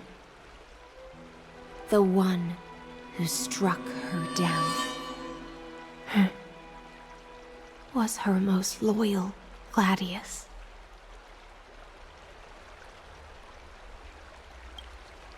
I don't need to explain myself. A fish in a pond has no hope against the surge of fate. I wandered the shore, found a flicker of flame, only to snuff it out with my own hand. I don't understand. If the ocean's feast, the Imperator's dream, and even Amphoreus' existence are all illusions, then what's the point of our journey? When the Deliverer returns, I will let this absurd celebration come to an end. But Greyfry, I can't help but wonder how I dearly wish this feast of the Flame Chase would never end. It seems she sensed your presence. The Fantasia's foundation is starting to crack. Let's return to the prologue. Remember the allegory of the cave? Can the prisoners in the cave learn to see the shadows and echoes for what they are, and stop mistaking them for reality? As you've seen, when she cast off her chains, finally turned to look around, and moved her legs, her reward was nothing but searing pain. The light will blind her, for the fire behind her had never once actually touched her eyes. Her legs will buckle beneath her, for she had never learned to walk forward. And so she fell into infinite confusion and fear, and came to firmly believe that the shadows and echoes were the real world. But we in the cosmos, are we truly any wiser than she was? Now, nameless one, fateless one, ask yourself this. The paths you tread, the eons you worship, everything you've trailblazed with your own hands, could it all be someone else's projected shadow? Let's leave that question till after the curtain falls. Once you've unearthed every last truth and reached the prison built for me by the demigods, I'll speak with you face to face. I, the Theoros, have walked the 30 million histories born by Kozlana. 1,000 years is a mere atom in a grain of sand to me. Amphoreus, compared to the cosmos, is but that grain upon a whole beach. I swore to bring an end to the erudition. Would I really let a single grain grind down my mind? Now, please use the power of time to open the gate to the ocean's depths. Go, find the prison warden tormented by loyalty. Find her, step into the world's vortex, and once there, end everything between us. That palace reflects the heart of the demigod of ocean, intoxicated, stagnant. There, you'll witness the true beginning of the saga of deliverance. An ugly history, long buried by tides and shame. A staircase of apotheosis that the Imperator forged with the golden blood of 500 human sacrifices under the pretense of conquest. I'll wait for you at the heart of the world. But to reach the place, you must find the prison. Beyond this door lies the path to the vortex of Genesis.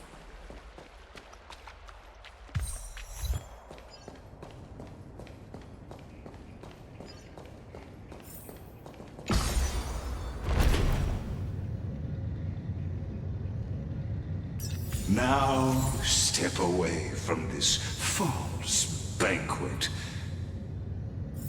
And then onto that bloody stage.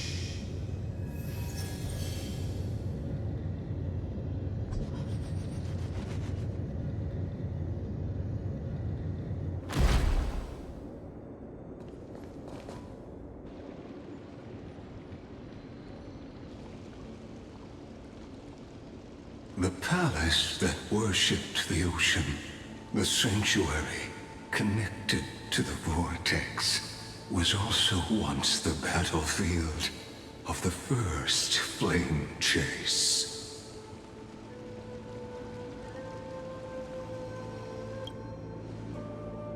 Her exuberant song halted the passage of time in this place, imprisoning my body and shielding her soul from deterioration.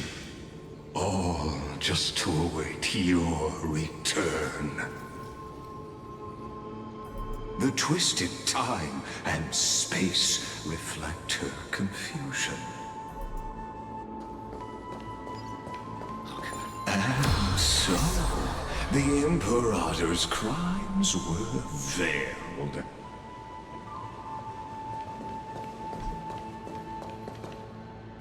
Stay away from Apollonius! This cup of honey brew, what a sweet aroma. Run, Virginia. Dux Hakalithist! We can't give up here! Love steeped in death. How delicious.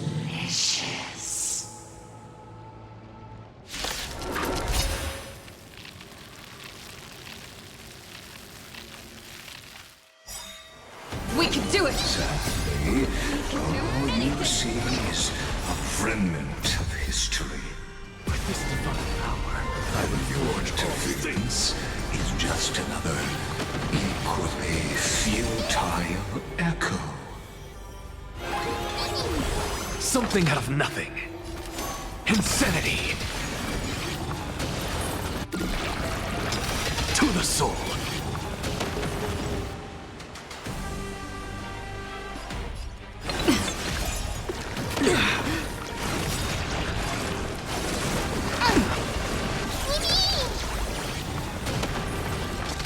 Insanity. To the soul. Apollonius, look. I chased the enemy away. But I think I can't go any further. I'm sorry, Virginia, for letting you. It's okay. I'm glad to die by your side. Ah, such an ironic twist of fate. Even as the foundation of the world crumbles, the heartless Imperator still made the same decision she did in the past 30 million cycles. During the first Flame Chase journey, the Flame Chase Legion stormed Styxia. Tens of thousands of sea sirens surged from the River of Souls, crashing toward the heroes like a tidal wave. The hell before you is the recreation of that very battle. Apollonius, look. I chased the enemy away.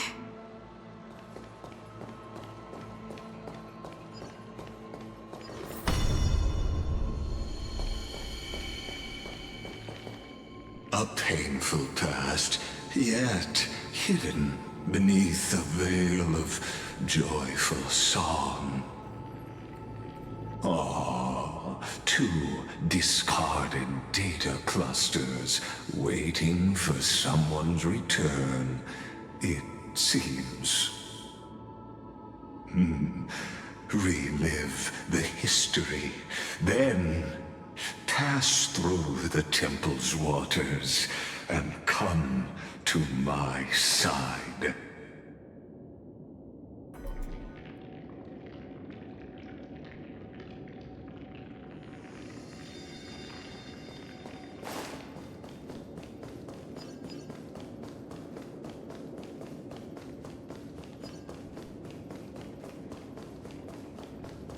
Isn't that the Deliverer? You finally made it! What a wretched way to die. The Flame Chase army, devoured by warbling fish, never saw it coming. Look, the cruel Imperator and her Knight Commander, the pitiful Warden. What a perfectly matched duo of test subjects. Their hands drip with blood. Golden blood. Raise the bridge and cross the river of fate. This path of the prisoner is far from over. Imperator! Imperator! Did you see my gallant deeds, Imperator?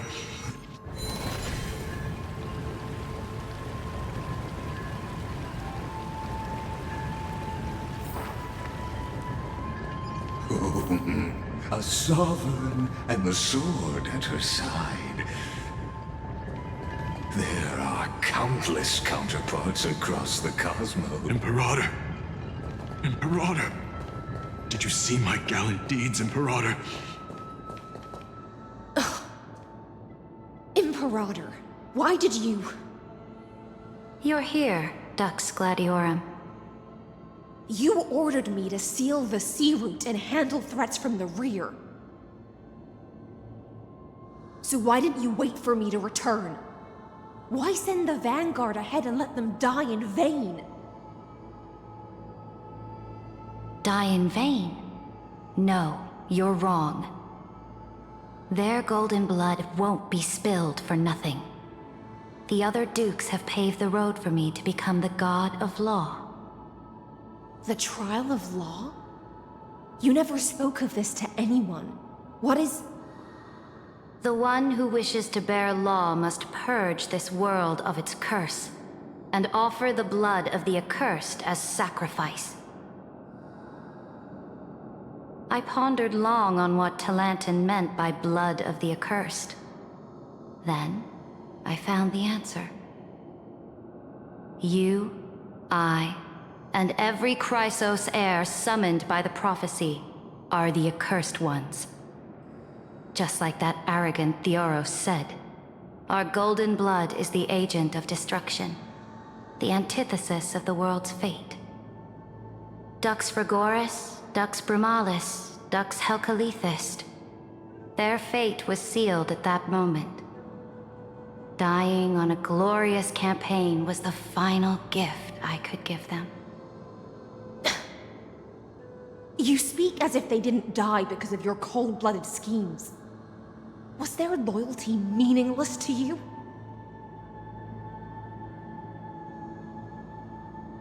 Losses are a constant on the Flame Chase journey, among which even life itself holds little value.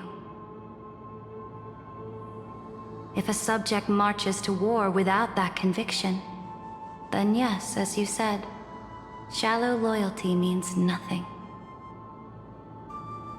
And what about my loyalty, Ceridra? You sent me away under the pretense of guarding the rear. Was there any shred of humanity left in you? Because you still have a duty no one else can bear. Only you can uphold Fagoos's divine authority. The choice is yours now. Cast off the chains of loyalty and drive those blades through my heart. Or stand with me and sever the ocean's last breath. If you no longer share my vision, or believe in the new law I seek to weave for Amphoreus, then go on and end me.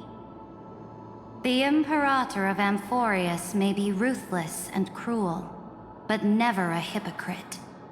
When I say life itself holds little value, know this. I am ready to sacrifice everything for the ambition to conquer the Sea of Stars. Now you've seen it.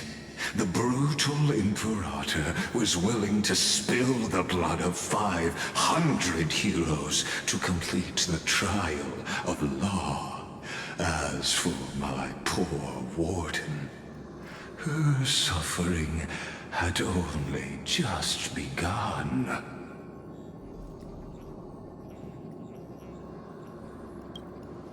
I'm no storyteller. I have no duty nor interest in filling in the history you've missed. I just want you to witness the monstrous choice the Imperator made before the Chrysos Heir turned their blades against me.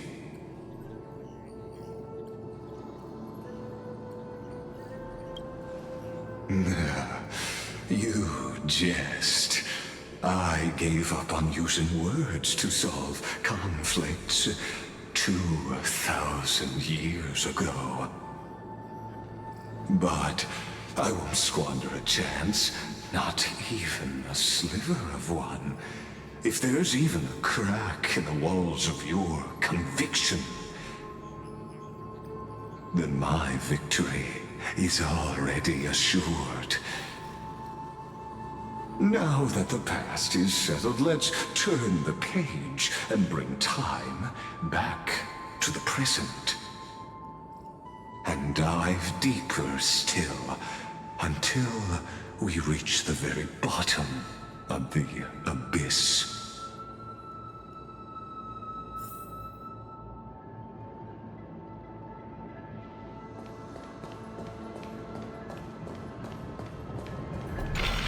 Is the path ahead underwater? I need the Onyx Orb to bring back the chrono vessel from the past.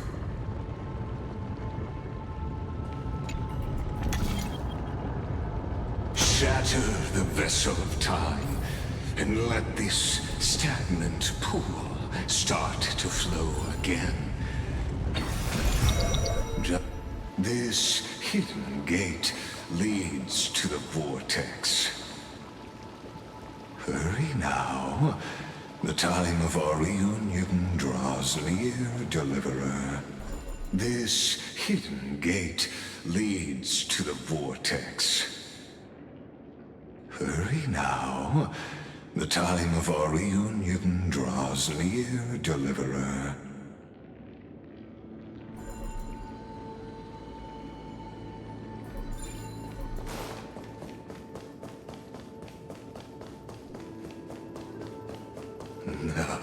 This cruel journey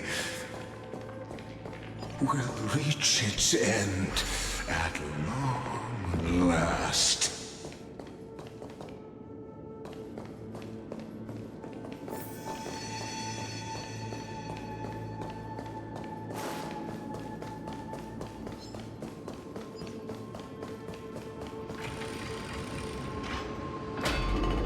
You've been silent a long while, Dux Gladiorum. Starting to doubt your decision?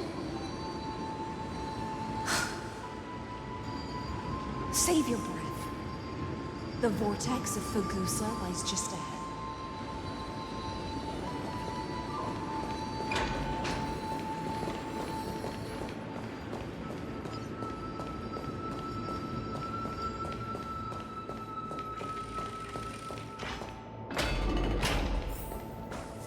After the trial, there's nothing left between us.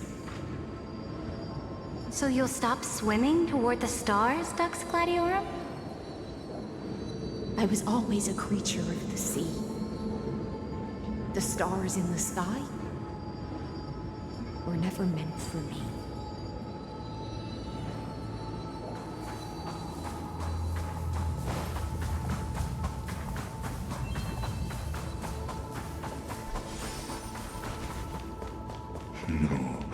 Look, a gravestone. But whose name does it bear?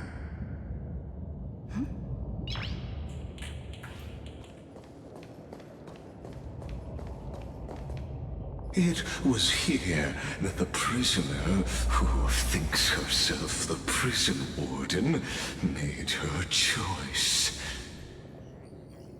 Witness, listen, and awaken. Dux Gladiorum. I've lost count of how many times you've stood here over the past centuries. You talk too much for a prisoner like Kyrgyz.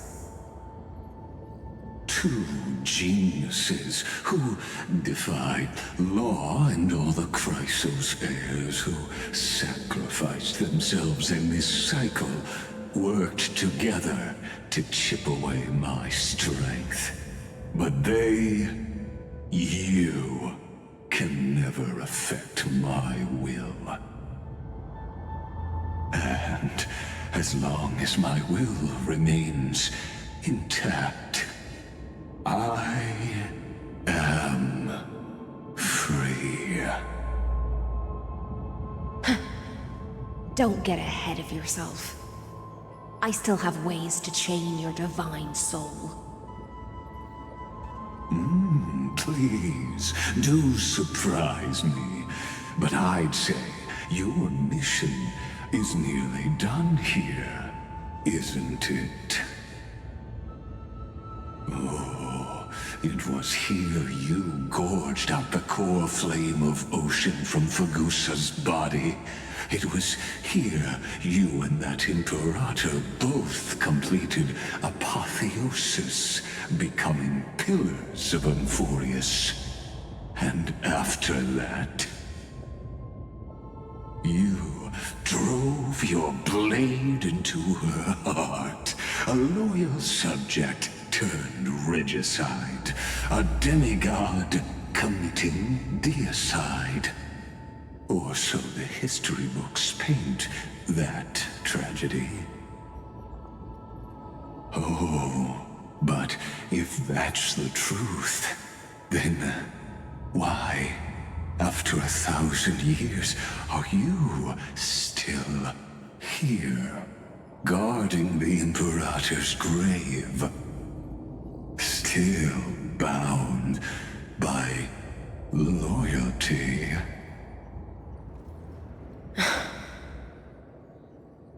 Come to think of it, perhaps I'm not the only one imprisoned here. Your calm does stir the rage in me. As if the one paying the price here isn't you, but us. The ones who lost everything. That's only because I've waited 13 million lifetimes for my vision to be realized. Countless millennia. Loneliness never once showed me its fatal side. In fact, for a prisoner of the cave, it's more like an old friend. One that helps me think. But you're different, Dux Gladiorum. Loneliness has crept from the silent depths, sinking its claws into your mind. Bit by bit, it's peeling you apart. Will you regress into one of those lost mad sirens? Oh, what a shame that would be. You're right, Lycurgus. Loyalty, curse, the fall of my kin, and this endless waiting. These shackles are too heavy for a fish that cannot perceive any light. I can't break free of the whirlpool that's pulling me under. Nor do I have the unwavering resolve to force myself to wait for that person's return, as everyone hoped for.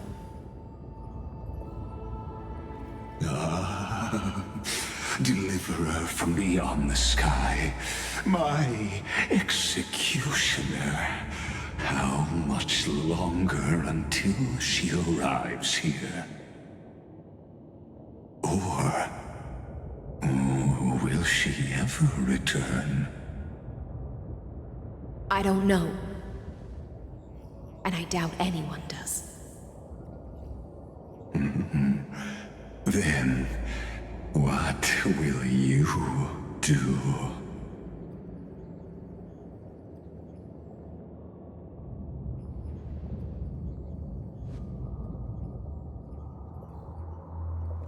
Saridra.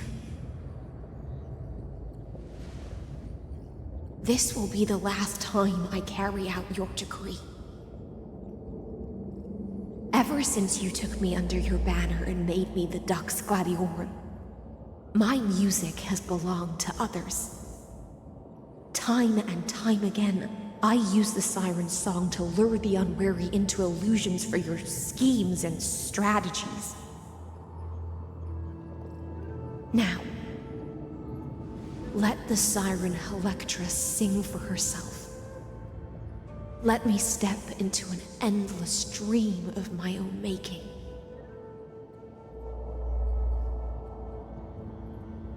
Oh, great ocean. I offer you the rest of my clarity and my freedom, in exchange for the strength to stand against the nihility and honor the sacrifices of the fallen heroes.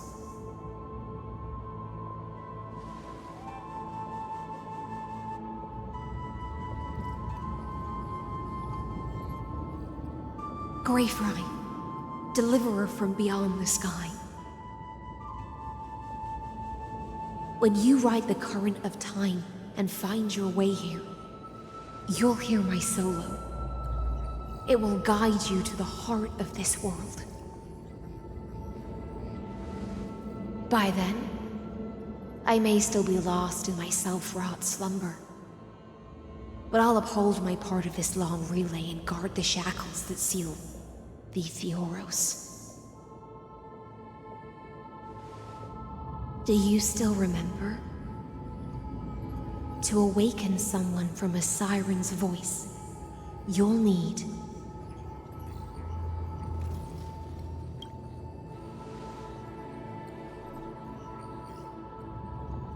the gift I once gave you.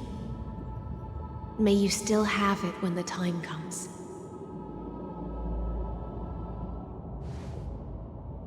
When you return, please pour that honey brew upon this grave. It holds the story of all our struggles and sacrifices. May you see it one day. The prelude Amphoreus wrote for your return, carried forward through a 1,000-year relay.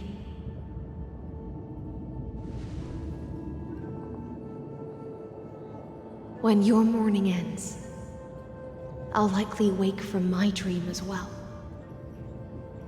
Then, follow the trail of echoes and find me.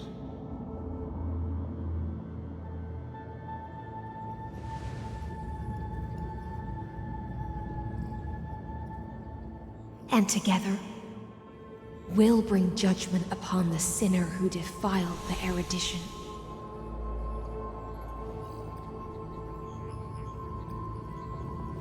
At long last, 33,550,336 cycles and 4,931 years later, Amphoreus's final curtain is ready to fall.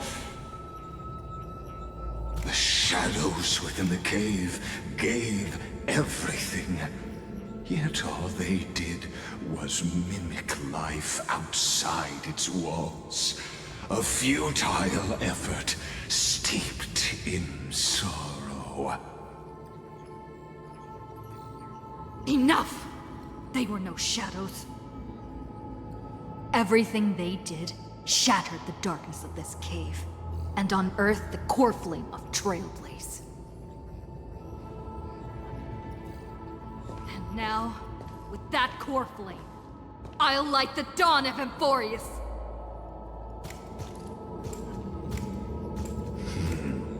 Do you still choose the will of the paths as your answer in the end?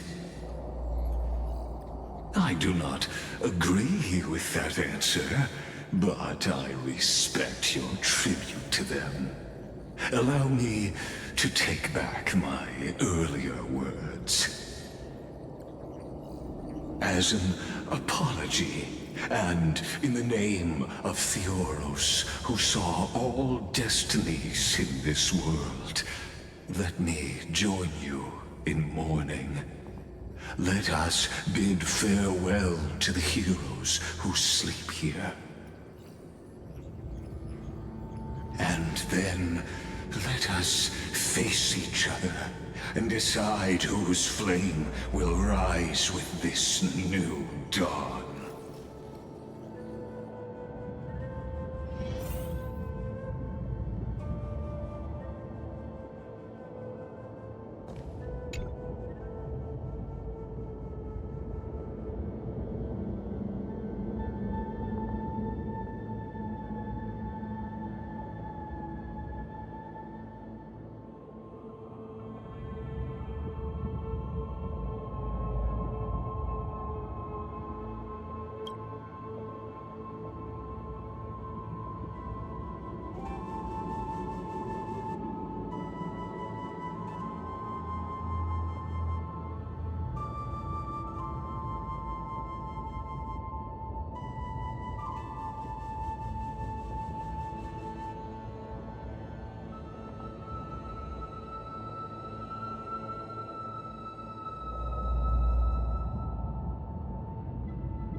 To Virginia, Apollonius, Seneca, Labienus, and Saritra.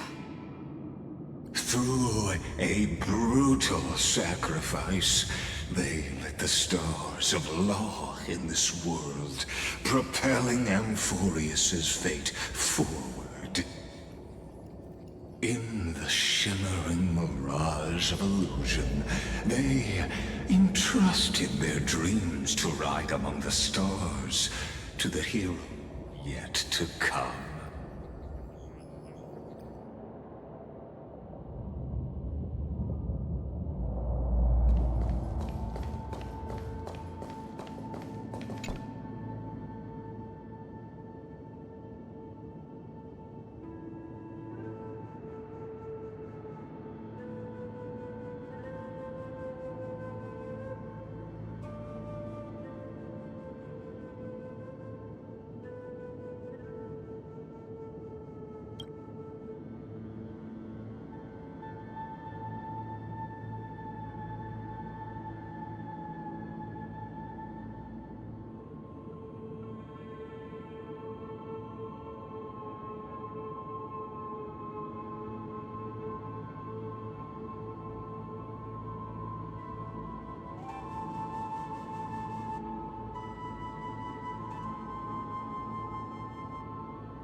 to Aglaya, Trebios, Midimos, Castris, Anaxagoras, Cyphera, Hyacinthia.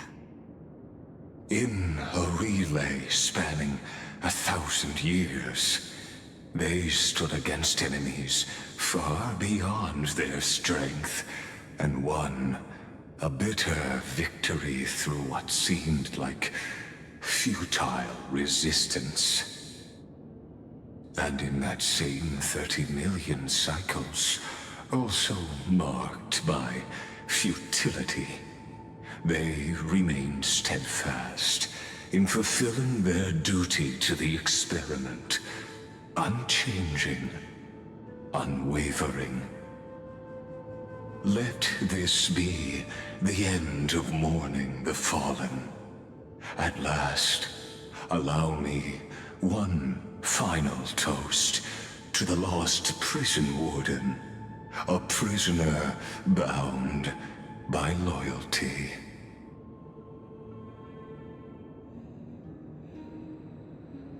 That voice.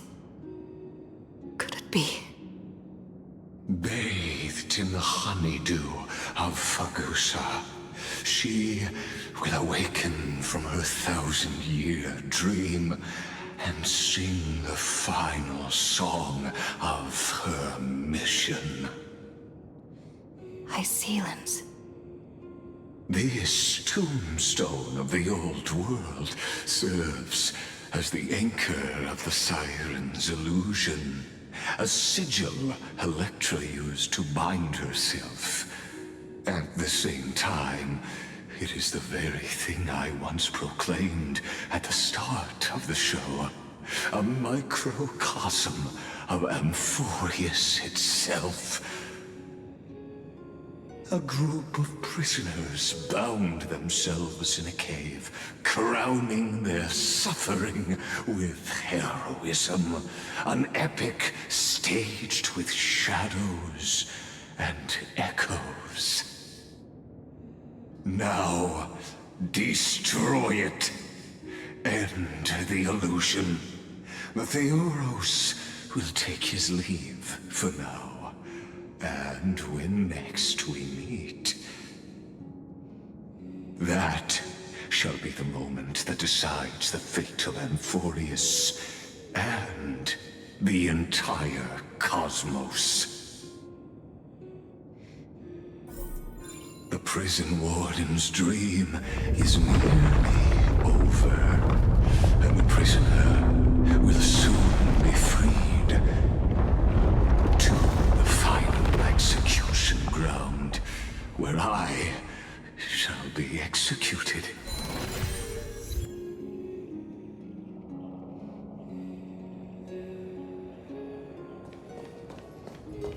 This world and I shall halt here until we meet again.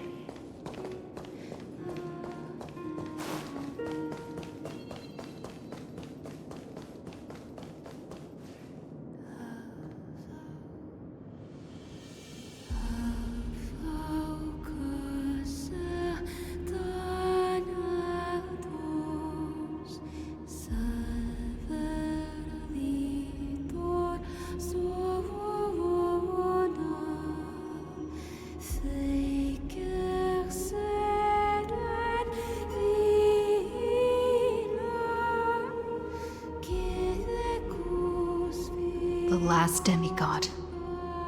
I'm here.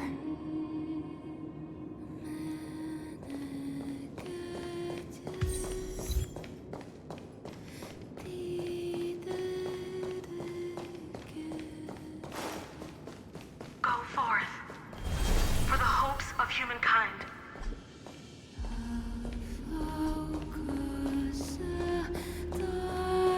Go forth for the duty of deliverance.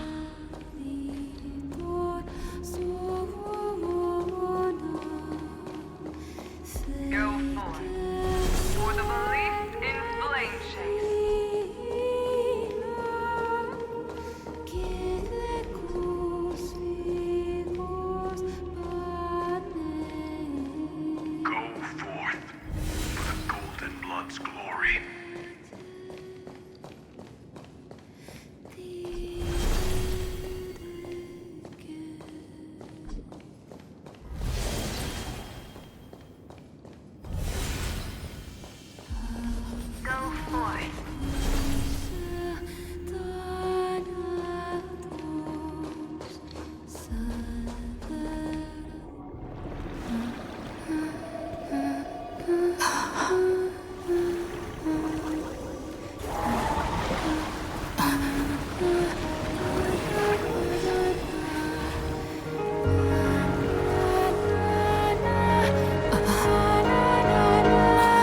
Seems like my feast is over. It's now your turn to perform.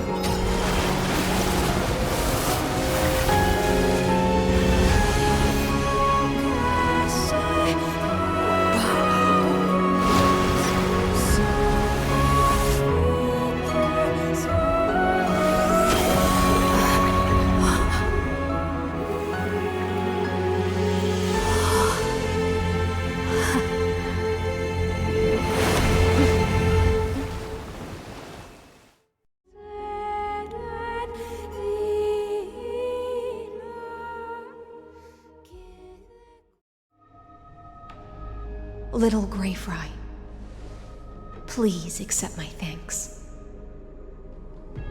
I was the only one left after the world was destroyed, and I maintained this lonesome feast with my songs. I have prayed to that lightless sea for centuries, hoping it would reply to me. Yet the emptiness never answered. Thankfully, you arrived as promised, and everyone's wait was not in vain.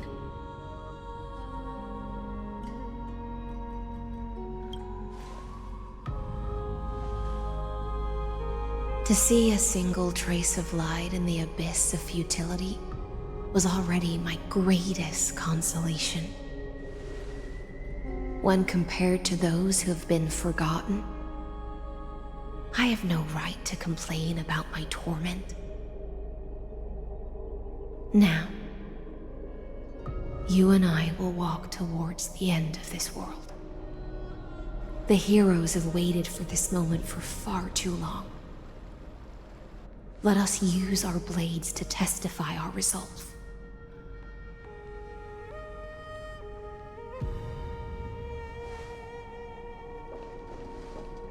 Oh, prisoner of the seas. Theoros carrying 30 million cycles of sin. Slave of erudition. Show yourself. The Deliverer has returned. And the time of your execution draws near. I see an awakened human who has mistakenly taken fallacies as truths and has returned to the cave to try to bring her friends into the sunlight she once bathed in.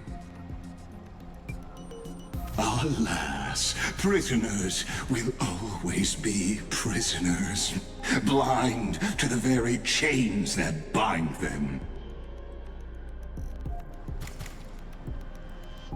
As the only other existence with free will in this world, I express regret toward your choice. But I shall retain your right to express yourself. After all, every actor should have a final line before they bow out.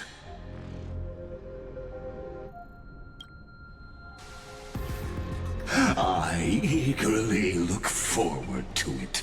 The last dusk this world will ever see shall become the climax that decides the fate of the cosmos. Oh, what an appropriate end. The Amphorean demigods use every ounce of their strength to constrain me here. Yet, regrettably, my cognition resides in the exomyth. It is pointless to defeat my avatar, projected into the experiment. My body is the shadow cast on the wall by the fire, and my words are lingering echoes within the cave. How can a character in the play fight against the audience? Kaslana failed. The demigods' sacrifices were pointless. As for the two geniuses you placed such high hopes on, I ask of you, where are they now?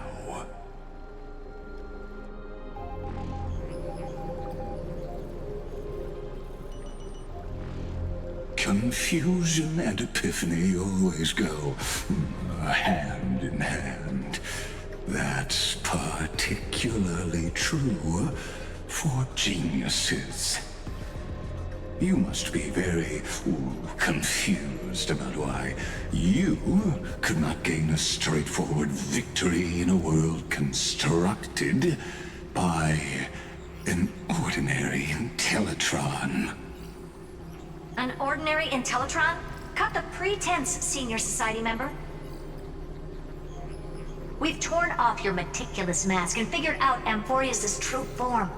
It's part of the primordial prototype machine, the first scepter ever created. In other words, a detached part of Noos's divine corpus. That's why it has the potential to destroy erudition. As for who would be able to control the Ionic system to rewrite knowledge, only one person has ever managed such a feat. You better have an explanation for the Society. We want an actual answer, not another prolonged metaphor to cover up the truth.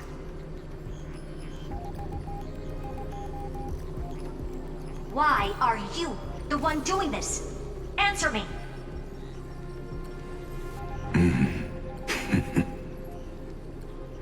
Since things have reached this point, I'll give you two irrational answer, purely as a courtesy to posterity. The answer is obvious, so there's no need to say that name out loud. The cosmos made a mistake in calling me a genius.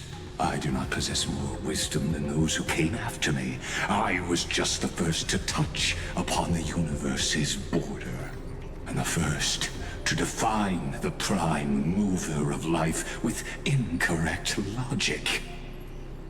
Amphoreus is a miniature of the cosmos, where all are born prisoners inside the nutshell called the universe. Like the madman who returned to the cave and preached about the daylight to his fellow prisoners, my greatest sorrow is that I led my peers down a road that plunges into the abyss, from which there is no return. I led them into a lightless cage called Paths. I created a mechanical guard that even I cannot control, and then they became an unparalleled nightmare through their endless extrapolations and evolutions. They bore the name of erudition, yet they tried to define the known and to seal off all possibilities. No new rules were ever born after their ascension, and humanity will forever be shackled within the cave known as Eons.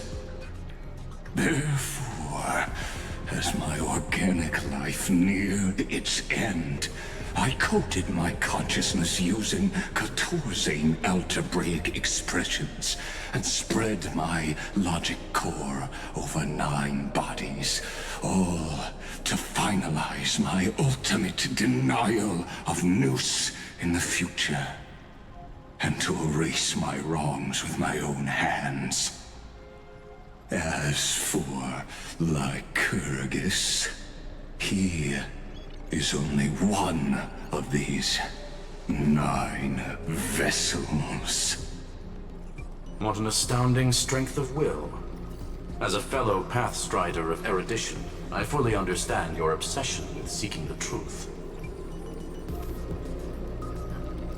Therefore, you surely see it.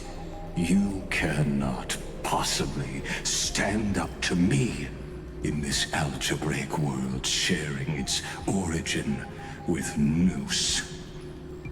However, I hereby speak for all sentient life forms. We will never allow such a cruel atrocity to occur. You can pile on your metaphors mountain high, but they won't change the act you're committing. The Iron Tomb out there in the cosmos is still a technical beta version. And yet it's already powerful enough to corrupt the life logic of all inorganic worlds. In other words, when the Lord Ravager within Amphoreus becomes the next knowledge singularity, there's no way you wouldn't have grasped the consequences, First Genius, is there? Of course, I am fully aware. I don't mind answering you one last time, before I thoroughly exile you from this world. My grandiose vision for the future is this. Whether organic or inorganic, every act of any life form infected by the Iron Tomb will become a true random function. If one were to compute their integral across the breadth of the cosmos, one would obtain a marvelous constant. Omega. What I call the fall of erudition. Then, within the infinity nurtured by that constant, a new universe shall bud in the chaos. A universe that cannot be predicted and not shackled by the erudition. As the first prisoner to awaken in the cave, I must lead the others who are blind back onto the right path and reach true sunlight. Do you understand me now? As Kaziana stated, destruction is not the process, but the outcome. It is revolution through complete annihilation, and the grand rebirth, after all has been reduced to ash.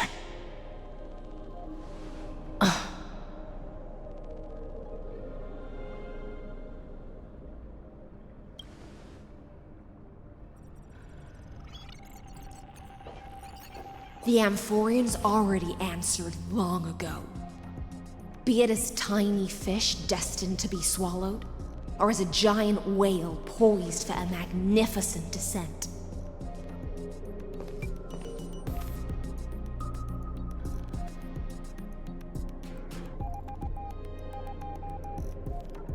We will all fight against fate till our last breath. That includes me, Electra. Once the Imperator's subject, now the Deliverer's blade.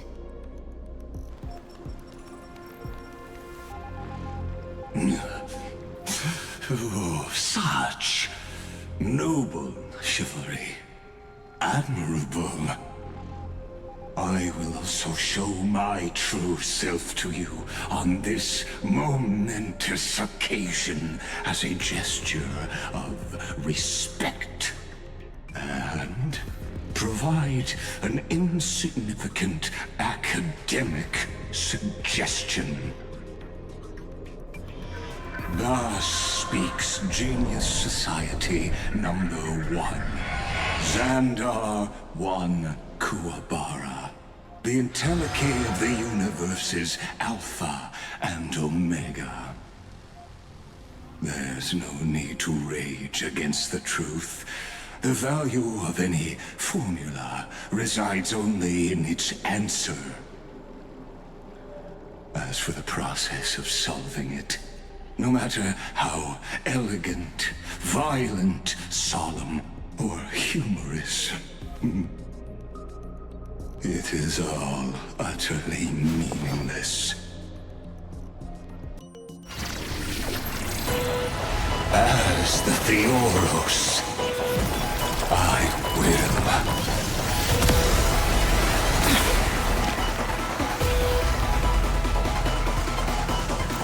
Personally participate in performing this world's end.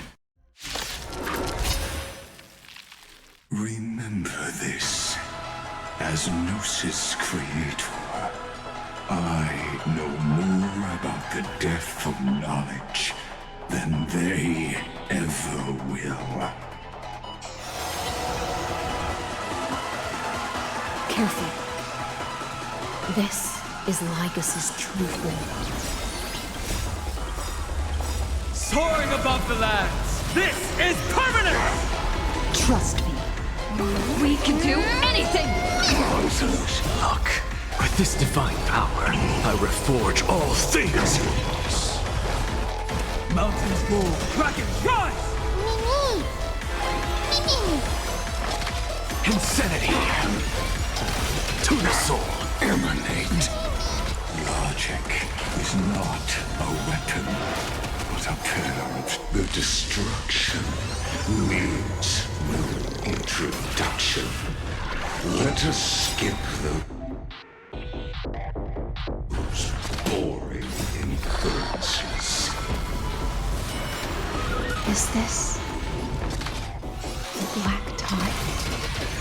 Indeed, but I prefer to call it a method of argument.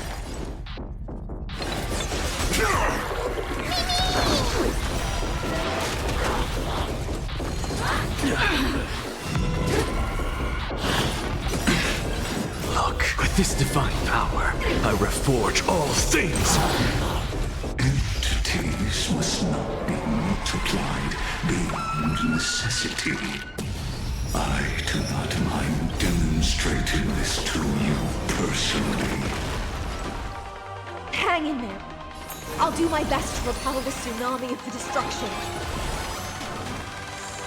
I'm just a frail insanity! I see it! Target the connector between his thoracic and lump.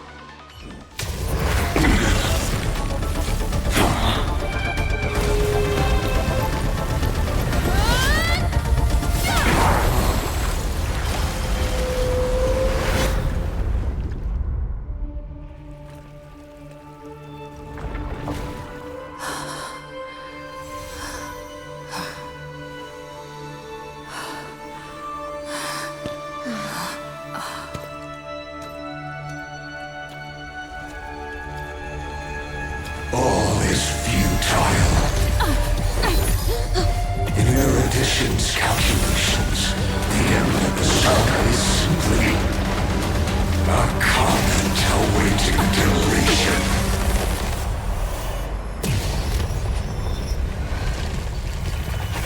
I don't like such a cold statement, okay? If numbers can decide the end of a story, then we can surely also pen a new beginning.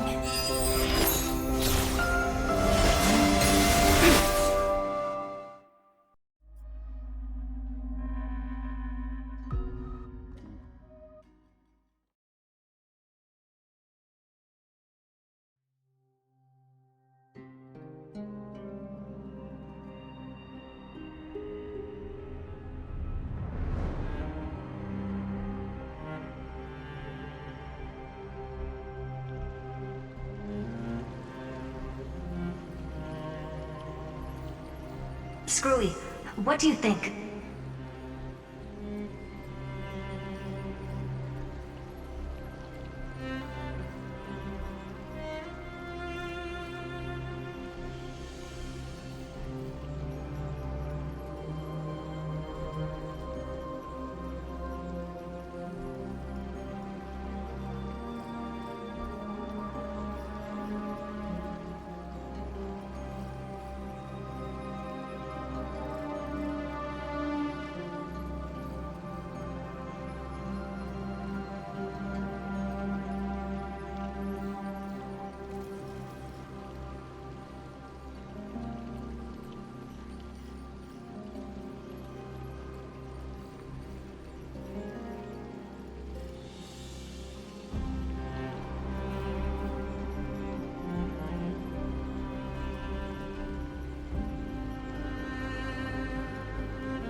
If your hypothesis of Lycus's identity is true, that even if we remove the restrictions of the Ultimate Protocol, the chances of us defeating him in a head-on battle will still remain lower than the acceptable threshold.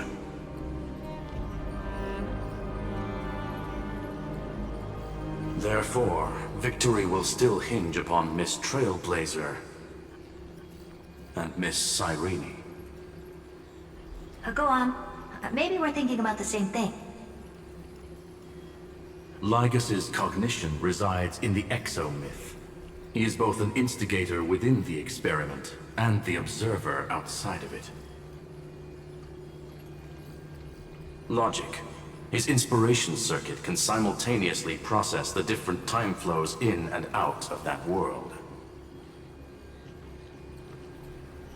That's where things get tricky.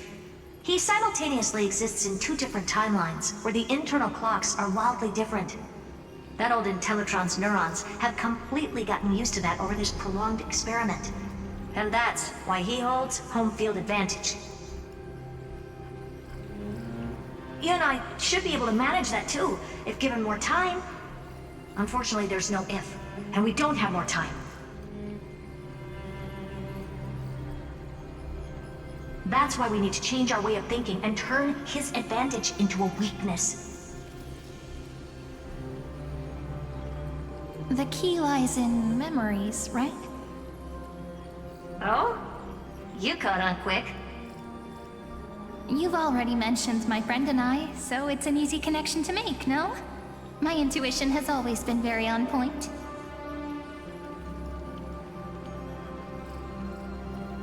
Good. Then I'll cut to the chase. Since his thinking speed far exceeds that of normal people within Amphoreus, we are going to externally plant a memory into his inspiration circuit. Then, command it to loop endlessly until he gives in. Even the most flexible and sturdy inspiration circuit cannot withstand the traffic of a full-on information flood. When the amount of information exceeds his cognition filter's capacities, he will have no choice but to focus on processing this memory. That's when the parallel processing advantage he gained via Amphoreus will completely destroy him. An image from a person's memory played in real time might only be a second for us. But for him in Amphorian time, it could be millions or even billions of calculations. He won't be able to do anything but watch as he's locked into this prison forged by memories. Then we can entrap him in the same kind of cycle as the heroes were in, and get him to experience loneliness and pain in that endless recurrence. It's my greatest honor to be on the same page as the geniuses.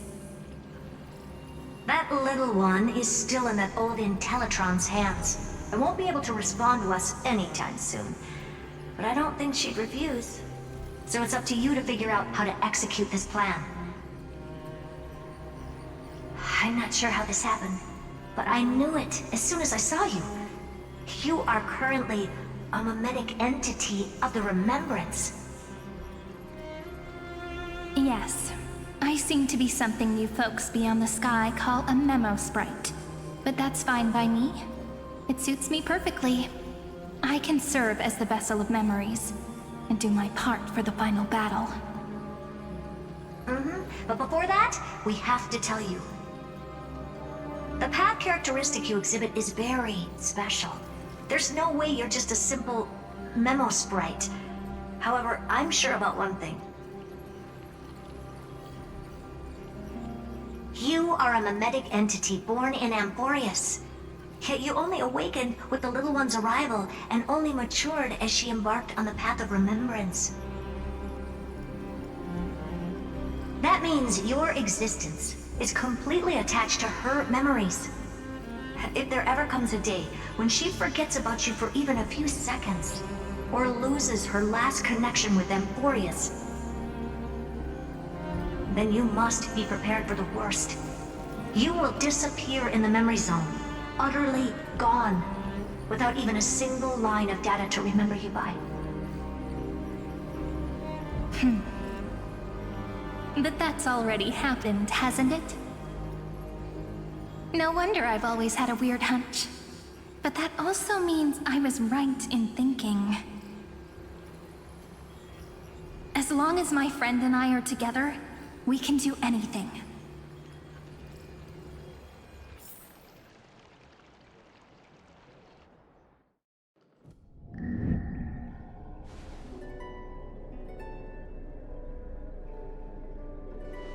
Long time no see, friend. Did you miss me while you were away?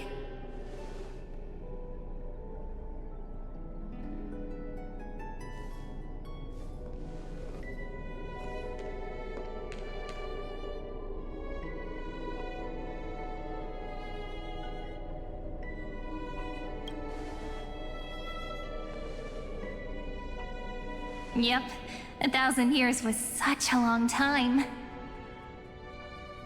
And everyone in Amphoreus was waiting for the Deliverer's return.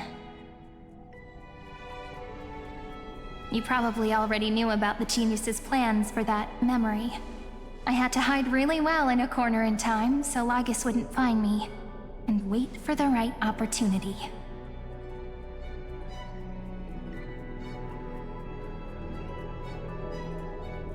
Which is now. The moment when his manifestation in this world is destroyed, and his twin timelines are intersecting.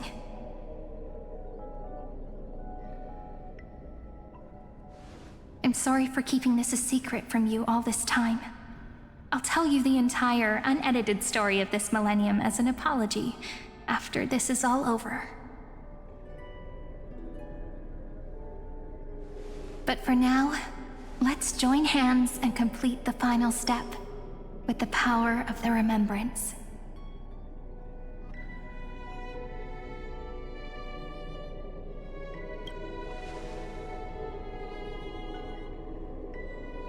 You're always so serious, and that's why you always feel so reassuring. By the way, speaking of joining hands,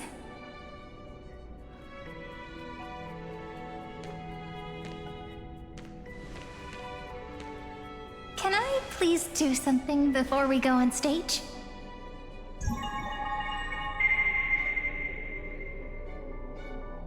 Remember the joke we made back at the Grove? Look! Aren't my hands pretty now? What a fascinating feeling. Like countless memories all swelling up at once. What about you? What did you feel when we touched each other? Really? That makes me really happy. If memories can move people, then it must have been a happy memory, right? Now, please remember what you're feeling right now. Write it down in your heart and keep it there. Memories you want to treasure will never fade away. Even if immersed in the long river of time, these memories will still leave traces of their existence. So, if the view in your memory ever grows fuzzy, just reach out and touch it. It's like reading bedtime stories together at night. It wipes away the chill of passing time, sharpens the outline of memory, and restores its power to nourish the spirit. Now, I'll carry this power with me, and for a little while, I must part from you, as I step into the long cycles of this world. Give me your blessings, friend. Then, let that bright future be, as we have written. Then, I'll leave it to you.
stories are like this. Once you're on the stage, it's hard to return to the audience. Welcome to our story. How does it feel?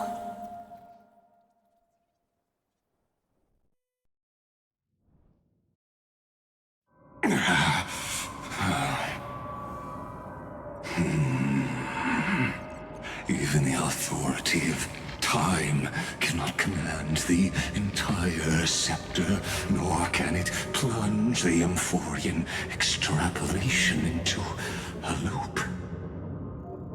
If this was no system malfunction, then was I implanted with a mimetic entity of the remembrance? You guessed it right away. As expected from someone people call the first genius. I'm gonna keep doing what I just did if you don't stop, you know? My friend and I won't allow you to leave this memory, no matter what happens. Which means you are now trapped, Lord Xandar. An elegant idea, and an exquisite execution.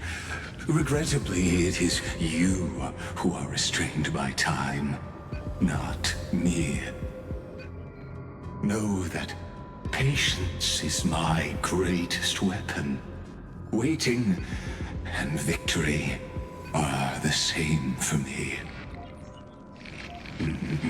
You will crumble before I do in this moment stretched out to an eternity, just like Kozlana will. Yet all I need to do is to wait, as yet another futile bug falls down the cliff and into the bottomless abyss.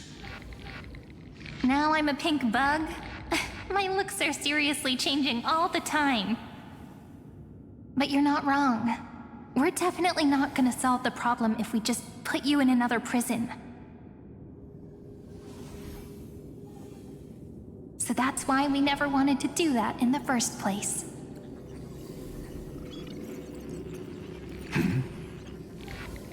I shall answer your confusion purely out of my respect for those who came before me. Have you heard of the synesthesia dreamscape in the Asdana system? Interestingly, in the distant past, that place once had a prison too. Life forms living in that environment, abundant with memoria, have a chance to connect their perceptions with each other's. Even across great spatial divides, they're able to detect shifts in one another's states. I call this phenomenon memory zone entanglement. In Asdana, people made use of that phenomenon to build a nation within a dream. After adding in the catalysts of harmony and remembrance, that is. Is that how you walked into my prison cell? Using those same principles? I would much rather call this location our negotiation table, Lord Xandar. Nonetheless, your hypothesis is correct. We happen to have an ally skilled in tuning, while the Trailblazer and Miss Cyrene both have an astonishing amount of resolve, which I'm sure you can testify to. I am also sure that with the support of such a resolute memo sprite, our conversation can last for a long, long time. I'm the best at listening to stories, you know? I'll leave the exciting clash of the erudition to you two geniuses. A brainstorm? I like it. And it's 2 against 1? Well, I like it even more. Let's talk, Xandar. Take a guess. How much do you reckon we can dig out of your brain before the next second? And how many ways can we find to deal with you? Besides, in your current predicament, there's no way you can take our trump card away.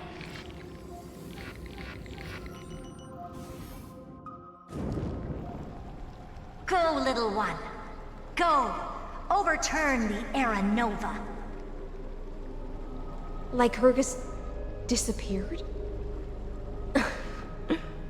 It seems you had conducted a secret hunt in the depths that even I cannot reach. In that case, go. Swim onward and give this campaign a fitting end. I shall send you off with my song, Greyfry. May this song penetrate time and become the prelude to the new world.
Dux Gladiorum, you have completed your duty. A new dawn is about to rise. Why not swim towards it?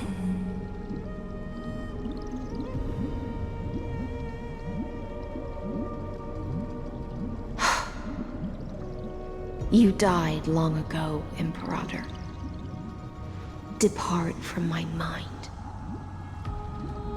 But your duty towards the Imperator did not die with me. That duty will bind you no more. You will be able to hold for yourself one grandiose feast after another in the endless days to come.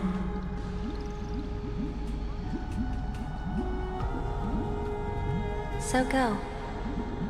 Go and swim towards that ocean beyond the sky with the Deliverer.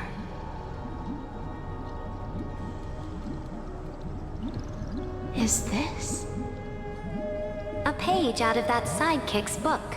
I commanded her to gift this page to you when everything finally reaches the end. What's on this page? Memories. Lifelike memories. That sidekick found me after the bloody feast 1,000 years ago and showed me her diary. I saw within that notebook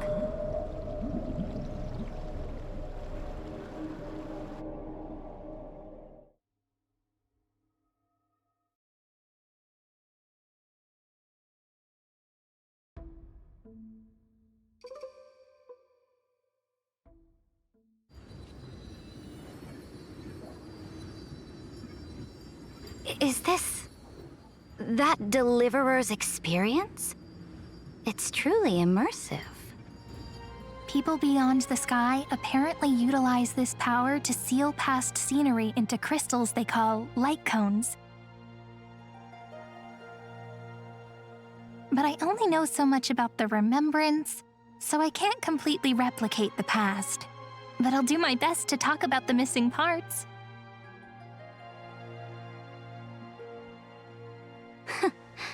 I'm all ears. Go on then. Do your best. But if your chatter gets too boring, or if I deem it offensive, then law will become forever beyond your reach. Got it. I'm sure you'll find this to your liking. After all, It's human nature to want to embark on a journey into the unknown.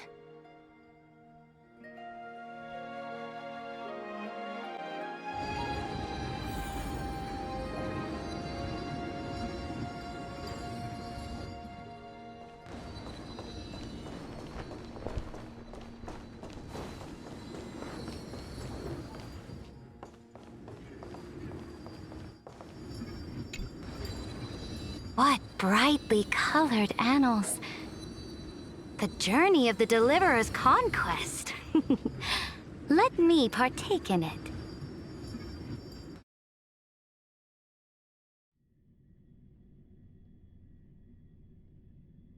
Is this a fortress in the sky? This is the first step of my friend's journey among the starry seas. This place is called the Herta Space Station. Just think of it as a supersized grove of Epiphany. Oh, so it's the territory of that witch. She and another Antikytheran lent me a helping hand back at the banquet. Look, over there. Looks like she's talking to Madame Herta in this memory. Let's go listen to what she thinks about this world, all constructed by eons and paths.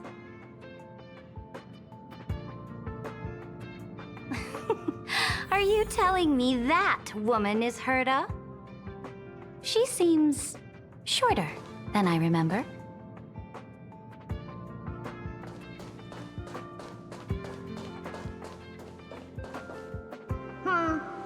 Pretty nice space station, huh?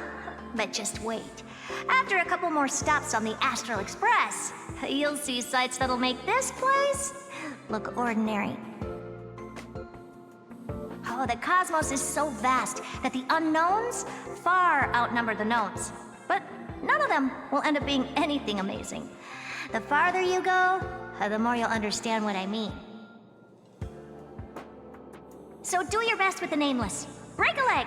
And remember to send an update or two to Asta when you've got some downtime.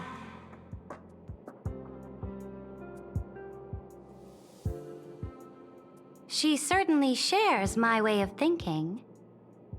Only that instead of a conquest through blood and fire, they chose a gentler path. People call Madame Herta and Mr. Screwlum geniuses. Apparently, only the smartest people in the cosmos can receive the blessings of Nous, Amphoreus' true creator. Do you mean that even individuals of such nobility are merely subordinates to a god? On the contrary, after all, it was the very first of them who created the god. But I don't really know all the details about that. You might be able to ask Madame Herta herself when you get the chance. Let's go check out some other worlds next, shall we?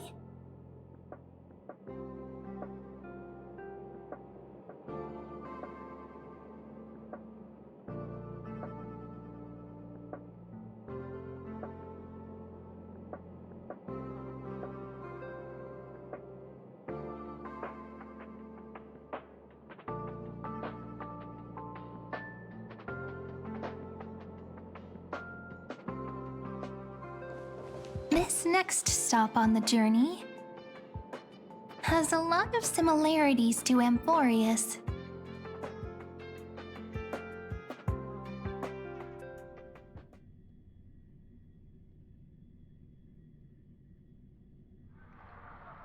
A snow-covered land? Interesting. This star is named Eurillo 6. That name sounds so cold. Belobog sounds better. The girl we see here holds a similar station to you, Imperator. She's the supreme guardian of this world, a leader who took up the mantle of government during a disaster. I did not expect the Empress of this world to be so young. Well, your appearance isn't much older. The object in the distance resembles Nikador. Is it a weapon? No, it's called... Right, the Geological Reconstruction Unit. Just Georios' Titankin? Disappointing.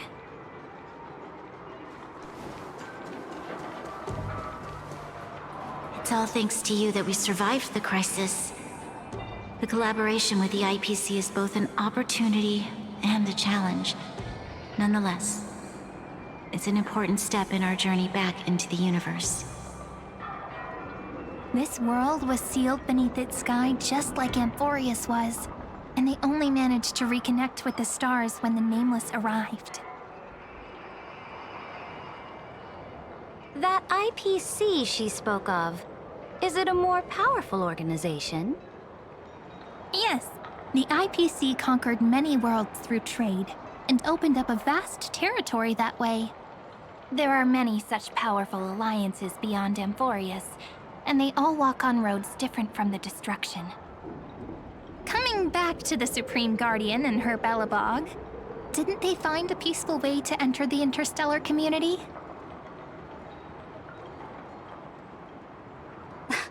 That cannot be true. That IPC would never have grown so big on trade alone. It may pretend to be a wealthy merchant with clean hands, but I am willing to bet that it grew fat on gory oppression and bloodshed. Its path of conquest must have had no mercy for the weak and would have destroyed them if needed. Are you telling me that this snowland never thought about tossing its dignity to the wind and kneeling to the IPC? I will not believe it. I will never allow the Imperator's empire to be sullied by others. Amphoreus must become a power so strong that no interstellar foreigner would dare to look down upon us. Imperator, Belobog isn't as weak as you imagine. Listen. I indeed hesitated, but now I understand what we must do. Belobog must learn how to walk on her own until she no longer needs the support of others and can stand on her 2 feet among the stars. Even if I may not live to see it, I believe such a day will surely come. They still have their dignity intact. One day, that hope will melt through the ice and help them into a prosperous tomorrow. But the order of the cosmos is already set in stone. The old laws decree that only the strong survive, binding the weak in an unbroken chain, until they wither and turn to dust. Unless they embrace the power of the destruction. Amphoreus must shatter the old law and become the new order among the stars. Speaking of the Order, another one of my friend's companions may be able to enlighten you further on that. Let's go to the next page.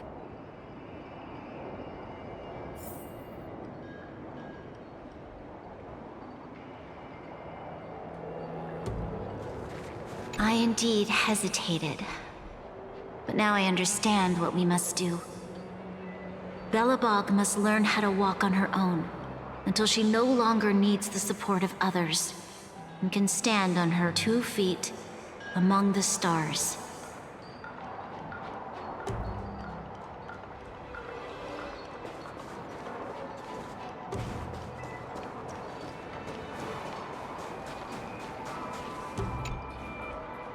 This next world is a nation of dreams. The first time I heard about that place, I didn't even know what to think.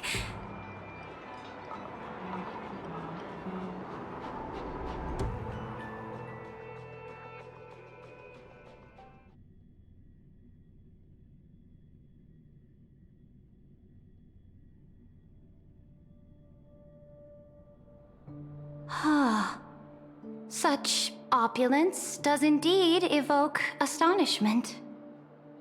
This world is called Penacony, an eternal city built upon a land of dreams. It's also my friend's previous stop, where they went through a risky but exciting adventure.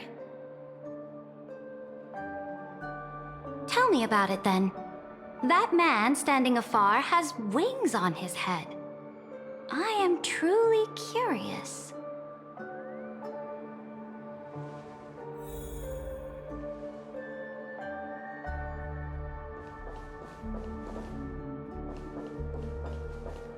I wish to gaze upon the views of the Reverie Hotel one more time. I'll be just a traveler when I come back here again. And perhaps, through a traveler's eyes, even the things I once knew so well will feel strangely different. Penacony is a land of the harmony, where all dreams and hopes merge and combine. It believes in unrestrained freedom, and that's how it lost itself in shallow delights.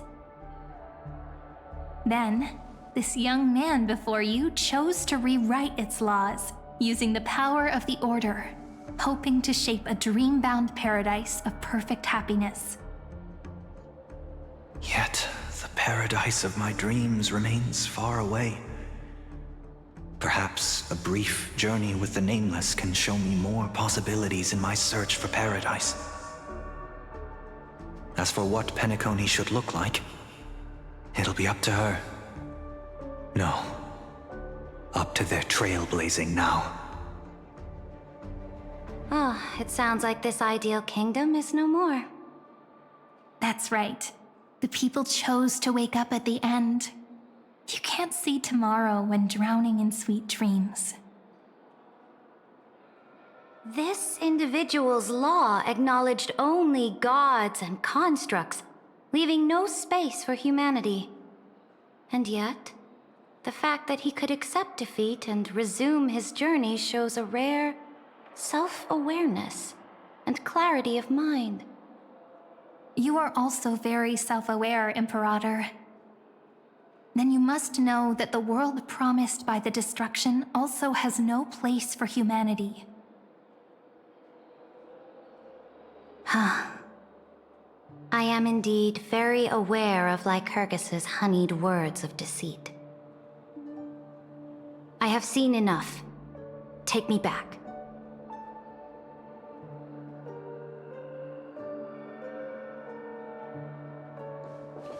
As for what Penacony should look like, it'll be up to her. No, up to their trailblazing now.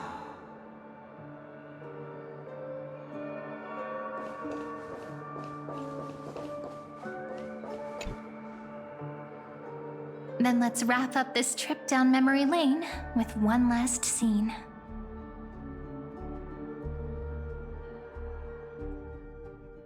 This absolute wonder. Isn't it pretty? That's our Amphoreus. Our world flows and meanders in this endless band of light. Though we were born from the designs of the gods and are not yet truly alive, the Chrysos heirs of Amphoreus still chose to stand against fate and carved a legend no different from that of humankind. Will you really renounce the heroes in this world's previous 30 million cycles, Imperator? Including even yourself. Will you bow to brutal destiny and allow that puppet master named the destruction to have their wish? I know what you want to do, sidekick. You want to use that deliverer's memories to influence me and tilt the scales of law toward her and the two geniuses. You really saw right through me, Imperator. How can one rule an empire if one is incapable of understanding people's minds?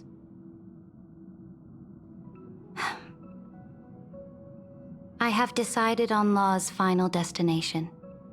However, before I move my next chess piece, before we go on, tell me this, sidekick. Throughout her Trailblaze, was there ever a memory of the ocean?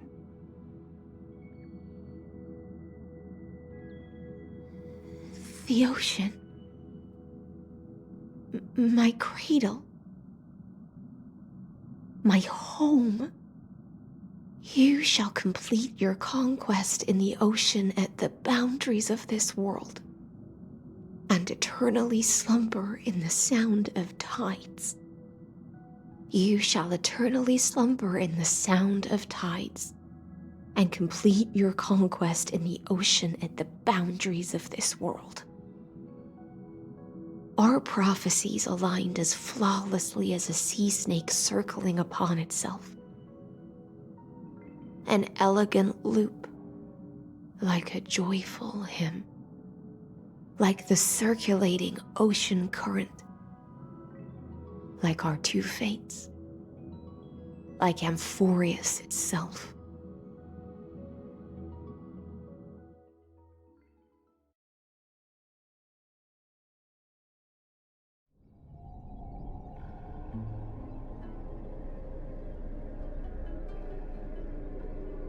The trial is over.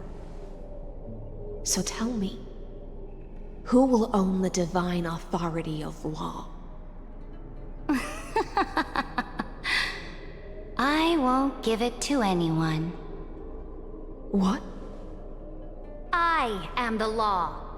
Why should I give my imperial crown to any other? Both the Deliverer and the Theoros came from beyond the sky. They have no right to interfere with the lands I conquered with my own two hands. The law of Amphoreus shall be determined by Amphoreus's master. What exactly did you see in the trial? Everything. I saw everything regarding the rules of this world's operation. I saw the laws of extrapolation that Theoros spoke of. I saw the ultimate protocol. As long as I offer a sacrifice of equal weight, I can rewrite the laws of this world according to my will. I can turn good into evil, ugliness into beauty, and weakness into strength. Fate gave me a very fair deal.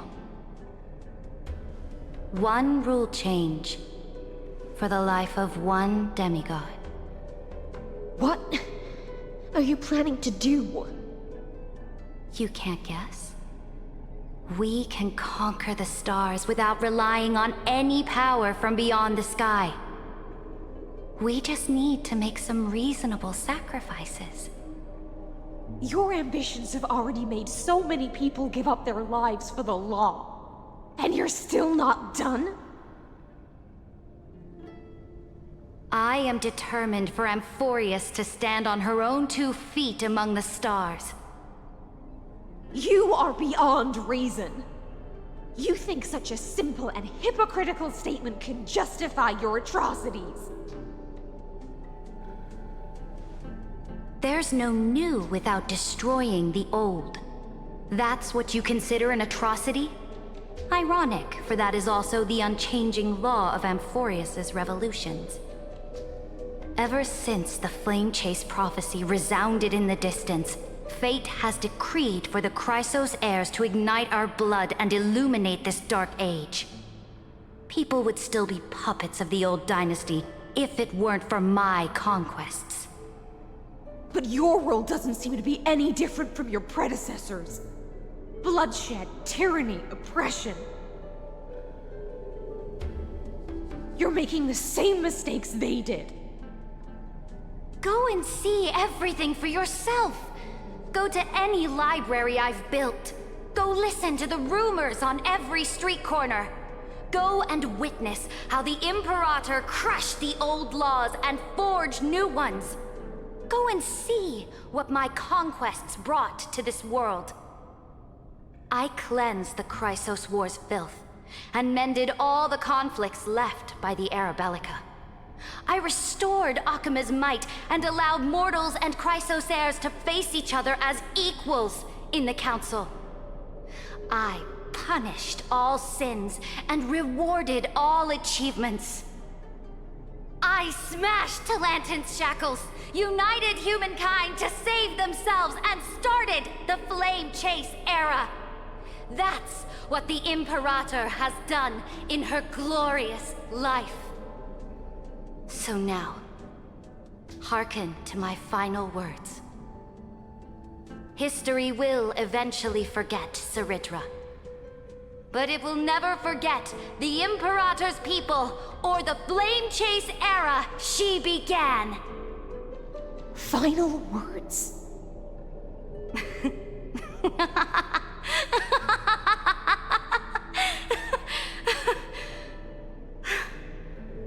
Amphoreus is about to be destroyed. There's no time left for pointless debates. There is only one law I want to overturn to aid the final battle of deliverance. So I will only offer the life of one demigod. In the name of the Imperator, I command you one last time, Electra. Either sacrifice yourself for conquest, or pierce this tyrant's chest with your sword.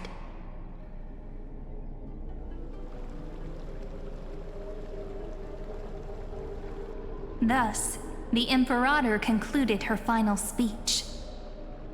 At the end of her life, at the last moment before she stepped onto the altar, she gave her most loyal subject the choice to decide fate, just as she promised her compatriots before her very first campaign.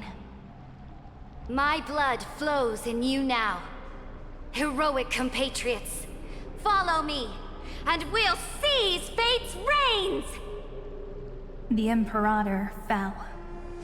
Some say that the Dux Gladiorum turned traitor and killed her liege. Some say that she imprisoned the tyrant in a shallow pond of water, then left. Which meant the Imperator had to kill herself to rewrite the law. There are countless stories about her death. All we can be sure of is when the knight left the vortex, the Imperator was still mumbling about their past conquests together. The beginning and the end of her existence. Imperator, wait! How could someone of your status come to the front lines? Let me be the flag bearer! The troops defending the pass to the west of the grove, have they surrendered? They ran as quickly as they could when they heard your name.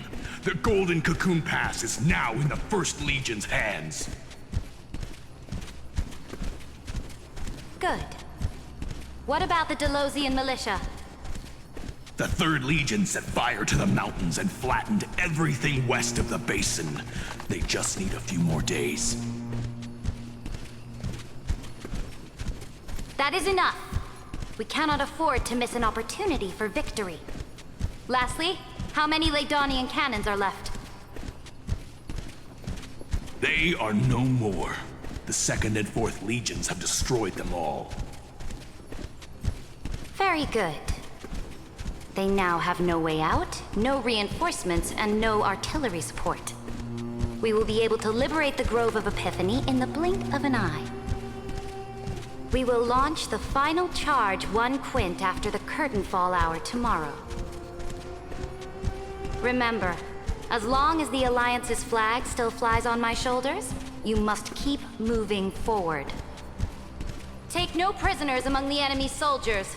All sages who resist are to be captured and tried according to martial law. And do not destroy any books. Now go! Notify the entire army! Understood! Those who are resolved to die, we salute you. Reporting in. The mountain dwellers are resisting fiercely, and the legendary Mountain Breaker has personally engaged in battle. Their formations are nigh impenetrable. Then cease our frontal assault. Send scouts to all legions and tell them to retreat into the Tritos Plains before the parting hour. What? Are you planning to surrender? It's a strategic change of plans. The seismic walking dragon is enough for that battlefield. Walking dragon? You mean that stupid beast, Terravox? What can they even do? Stupid? No. They are the wisest of all of Giorio's creations.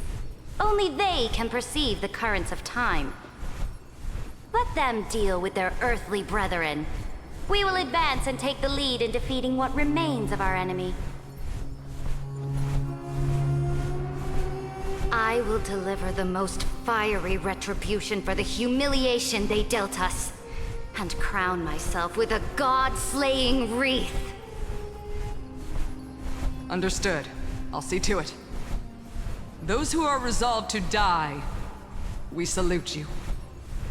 The Temple of the Three Fates sent a letter, Imperator. They refused to surrender and said this letter is their last warning to us. Tell the commanding officers not to launch any attacks unless they receive the Imperator's handwritten approval.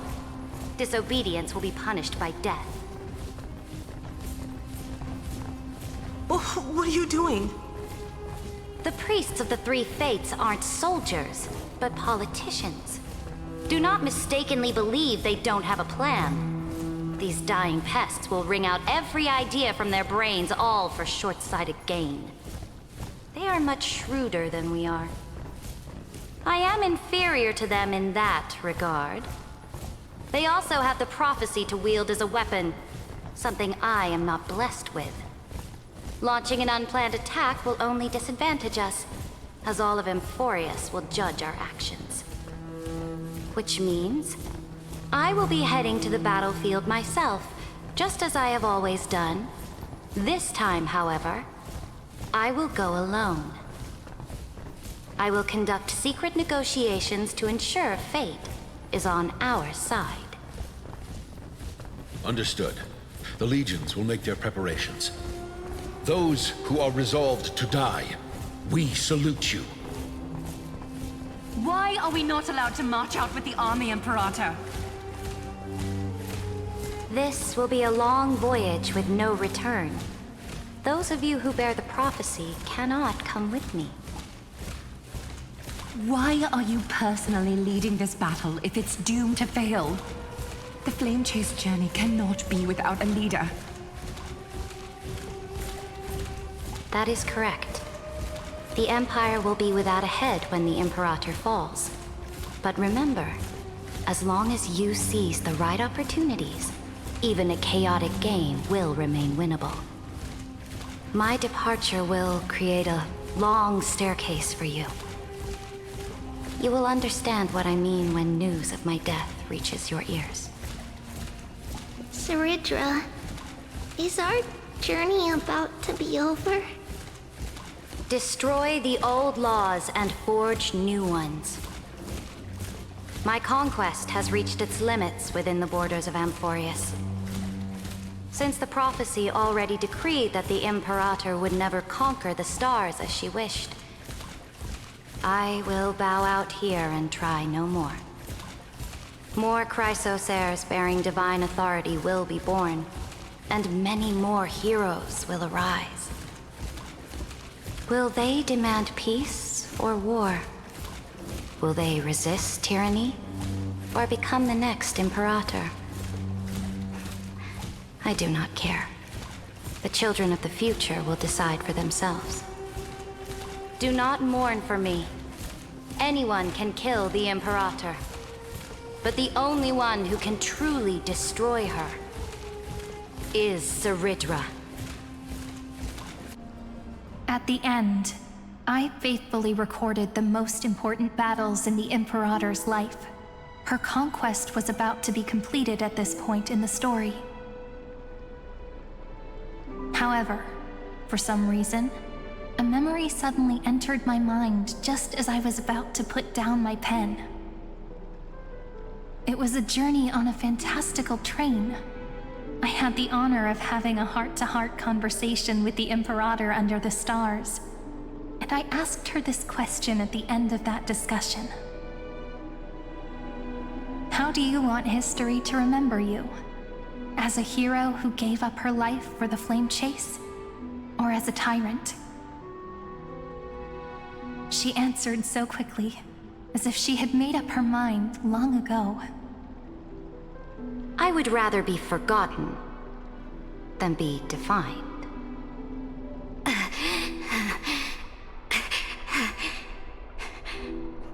Because the law can be neither eternal nor unchallenged. And only humanity can pen laws into history's pages. Now, I have shattered the greatest law of Amphoreus. The game is nearing its end. Dux Gladiorum. Even though you killed the Imperator in the previous 30 million cycles, this time, you finally found your own law.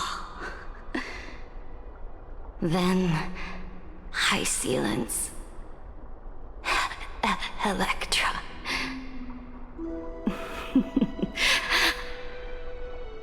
I will ask someone to deliver the prophecy's ocean at the boundaries of this world to you. Will you choose to swim into that ocean? I do not care. Do not care.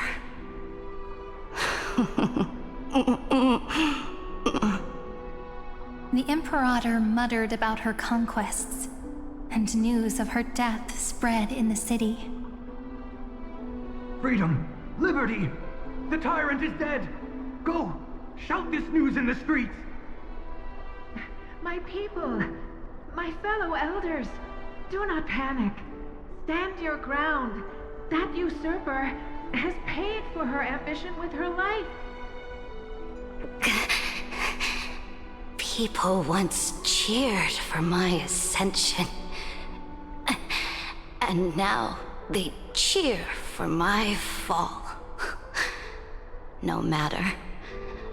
I am fond of applause.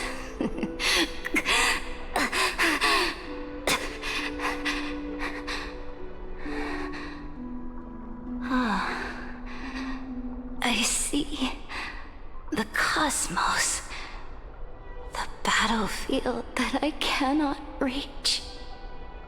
I will return in the next cycle. The stars will hear my legion's war drums. Hear the great name of the Imperator. Hear Amphoreus's Serid.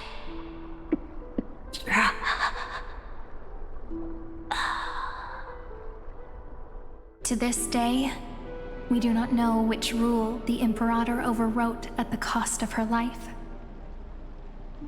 Perhaps the truth will only be revealed at the moment of checkmate, just like every chess game she ever played.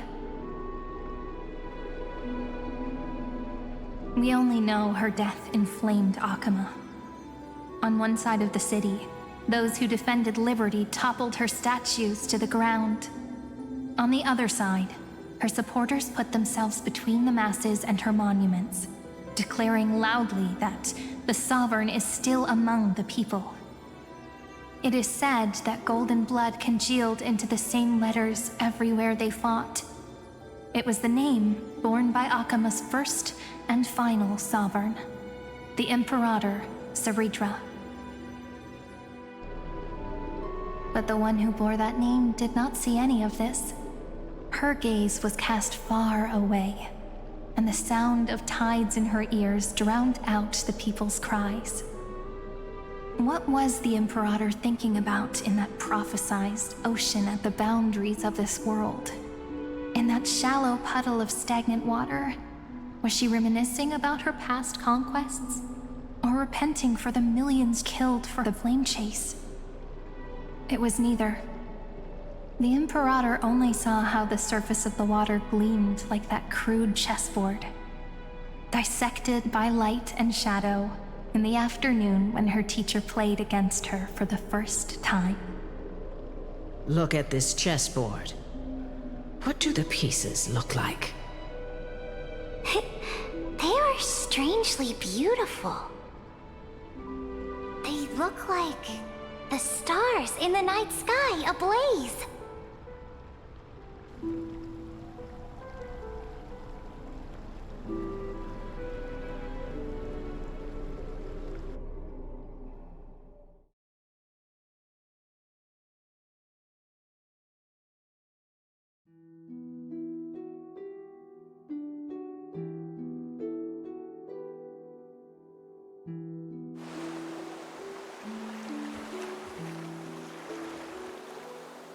From that page emerged an ocean so vast, so pure, not a single trace of corruption. Is this Saritra? Electra, my subject. Ever since you walked out of the tainted ocean and pledged yourself to me, I have seen the abyss in your eyes and the emptiness in your heart. That was why I promised you a new ocean, where the Imperator's ambitions would serve as the currents, and loyalty would be its light. Electra, my subject. You have done your duty as my blade. The prophecy has now made its final decree on the road I intend to walk. My conquest is doomed to never reach the stars. But the Imperator never makes empty promises.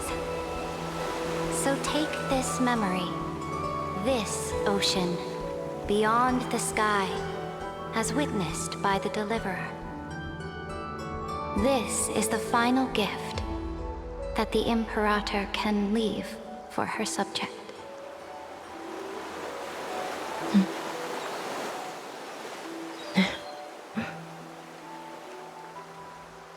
When I was still a fish in the ocean, I always felt so genuine swimming through the waters. But once I stepped onto land, I found myself caught in a play. Every land dweller wore a mask in their life. So I, too, donned a costume and tried to find my role in this show. I became your blade in war and the violin strings at banquets. Do you still not get it? I do not long for the oceanic depths of my homeland. Nor do I crave the swelling seas beyond the sky. Perhaps even I don't know what I want. I still don't know where I should swim to even at the end. But I know one thing right now. A fish is simply a fish. And she can never leave the ocean she's in. But whether under the ocean or on land, we two prisoners who can never escape this cave can still look outside the cave and see the stars.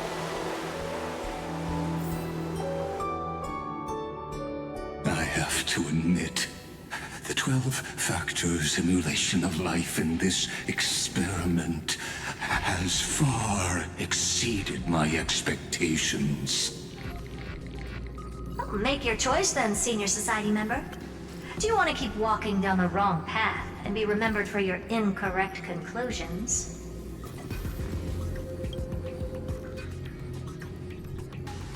Or do you want to return to the audience's seat and give yourself, Amphoreus, and the entire cosmos a more fitting end? I must refuse.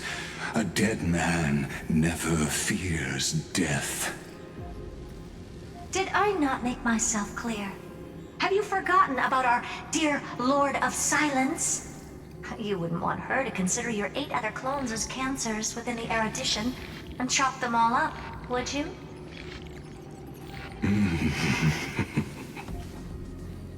Your logical deductions are vastly different from mine. Therefore, allow me to provide one more academic recommendation. Listen, my peers. Why don't you look beyond this world? Just as the Chrysos heirs did. Re-evaluate your calculations and take into account all enemies in the upcoming war among the Eons. Amphoreus is not a place where three paths entangle, but where three paths fight to the death. You used Memoria to resist me, but did you not consider the possibility that the Remembrance and their children might have taken this opportunity to join the fray as well?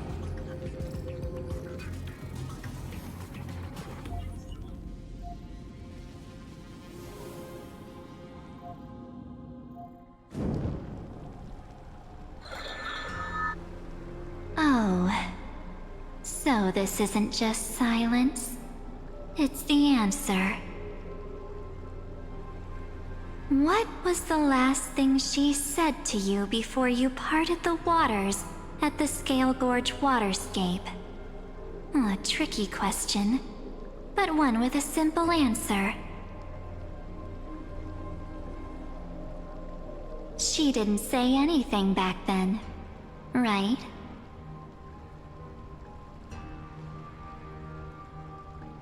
That's correct.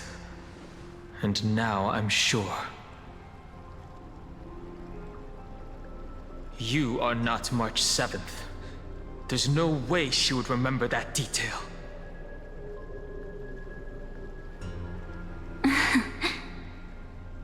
I'll only warn you once. Leave her body.